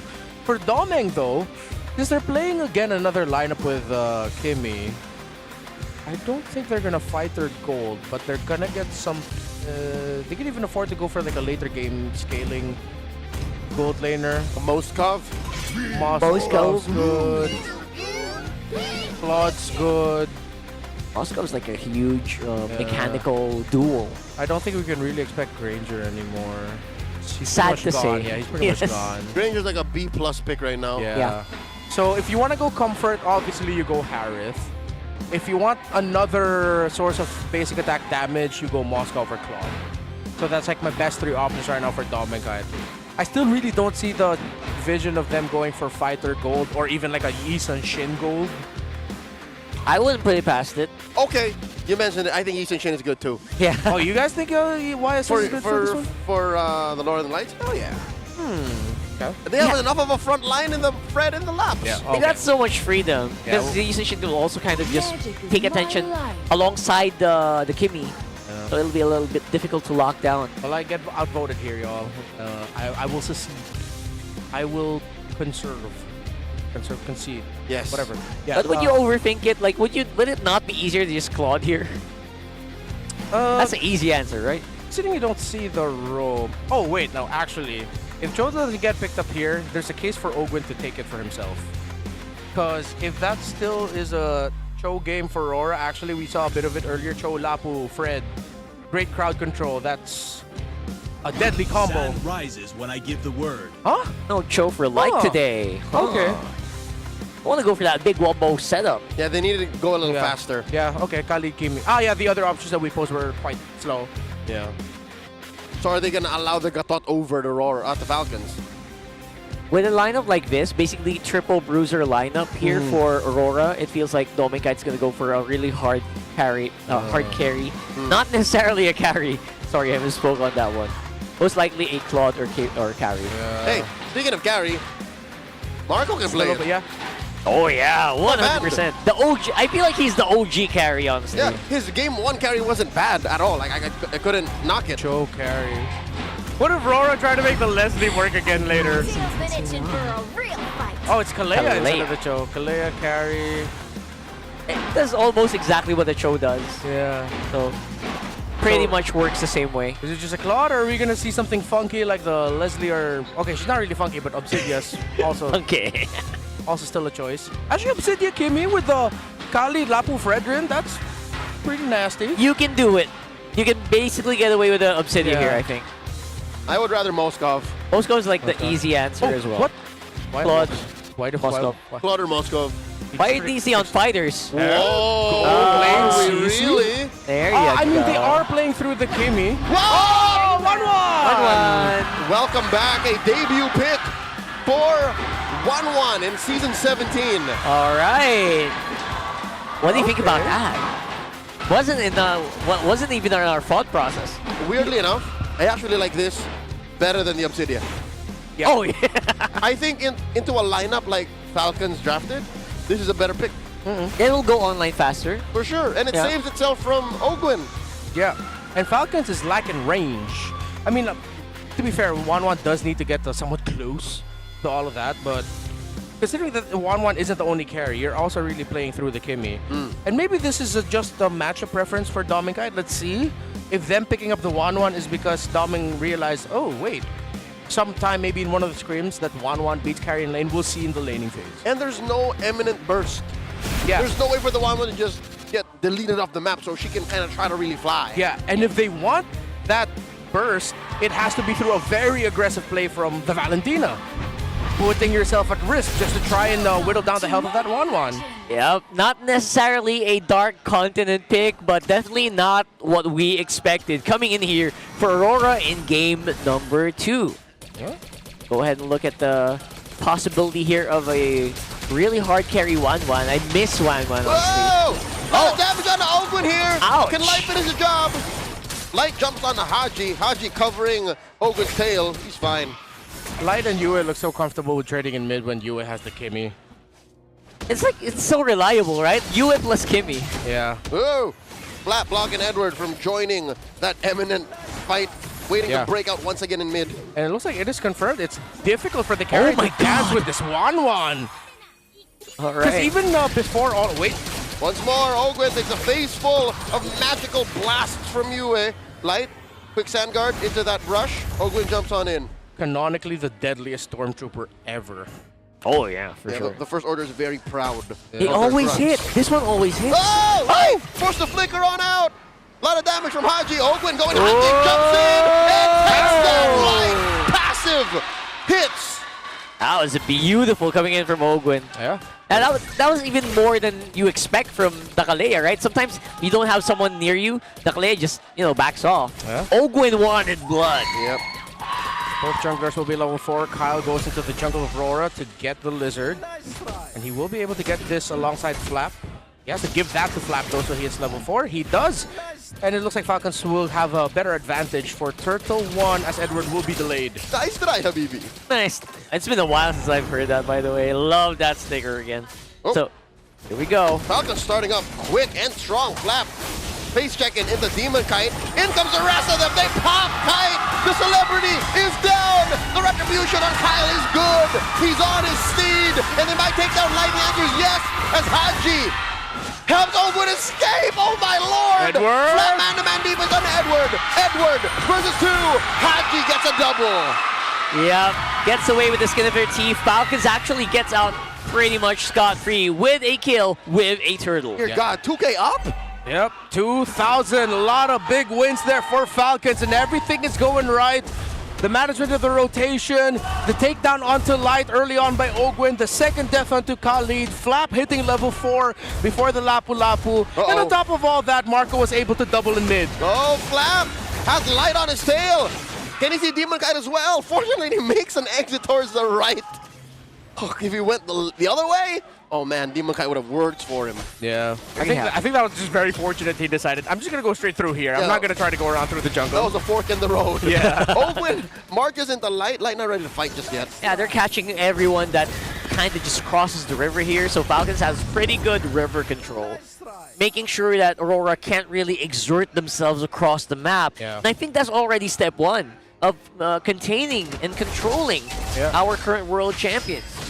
After the initial rough trading for Marco in lane, he now has a comfortable almost 400 gold lead over Dominkite, actually.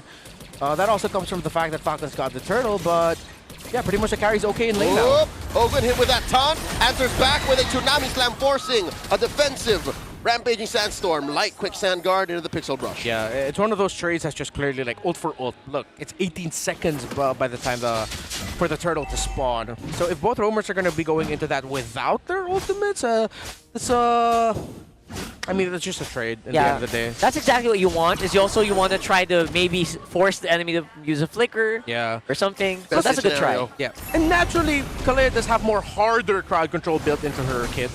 Like this. Oh, right there. Forcing Demon Kite back.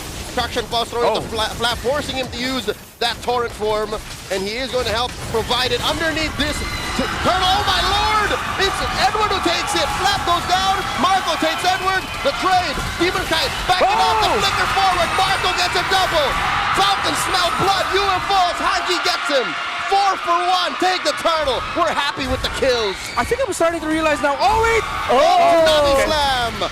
Purified by Dominkite. You were saying? Just good old needles and flowers there for the 1-1. So I think now I'm starting to realize why I was quite skeptical about this Khalid pick. For you gentlemen, it was the speed, which does make a lot of sense, but you kind of need a little bit more than just going fast now. Some stability is getting missed for Aurora. Granted, we did see up top. Something could happen. Okay, they're eyeing each other very, very badly. But It'll be the best for Aurora if nothing happened. Yeah. They need to find their footing. Oh! Kyle answers a Demon Kite. Demon Kite forces user retribution. In comes Light. Flap to respond as well. Edward pushing back again. Aurora. It would be in their best interest to say, let's slow it down. Which is again weird for this Khalid.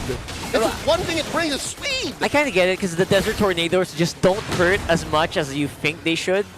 In this specific matchup. Not after 5 minutes. Yeah, absolutely. And not after some early deaths. So you can kind of just imagine that that's the power spike of the Khalid, right? The very early on Desert Tornadoes. That's gone. Edward jumps in. Tsunami Slam from out of turtle range. And a couple of ults thrown out. Falcons get a kill. It's going to be a while until Khalid gets some value from the Thunderbelt that Light just full built. Inshallah. Just now. It's 6 minutes and he just built the Thunderbelt. And he still has a stack on it. And he still has to put stacks on it. Is it really just to maximize the slow and then just hope that the rest of Aurora can finish everyone off? But then you're going up against a Valentina that was comfortable. It's 3-0 and 5. Silver lining for Aurora, they do have no deaths on Dominkite, and he is able to trade the tower up top also. And Turtle still looks good for either of these two teams, but Falcon does have that 4,000 gold lead. Yep, better firepower. They put the Turtle at half health. In comes Ogun looking for another engagement. And there's Sora coming in, set up by Flap. It's a good force response from the Trakin Pulse. They take the final Turtle. Yeah, at the very minimum, you know what? They're trying to at least force some skills off the Falcons, not completely giving the objectives away for free, but at the same time, Aurora can't really push out as much because they are risking their necks every time they kind of just walk out of this bush. All the more every, I don't know what do you call it, milestone of this game, Falcons are saying, slow down, Aurora, slow down. Yeah, holy roll. Did I say you're allowed to walk in that river? What did I say? Hold your roll. Slow your roll there. There you go. I'm so sorry. English is Hold English your roll is has hard. a different connotation, my That's brother. right. Thank you so much. I will do with the roll what I wish. Wait, great push down bottom. Yeah, great push by the Kite Bros. Oh, but the buff on the turret is still up, so they couldn't make the most out of it. Yep. And they do find Hadji. Hadji's compromised. But Ogwin is trying to protect his mid laner. He gets blasted. He got blowed up. And in comes Kyle from the flank. Calling in the Phantom Stampede, but not enough of a damage output from them. Super Marco gets a face full of Appraiser's Wrath, and they trade out 1 for 1. Yeah, the celebrity just cannot stand the flashes coming in his way. Cannot really sustain that. That Brethren felt so squishy. Yeah. The camera lights are blinding him. I completely lost what I was trying to say. Kyle came in like a paparazzi. Paparazzi. Yeah. Snap, snap. I'm just trying to eat here. It's TMZ. 0-3-2 for no comment. Kite. Falcons needs to flow bottom lane a bit better. They've been putting a lot of focus up top in the upper quadrant of the map. Once they get a good flow down bot, which will be handled by Kyle, Purple buff will still go to Rora and to Demon Kite. So now Rora will have to manage this bottom lane minion wave, which is getting slow push. It wasn't a full clear by Kyle. Falcons will have the full 5-man. Rora might risk just giving up the continuous push down bot, so they have a better spot for this Lord. As Light now goes to RBM, and he might find a good flank angle here. He got conceal. He just got conceal boots. Oh boy. Is the Light signature. Hadji and Super Marco. I don't know if this is the best combo to kind of stop Light from doing this. As Rora makes some ground here, they have crossed the threshold of the Pixel Brush. Hadji flushes him out. Try again, Light. Try again. That's a good 6th sense coming here from Hadji. Like, he knew. He does that. He could feel it, right? He could feel it. So now, it's a bit of a stalemate here, at least for the meantime. It seems like Aurora wants to do something with this Lord. Oh, the flicker and the Tsunami Slam coming in. Ogwin compromises Demon Kite. And as if the Lord was with them, they find one another. Kyle takes Edward. No. They take down Light as well. Ogwin catching all the damage as Ogwin falls. Yue gets a kill. Kyle secures the Lord. Then Aurora are backing on out of here. Delta split. You know what that looked like? It looked like the signal for Falcons to go was seeing Demon Kite and Domeng both take damage from the Lord. That's right. Because that was like 10% gone from Domeng, a healthy amount also from Demon Kite, and they just said, that's enough advantage for us. Let's go ahead and dive and initiate, and it was the perfect timing. Ouch! My Lord! Super Marco! Killer Instinct! Finds him in the base! Super Finks! Actually, Super Finks! Bulletproof and bloodthirsty. That is massive. Actually, just taking one more from Domikai just slows down their defense on this Lex Lord. He got away with murder! Oh, didn't even give him a head tap. Just came out of nowhere with the damage. He won a 7 mark. Domikai and another Tsunami Slam. Demon Kite underneath Super Marco. A Breaker Grab, not enough. He still falls. Right in the back line, gets pummeled. Super Marco gets a double. Slap gets Domikai. One more for Falcons as Edward falls. It's just Yua left. Hadji traded out for the base, gonna be up next. Falcons, they feel the air underneath their wings. It's just Yua left to defend. Ladies and gentlemen, it is my honor to tell you, we are going all the way. Look at that crowd. They cannot get enough of this win. It's going to be a 1-1. Falcons even out the score. Let's take a quick breather and appreciate what we are seeing between these two teams. We've both seen them now at their best. I can't wait to see them in the third game, where it'll be a game of inches. It started off with a doming double, showing off his hair and his new Battle of Clear. But then Falcons started it off with 4 kills, not getting this turtle. If I had a cent for every time Edward miraculously got a turtle in this series, I would have 2, but that's 1 more than I'd expect to have. Actually, that's 2 more than I would expect to have. So now, remember one of the biggest stories, that was a surprise. One of the biggest stories that we had actually for the previous game was that, what if Turtle 1 went differently for Falcons? What if it went their way? Now you see this universe where Falcon actually got some early turtles, got some early wins, got some early kills onto Light, which stopped RORA's dominating rotation that most teams have been the victim of this season. So once Falcons got that lead, they did not let go. They handled the map well. They played through their strengths. And Ogwen and Hadji, I'm gonna give it to them. They locked in much better in this one. Absolutely. And this guy, play through Marco, man. The guy with the moves, man. That was insane. Super Marco in that last one. Superhero landing. Was he bulletproof? Yes, he was. He was. Oh my lord, no one could take down Marco. And was it not the first minute when we peeked in and oh, he's having a hard time with the 1-1. And then suddenly, flash forward, like what, 12 minutes in, he's hunting the 1-1 down in his base. Yeah, once it hit level 4 and once Super Marco had that little 400 gold lead over that 1-1, it changed the dynamic. I'm sure my fiance stopped cooking at home and just moved over to the TV. She's a big Marco fan. Is she more of a Marco fan or a Kyle fan? I remember you told me she was like a She Kyle started girly. out as a Kyle fan, and then her most recent flame is with Marco. It's just hard to not be a fan of Marco. I'm not even mad. Baby, I'm not mad. I get it. He went way above and beyond here. By the way, at 922 GPM, right now, it's so difficult to achieve. You get within this close, I'm putting up 2 fingers with like about an inch gap. You get this close to 1,000 in this current metagame, you are making bank. You might actually be God. Oh. That damage from the Valentina is what actually swerved this fight for Falcons I in was Turtle thinking, 3. could Hadji have been a good runner-up for MVP? Yeah, actually. Oh, yeah. Yeah. Especially that last one where he took the bravest fighter. I was a big fan of that move. Yeah. But we were discussing during the panel, like one of my biggest points for Falcons is that live or die through the success of Super Marco. And you see here what happens when they don't, once they handle, at least just find a little opening in the mid lane to allow Marco to have a little bit more of a comfortable time, or they're pulling attention away from the gold lane so that Super Marco's opponent doesn't get enough health, then that does well for Falcons. All right, before any of us get flamed in chat, I think I have to also acknowledge the improvement on the performance of the F-God. Flap was amazing on his Sora sets. Yeah. He was doing what we thought he was going to try to do in Game 1. Here, much better. And the fact that he's doing it against the same team with a decent and respectable draft means it was there all along. It's just, again, the draft for RORA was much better Game 1. Now, you know, you have to respect Sora too. Yeah, +1 on that. Definitely the F-bomb. The F-bomb. I mean, he is the Filipino cannon. I'll allow it. I'll allow it. Again, finally got one in. That's just characteristic of his playstyle. It's either he's really good and you get what you want from you know, a mile away, or he just blows up in your face. Or you're completely off target. Don't you dare call him Mr. 50-50, please. No.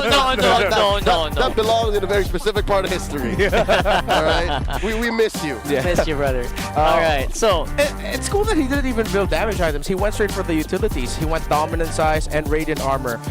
I'm trying to remember if he actually built the radiant first, but because he might have gone for the shield, did not full build that, because that happens sometimes, and then you go get the radiant armor.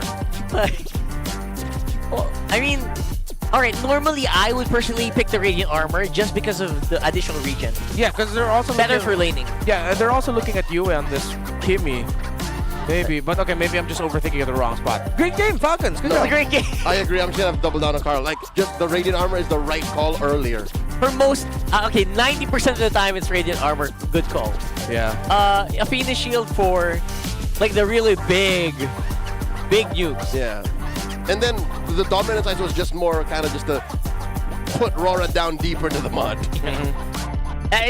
Putting a dominance there basically stops those really high sustained damage from overcoming you with lifesteal. Yeah. So that's good. I mean, overall itemization is perfect. His placement this time around, the bomb landed where it should. Yeah. That's what I got. Okay, we have to mention everyone. Ogren and Kyle, there you go. Yeah.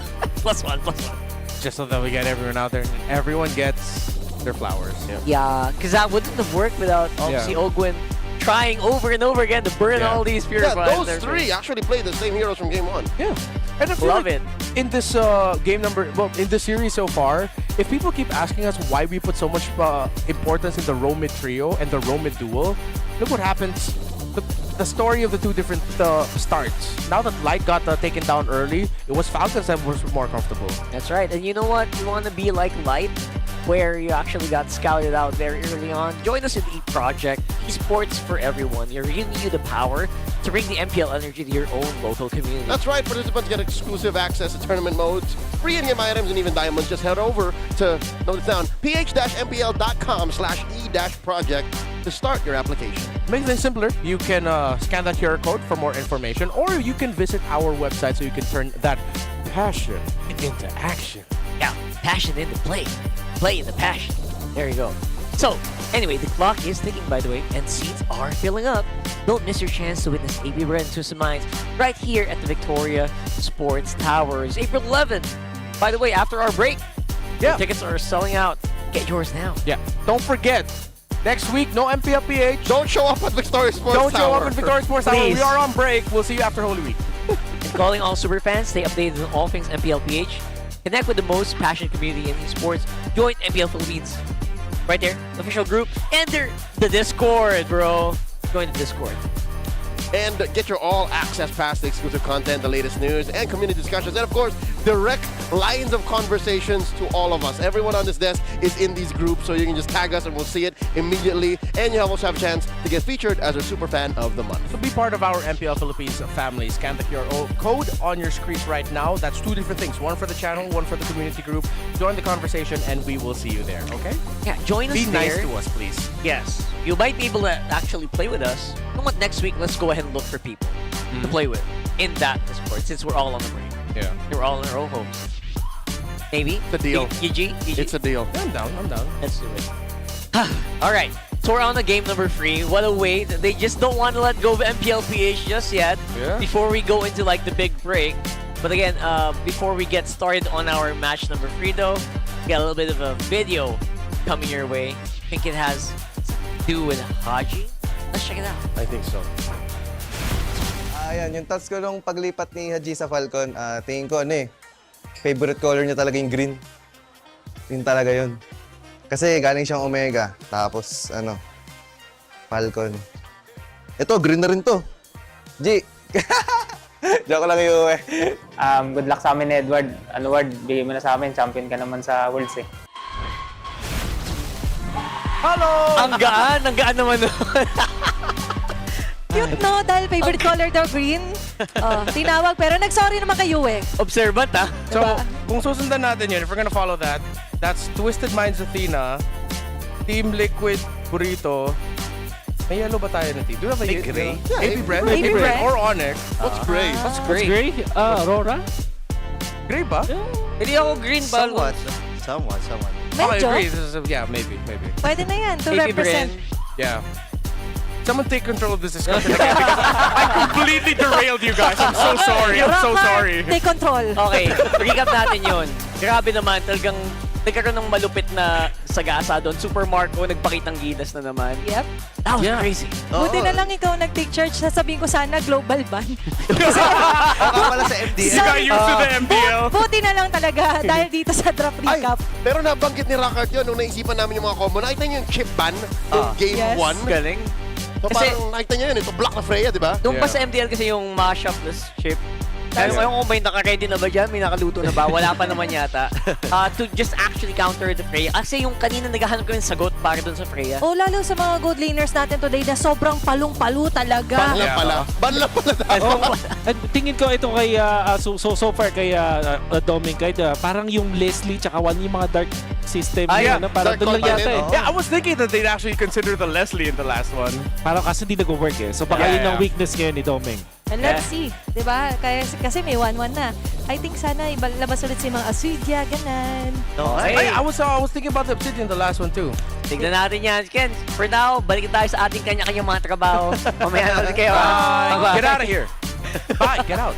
This is our stream. It's ours. We're here. Ayan! There you go. So, it's always nice that we can always do that. Thank you so much, Direk, for giving us that. One final frame, then get out. Yeah. Get on out of here. All right, and we're back on English. Now you can understand us. So, Sorry, do you realize what? because of how we treat the panel, Burrito is now a multiple-time English broadcast talent. That's right. Oh, damn. But he's got nothing on Athena, who was part of the English talents at MWI. And the Indo. No, that's her far past. Yeah, that's her far past. She was part of the Indo stream. Yeah, At least in spirit. All right. When she was still Athena Siswanto. Yes, I believe really hope that's her an correct actual- name. I really hope it's an It is. actual Indonesian surname. I've heard it. It is. I've heard that name, yes. Wait, no, I just realized this because that's Tini and Chell. Yep. That's her last name. So is she their third sister? Could be. Chinny and Shell. So what does that make Athena, an explainer? Yeah. All right, going into the draft here. Sorry. Snap back. Okay, we're back. Back into reality. All right, the draft. I think we Mom got spaghetti. We got randomized into Flying Cloud. Ooh, okay, that changes the dynamic. And a then lot. Aurora chooses blue, of course. Yeah, both teams right now are going to be encouraged to be more aggressive, trade kills, not. I mean, over aggressively, but be calculated with it. At least count that there's someone to drag out the fight, so you can jump back in with the clouds, which is what we usually see. I like how I think Aurora might have been the first team this season to really show the power of the Guinevere in the jungle. I could be mistaken, but it's still now getting respected even more. I think because Aurora also has the knowledge, they're taking out the Guinevere themselves. Now consider the Baksha has just been taken away. I was about to say it's open, but now it's Sora, Val, Leomord, Freya, all open. I was gonna say, is it the F word that we're looking for? Apparently for Falcons, it's not. It's the Baksha. No, the Freya. Freya. I was Alright, thinking, right. what was the breaking point of what made their game one so difficult? Was it the Baksha? Was it the Gatot Kacha? Was it the Kimi? Was it the Freya? And I guess here they're saying it's the Baksha. Yeah. So we can't take all of that. We'll take one away. Yeah, because in game number 1, Falcons banned the Valentina. It's still the Grok Juicen ban for them though. So that's going to change the dynamic of how it looks. You're not going to rush Freya in this regard maybe. Leomord, you don't need to get... If you pick it though, it will go over to Falcons. Or often than not.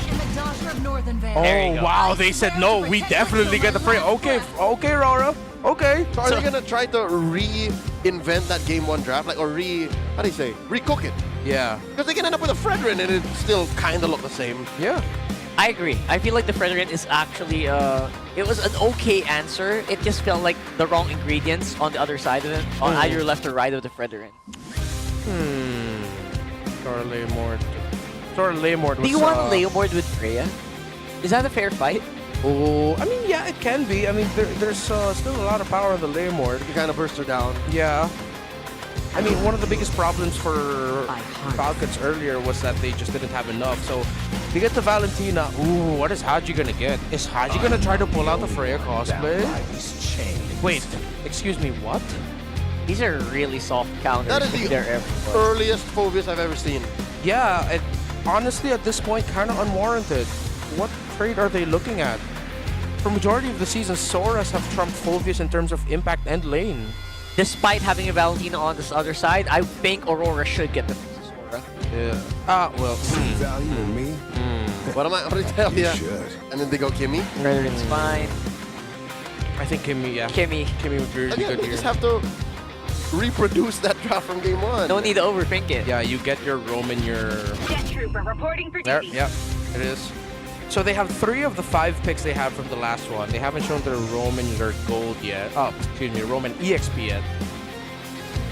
I realize Marco looks exceptionally fierce in this picture. He does. Is it just Falcons cope that I'm reeking right now? Because I'm glad at least that Falcons are running the same draft into Aurora's reproduced game 1 draft. Yeah. It's already very different. Yeah, it feels like this is their way of trying to tell everyone that they've thought up of what happened in game number 1 and just saw, okay, this is what we're gonna change. Taking it up. Maybe they picked up the Phobius because they know that it's almost the same. That it might not show up anymore, the Sora. So we might just be leaning towards CC or Lapu or... Oh no, but then Glue's still open for Edward. I don't see the roam yet. I'm okay with the carry because it goes well into the Frederick. late game matchup against the Frederick and the Freya. We don't see the jungle pick. With the presence of the Freya, Suyo might be tough for Kyle. Fanny's open, but I don't see this as a Fanny game. The only reasoning I would have for Fanny here is that they don't really have many ways to lock her down quite yet. Yeah. Like you don't have a Cho or anything. Although the roam is still up for grabs here for Aurora. Something like Falcons really just might settle in and picking up the Leomord again. But then you're gonna need a hard roam or strong healing roam and pick off. Like with the Phobius, I don't want to see Falcons get something like a Khalid or a Hilda. It might not be the right fit. Cho, I could still see somewhat, but I'd want to see something more along the lines of a Gatot Gacha as their roamer, or even a Hylos as their roamer. Something that they can... Oh wait, no, sorry, they banned out the Hylos themselves, so Gatot Gacha is looking like my main choice for them. Well, for Aurora, it seems like because of how stable the first 3 is, you can just pick and match it. Honestly, like, slap on any hero and you're good. That's right. That's exactly what I was thinking. It's just a question of which ultimates are you willing to give the Valentina. That's it. That's literally anything here. Huh? Oh, wow. Wow. Falcons have, through the bans, dismantled the reproduction of that game 1 draft. That's good. That's pretty good. I gotta say. Ooh, that is nuts. They don't even show their roam yet. And they just banned out majority of the top meta roamers. With the Kalia taken out by RORA also. Yeah, more and more I'm thinking Khalid and Cho is gonna join us on this one. Yeah, Khalid, Cho. Oh, Hilda's already been banned out since earlier, sorry. So yeah, Khalid, Cho. Interesting how Coach Moody and Coach Bren's work are able to make Dex's brow furl. Smirk. I know. It's like, I see that. okay. Alright, so they're going down to the last one. 2 or 3 seconds. Sand rises when I give Okay. the word. Khalid's out. Look at all those roamers, dog. Kind of just shaking his head here. Is someone finally gonna play Chip? Okay, they finally get to do it. I think they should. Right here. Cho's up. Blue Roam is up also for Falcons if they want And to. no longer winless, by the way, the Glue Roam. Oh yeah, that's true. Or are we gonna see another Dark Continent pick? Could there be a new debut? Because we just saw the 1-1. Piggy boy. Dude, every day we get a debut pick. Yeah, I will always just throw this out. I miss my Panda, I miss my Kai. Oh. Putting that out there. I'm not saying that's my prediction. You still use it every day, though. I do. My EXP lane Kai is pretty mean. I would actually be insane against a Freya. Week 3 Bane, week 3 Bane, Not week 3 gonna Bane, week 3 Bane. Manifesting it. I'm the power. Oh, there it is! Oh, that was banned out earlier. They saw it coming, and then now it's here. Kaja carry, an old combo, and we get another debut pick to close off week 2. Yeah. Will they finally be able to slow down this Freya? Is this the key? Right. Good luck. Yeah. Good luck purifying this. you suppress the Freya once it goes in, and then that's your answer for that. I like that, but at the same time, maybe you need more follow-up, especially in the early game, than just a carry. What's You your need jungle? more damage out of that one. Lapu, there's the chip. Oh, consider an X-Borg, Falcons. Yeah, because all of their picks right now, all 4, do nothing against a shortcut. Yeah. Export will is actually great to just, okay, you're gonna shortcut on me? Or are low. Yeah. They either get utility, tanky, or damage. The remaining damage choice is, of course, Leomord, who's still open. Oh, no, you still need the jungler, you're right. Yeah. XP lane is already Phobius, which is again why it's so early. Yeah. This Phobius is just, it's throwing him off. Yeah, it's either Leomord, X-Borg. I'm leaning towards X-Borg for some reason. I don't know why. Export jungle? Yeah. Come on, give it to me, Falcons. Whoa, did not expect that. You hear the crowd just go, That is whoa. an odd response. Yeah, no, the MPL Arena Everyone was like, whoa. was just sullen. Yeah. Don't you guys in have mobile shock. phones? If you know the meme, that's the response it elicited. Don't y'all have mobile phones? It was a low tone, but there was an audible huh from the crowd just now. Hey, this is all gonna blow up in our faces if it works. Yeah, they have a good lineup rating. Leaning towards them. Kyle is not gonna be an easy target to take down. But you are playing through a Kaja and a Phovius as your main frontliner when you're going up against Chip, Lapu, and Fredrin and Freya. Usually the math is telling us that the Phovius and the Kaja is gonna struggle here. And we already got duped by Uranus today. Yeah. And just flat out womp womp. We had high hopes for KLVJ to close off that series earlier against Liquid, but you know what? It's in the jungle now. Yeah. The last time I blasted a Uranus jungle, it was on the world stage, and Liquid fell. Yeah, Liquid fell to Alter Ego. That's right. We have to acknowledge that this Uranus in this lineup now is just pure utility and wanting to retreat. There is a substantial amount of crowd control for Falcons.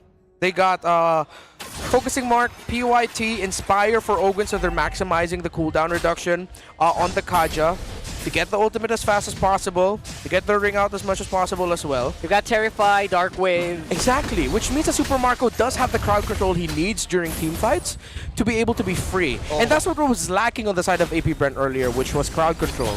But now Falcons has a lot of it, but are they prepared for the chip shortcut?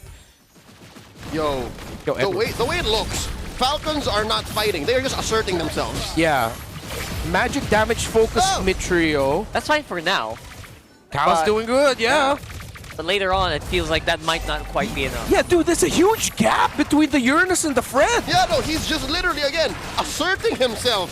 Just the sheer chunkiness Big and guy. slow roll damage output is working. Just walking in on out there. Stolen! Grab the purple in your face! My God! Highway robber with no masks! Yeah, it's working out well for them. Give me your lunch money in front of the teacher! Yue doesn't have enough damage. Or doesn't remember his parents' own phone number. Oh, God. That's insane.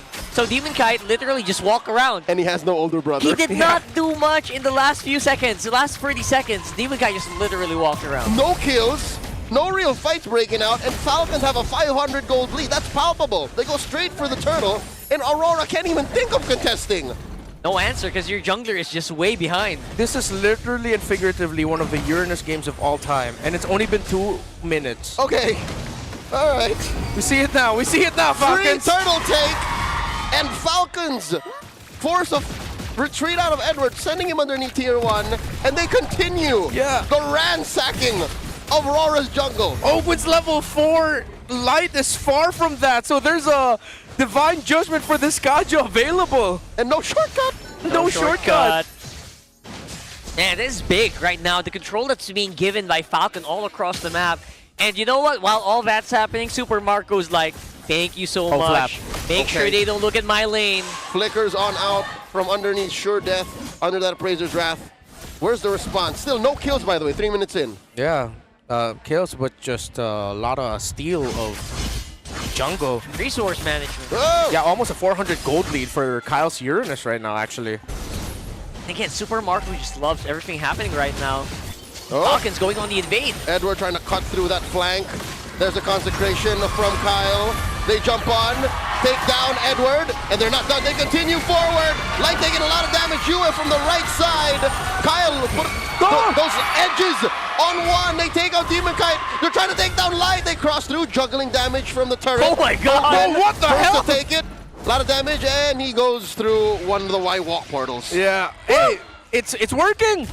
If RORA can't do anything early on against this Falcons composition. Approaching 2,000 up. Yeah, this is a blood retribution too on this Uranus. It's not flame, it's not ice. It's damage. It's damage, it's pure Insane. damage. That is not what I how expected this game to, this early game to actually pan out. Yeah. But right now, the goal difference does feel like it is showing. Despite, again, only 2 kills on the board. I am vexed by this occurrence. It looks like it's because Yue just doesn't have enough damage early on to be a nuisance to this. So, this trio. Doctor, is the early diagnosis they get through the rough time? Yeah. What if they get items on Yue? That's the thing. It's if we're seeing the early game domination of this Kaja Valentina Uranus, what happens then once RORA has items? Like that, like a glowing wand. Right there. And even also items in the presence for Dominic, who will be able to join this. But then, yeah, they're playing careful because of the Divine Judgment. Okay. There's the traction pulse thrown out. Turtle at a 10 of itself. Light through the back line, trying to compromise one of the members of Falcons. Hadji gets taken down. They pop him. Flap here jumping on a Demon Kite. Demon Kite takes him out. Dominic Kite with a Valkyrie's Descent. Light gets dismantled like Super Marco. Yue firing away. Super Marco does not have enough damage to stop Dominic Kite, and Oakland is going to get taken down. Dominic Kite finds him. Yeah, the Iams are really making their mark now. A big difference from what we saw in the team fights earlier.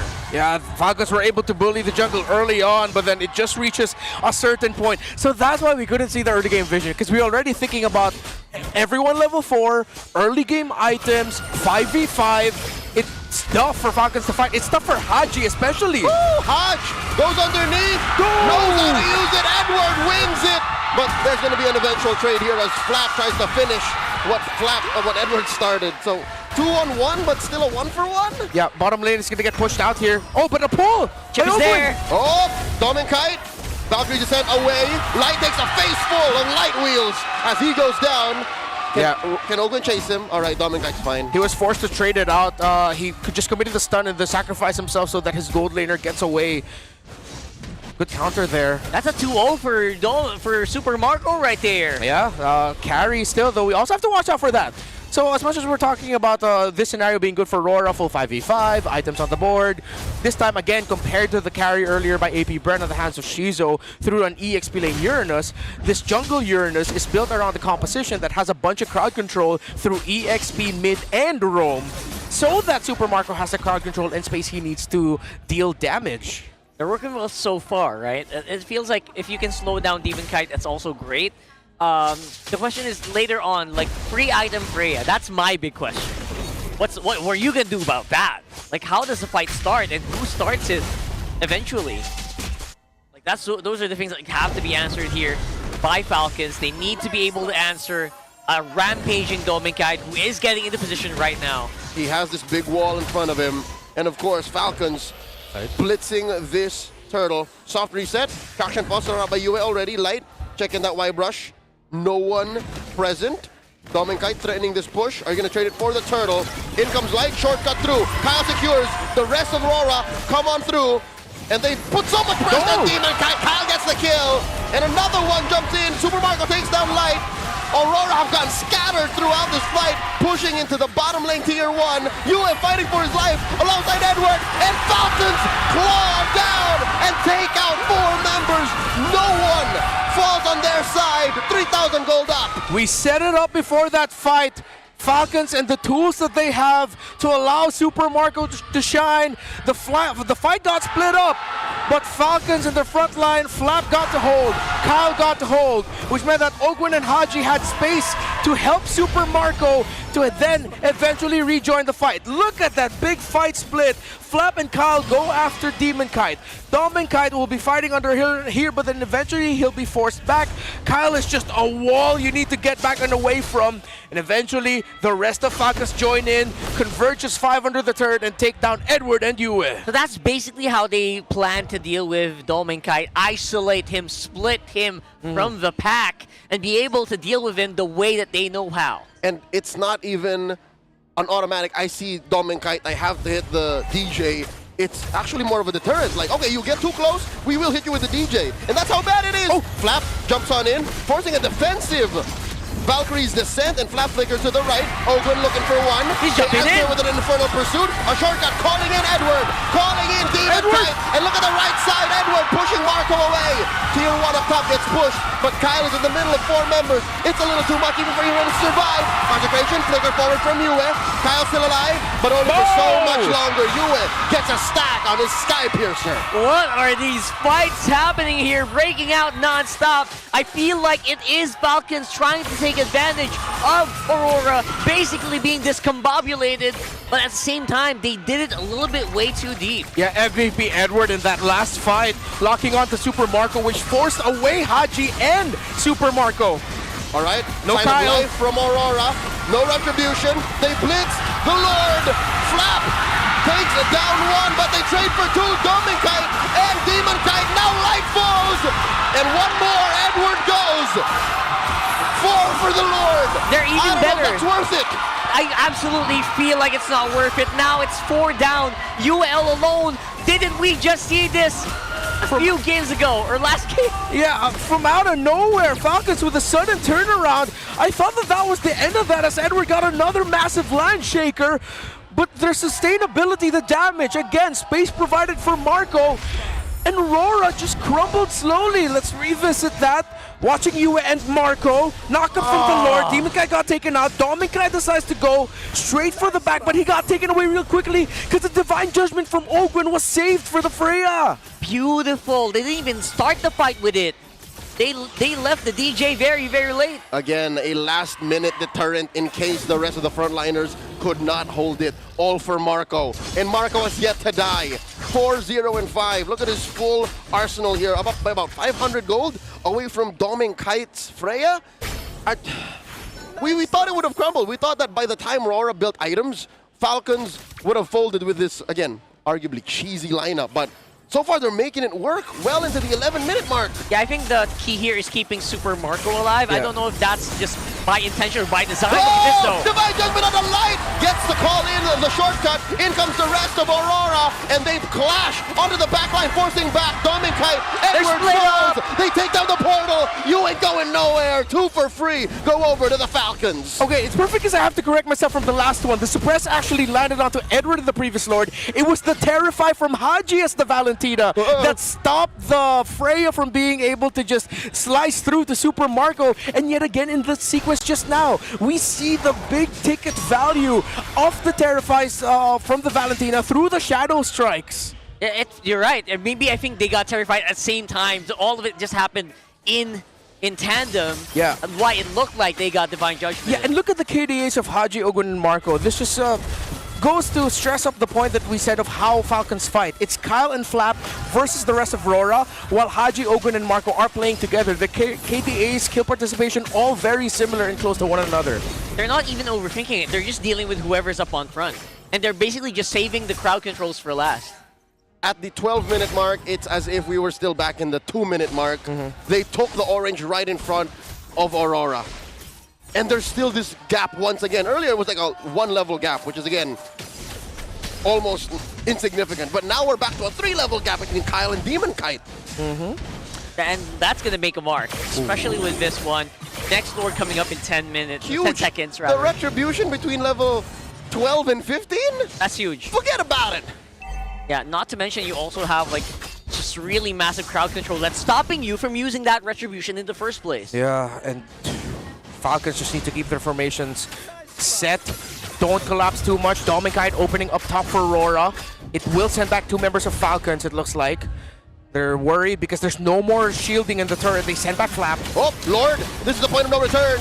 Retribution by Kyle. It's good. Ogwin very low. Gets a divine judgment. Light falls. Shortcut has already been pressed, though, as Edward flickers forward. Oh, there is an anticipatory flicker from Hadji as well. Dodges it. It's just a dash. Demon Cat gets taken down here. Double kill for Super Marco as Yue has Kyle on him. In comes Hadji. Finally uses the flicker, and the damage has been done. It's too little too late. A Lord and 3 kills.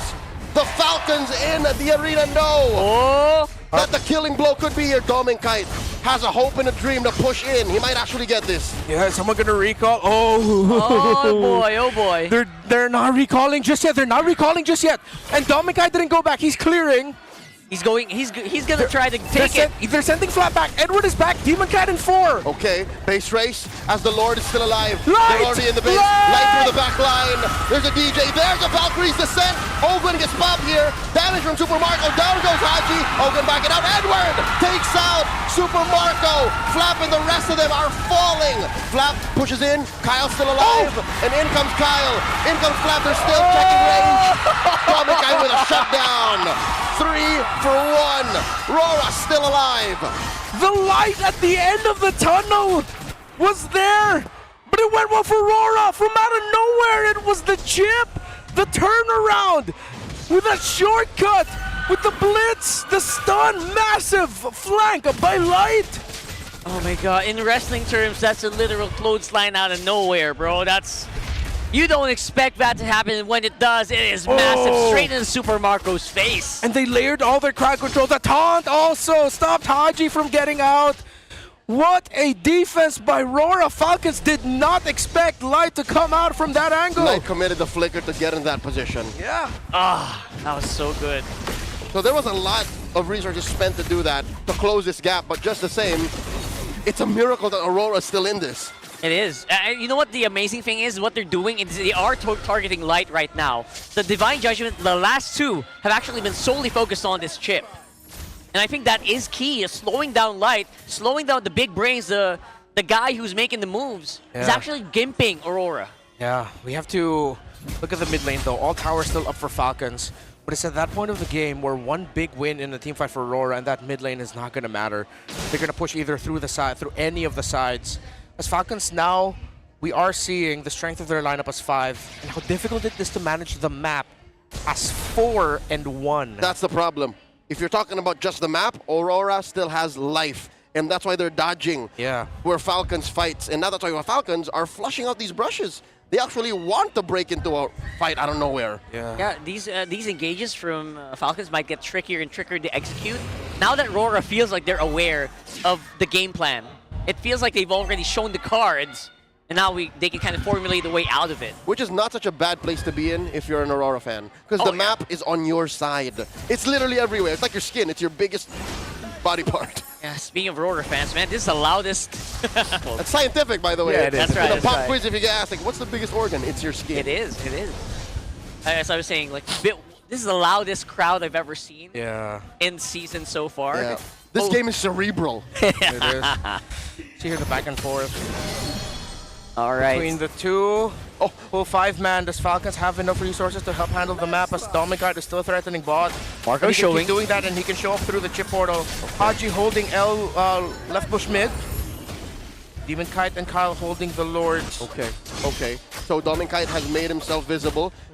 Falcons know what's up, yet still they seem to be clear about their intentions. We want to get this Lord first. Again, the struggle of defending against this map-centric lineup. Where's Light, though? That's a big question for Falcons right now. Yeah. He hasn't really shown in the last few minutes. Soft reset. That chip can really come out of nowhere. Even if they decide to try and blitz down Dominkite. Open with the conceal. They're concealed. Hits that Cyclone Eye, and they totally miss it. Dominkite went the other way, sir. They went the other way. Dominkite was very aware there. Lord here. Down under half health. Demonkite holding it. Soft reset. Edward and Flap just playing footsies here. Jumping in. Got checked. And Dominkite keeping that bottom lane pressure. And oh my god, the blitz from Falcons. It's too fast. Where did it come from? Falcons are going to get away with this. Falcons secure off of Hadji. And now Light comes in. Closes the flicker. Down goes Demonkite. 1 man off from RORA. And the rest of them collapse. Valkyrie's descent coming through. Down goes Marco. Yuma gets the kill.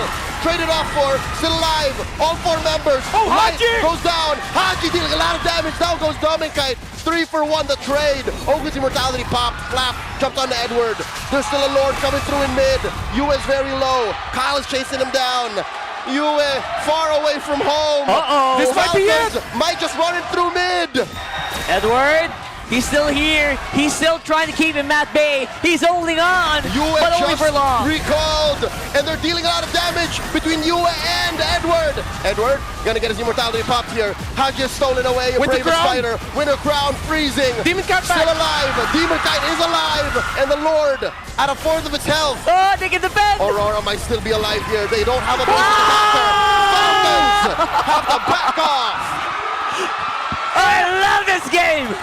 Edward with the item juggle, the emo, the Winter Crown, anything to buy time for Demon Kite and the rest of RORA to come back, but Falcons are not letting go because Marco is back. No time to celebrate just yet. As Light looks for an angle, using that flying cloud, trying to find that flank. This is a free reposition. Here we go Light again. will The back. seal. Who's he looking for? Falcons are up to his shenanigans. They found Light, him. where are you going? 5 Falcons are hunting through the skies. They know he's here. They sense him. And he goes through one walk. Off to the long side of the map, coast to coast. What a game! What a game! Man. What is this game if not entertaining? This is absolute cinema right here. The macro management, handling of the team fights. Look how much tough boots Falcons has. Because of all the crowd control. They even had to put, the BFB's been there for a while now for the Uranus so that they just have a little bit more crowd control, time reduction. Marco is locked in, but you see when RORA go for the full collapse, even with the Wind of Nature, even with this flicker, there's so much gap closing from RORA. So Hadji has actually been secretly clutch in the past big team fights because of his selection of the ultimate that he's gonna steal. Him cosplaying as a Lapu-Lapu is actually working out, giving and providing the damage that they lack if Marco goes down earlier, Marco gets too pressured. So it's up to the KDA machine to keep himself alive. And KDA Machine's also doing very well toe-to-toe against Edward, who have actually been, facing each other over and over again so far, even individually. And now there's just RORA, who seem to be back against the ropes. Truth be told, RORA should not have survived that last defense. That's they had amazing. a Lord stolen from underneath them and got 4 for 1 traded on. Yeah. This game should have been over, but still they're here. And I think this last Lord, if they somehow find a way to stop Falcons from doing that same maneuver, they should be back in the game. That's just a champion's mojo if that happens. My next suggestion for Hadji is, even though the Lapu-Lapu cosplay is impactful, he might need to cosplay now as the Kimmy to provide the basic attack if Super Marco's down. They need more damage. Yeah, Falcons could not end the last one because Super Marco was down. They didn't have the basic attack that they needed. This is basically a reset or a repeat of exactly what happened. Yeah. Doming on the bottom. Is it going to go differently, Watch though? Light, watch Light. He's the key here. He's the only one who can conceal actually to equalize Edward. this. Ogwin with a conceal. Edward able to sniff that out.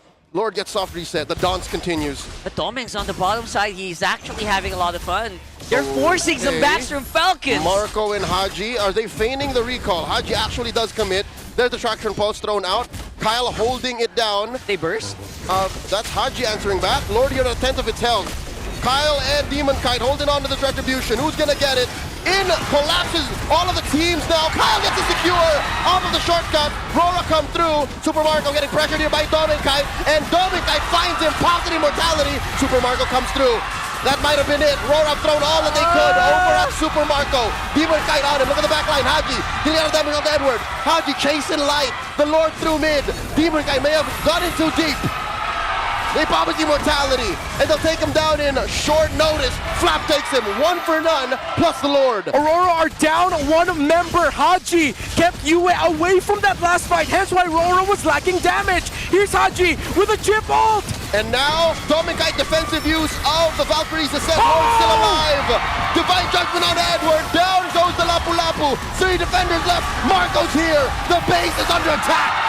Falcons are here, taking the series 2-1. Using their own curveball against them, against all odds, it's Team Falcons taking the victory.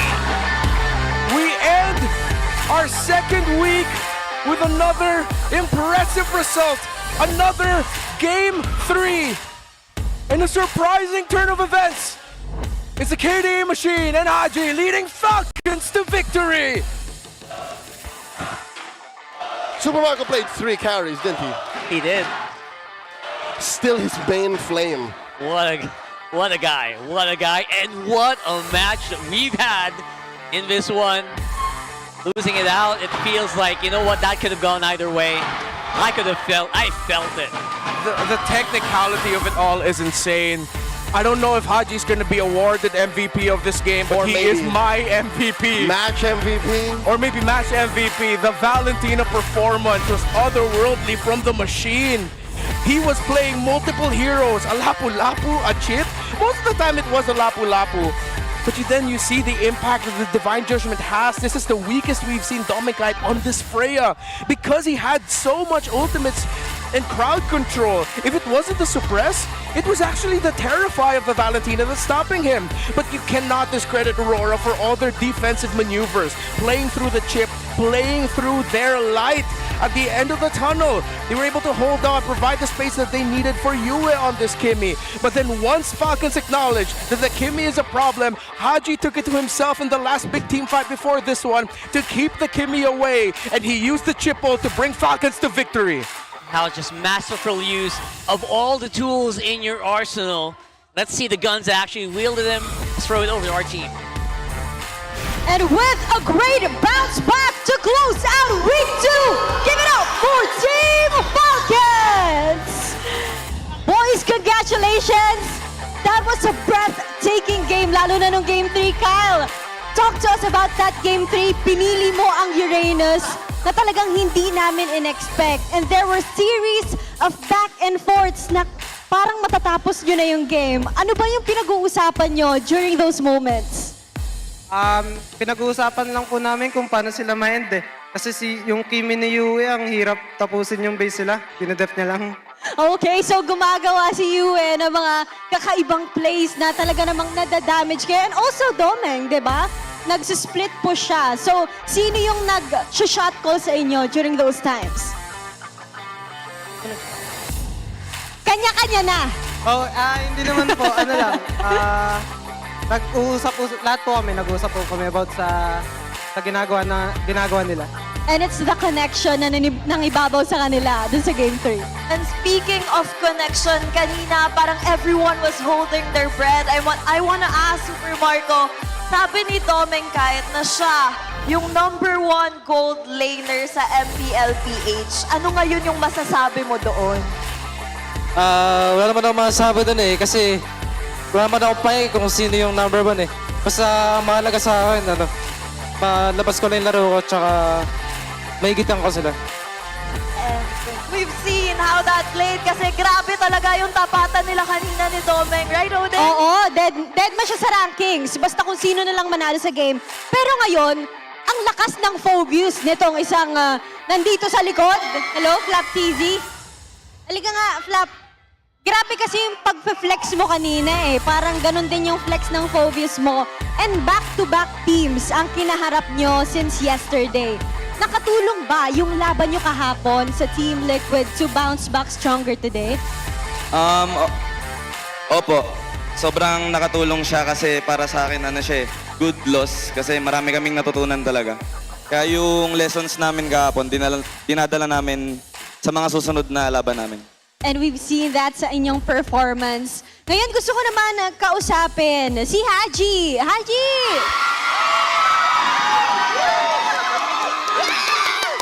Ay, grabe, parang pati teammates mo kinikilig sa'yo, even our audience. Hadji, kanina, nag-Valentina ka. Napakagandang pick din nun. Ang ganda ng mga kopya mong skills, especially on that Game 3. Pero pag-usapan natin ang former teammate mo na si Edward. Kasi before we started your game, sabi niya, paborito mo daw ang green na kulay ng team. Ano masasabi mo kay Edward? Masasabi ko kay Edward, consistent pa rin siya. Wow! Sobrang sobrang bait naman sa former teammate. Pero alam mo, eto si Flap kasi merong binubulong. Meron daw kakanta sa team nyo. Uy, Coach Oo, Moody. may kakanta. Coach Moody! Coach Moody! May fans ka kasi doon, no? May, Trying to be unsure. Ano po? Sorry. may fans ka kasi doon. Kakanta ka daw ngayon. Next time na lang siguro. Next time na lang. Ano ba yung gustong kantahin ni Coach Moody? Yung kakanta raw siya, Who Knows. Nahihiya pa siya. Nahihiya. Pag nanalo kayo ulit, kailangan mong kumanta, Coach Moody. And what with that, sino sa tingin nyo ang MVP of this match? And we'll see the MVP, Super Marco! Flex. Flex daw muna.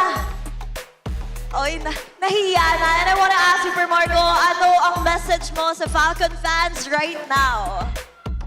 Masasabi ko lang sa fans, salamat sa mga sumusuporta sa amin, tsaka sa mga Aurora fans, salamat sa pagpunta niyo. And of course, you may now take a bow and your well-earned victory walk. Let's go.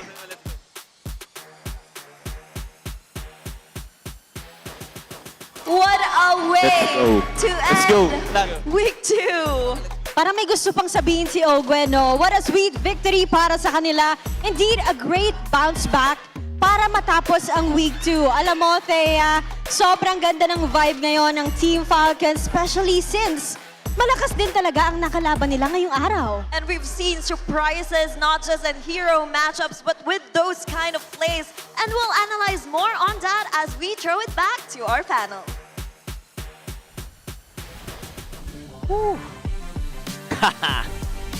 And Super Marco really got the last laugh in that one. I don't think he's laughing. I think I take Or to the heart last what he- smirk, right? He's smirking a little Yeah, bit. I take to heart what he said. It doesn't matter who the first or who the best goal laner is, as long as I'm winning. Just get that win for your team. Owen gets to the MVP. Divine Judgment coming in big time here. Not my personal MVP, but he deserves it. You saw the effect of drafting out the Kaja. We posted in the draft that what if it is the answer to the Freya The Freya lineups. pandemic? Yeah, huh? The Freya pandemic? Yeah, the Freya pandemic. It is. Is it the vaccine to the Freya pandemic? And it seems like it's looking like it. But it's not just that. It's, again, this Uranus in the jungle made sense early on. We saw the holes in the Falcons lineup once it got to the full team fights. How much they needed to get right to make sure that they win team fights. But they have so much crowd control that even the lack of Uranus crowd control, hard crowd control, and the presence alone of Kyle is enough to provide space. Again, it's Kyle and Flap against the backline of Aurora, and Falcons, Hadji, Ogwen, and Super Marco against whoever is diving them. As long as you can toss out a Terrify, Hadji mixing and matching ultimates, most of the time being a Lapu-Lapu, in the end it was a chip, it would stop what Aurora wanted to do. Which shows you an amazing understanding of the fundamentals of MLBB. Coach Vren, Coach Moody, Coach Ducky, they really cooked with this one, especially with the players having to execute it. No team, again, consider this. Imagine a team in MLBB, a comp, wherein they're comfortable being split up. Yeah. That's what they did to Aurora. They split them up. Yeah, and again, you can split them up, but the question is your efficiency, right? How efficient are you with handling multiple lines of attack, especially with a Freya on the other side? That's like the masterful thing about this. Not really just splitting them up, but handling both sides with ease and making it look very decisive. I think for macro fans, not Marco fans, like fans of MLBB macro, that's the most amazing part of this. How did they not lose to a split pushing Freya and a chip? How did Falcons keep it down? It was a tough call time and time again. I think it's because we saw at one point near there in the end how fast they were able to burst down Lords.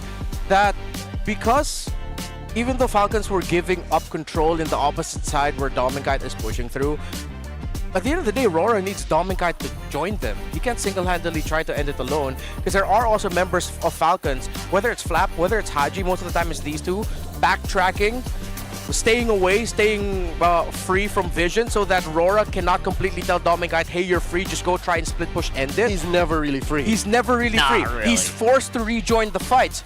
And then Falcons, once they see that the Freya's back, you see Flap coming out of the shrub, Hadji then being aggressive now because they know that they don't need to send someone back to defend. So it was really, really tough win for Falcons to eke this out, but it was an impressive one at that. Yeah, and overall, you could say that the other side it was a tough victory, but also it was also a very strong defense. Aurora was literally resisting defeat time and time again. It was superhuman for Aurora to make this last 22 minutes. Yeah. It was a Herculean effort, really. But then at the same time, it's like they were both like the opposite ends of, I don't know enough about like Greek or like Roman mythology. I don't know, but it's just like they were both Sisyphus, man. It's like one of us can actually get this rock to the top, pushing it up. Yeah, we're keeping both pushing it up. Yeah. But then only one of us can actually do that.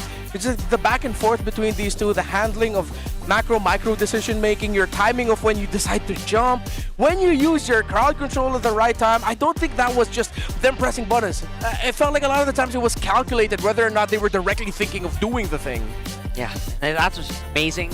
I cannot wait for round 2 of these. It feels like a new rivalry is brewing here, and I am all for it. So I hope you guys.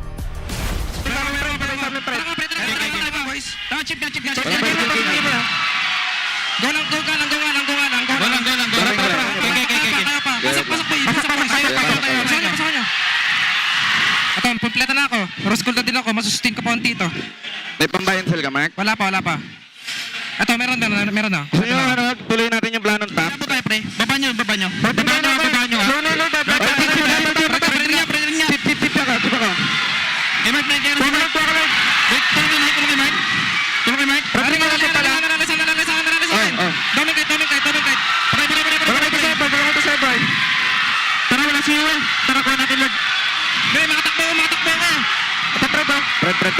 Fred muna. Fred lang.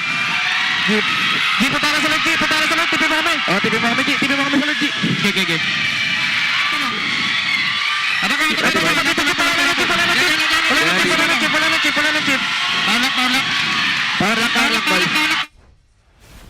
That was nice. Yeah. You know what really struck me there? They literally, it's like they're talking to Hadji. He's like a toolbox. Hey, we need this, we need that. Yeah. He's doing it. Yeah, again, this Valentina had to do so much here. At some point, they were even telling Marco and asking him, do you have enough gold to buy and sell? And then they'd be using that as a condition of whether or not they're going to fight. Amazing. Do you have enough items to buy and sell? Either Emo, Window, what am I missing? Winter Crown, there we go, yeah. So specific. Wow. And Even our GM. Huh? Even our GM. Even the Rose Gold Meteor, yeah. Amazing. Let's roll over our season standings. Obviously, it's TLPH. They are the champions of Week 2. Undefeated. Undefeated. 4-0. And again, that's going to put Falcons very close to AP Bren's record, 2-1. And this one, very much 1-1-1 for our bottom 4. Yeah. And it's amazing, again, after Week 2, everyone has a win. Season 16 is super competitive. Really is. Same goes for our Infinix standings, though, or a little bit more different here. Yeah, Fancy Laban, Auroras may have fallen in the last match of the night, but at least they remain undefeated. Yeah. That's a World Championship fan base for you. Yeah, it looks like Auroras and Sonics dominated Fancy Laban, and hopefully we get an update of when they go up against each other to see which one of them is going to be the, Week 3, Week 4 champions whenever they face off. I'm trying to remember, who's the defending champion of Fancy Laban? The working theory is, because we keep forgetting to ask, that it's the Bees. Bees, right? Yeah, that's what I'm thinking as well. Yeah. All right, so congratulations to our fans. So obviously having a lot of fun as well here. Man, oh man, what a treat. That was like again, it feels like a rivalry brewing here between these. I mean, they pull in a lot of like gravity towards them. They're both just really strong. I would want to watch the next one immediately. Same. A few more days though, like more weeks. Hopefully you'll join us after the break is done. This is Renmar, this is Leo. I'm Rockhart. Thank you for watching. Let's throw it over to our host to close out this week.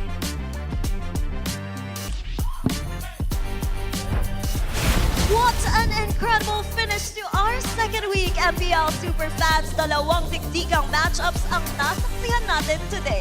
Talaga namang makapigil hininga ang ating mga napanood at alam kong nabitin din kayo. But for now, we'll take a bit of a breather. Magkita-kita tayong muli on April 10 para sa Week 3 of more MLBB action. Mark your calendars dahil sa pagbabalik natin, isang international rivalry agad ang bubungad sa ating lahat.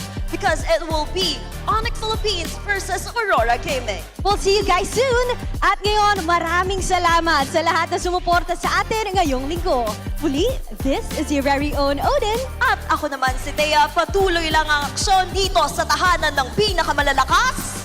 This is MPL Philippines Season 17. Palag na to!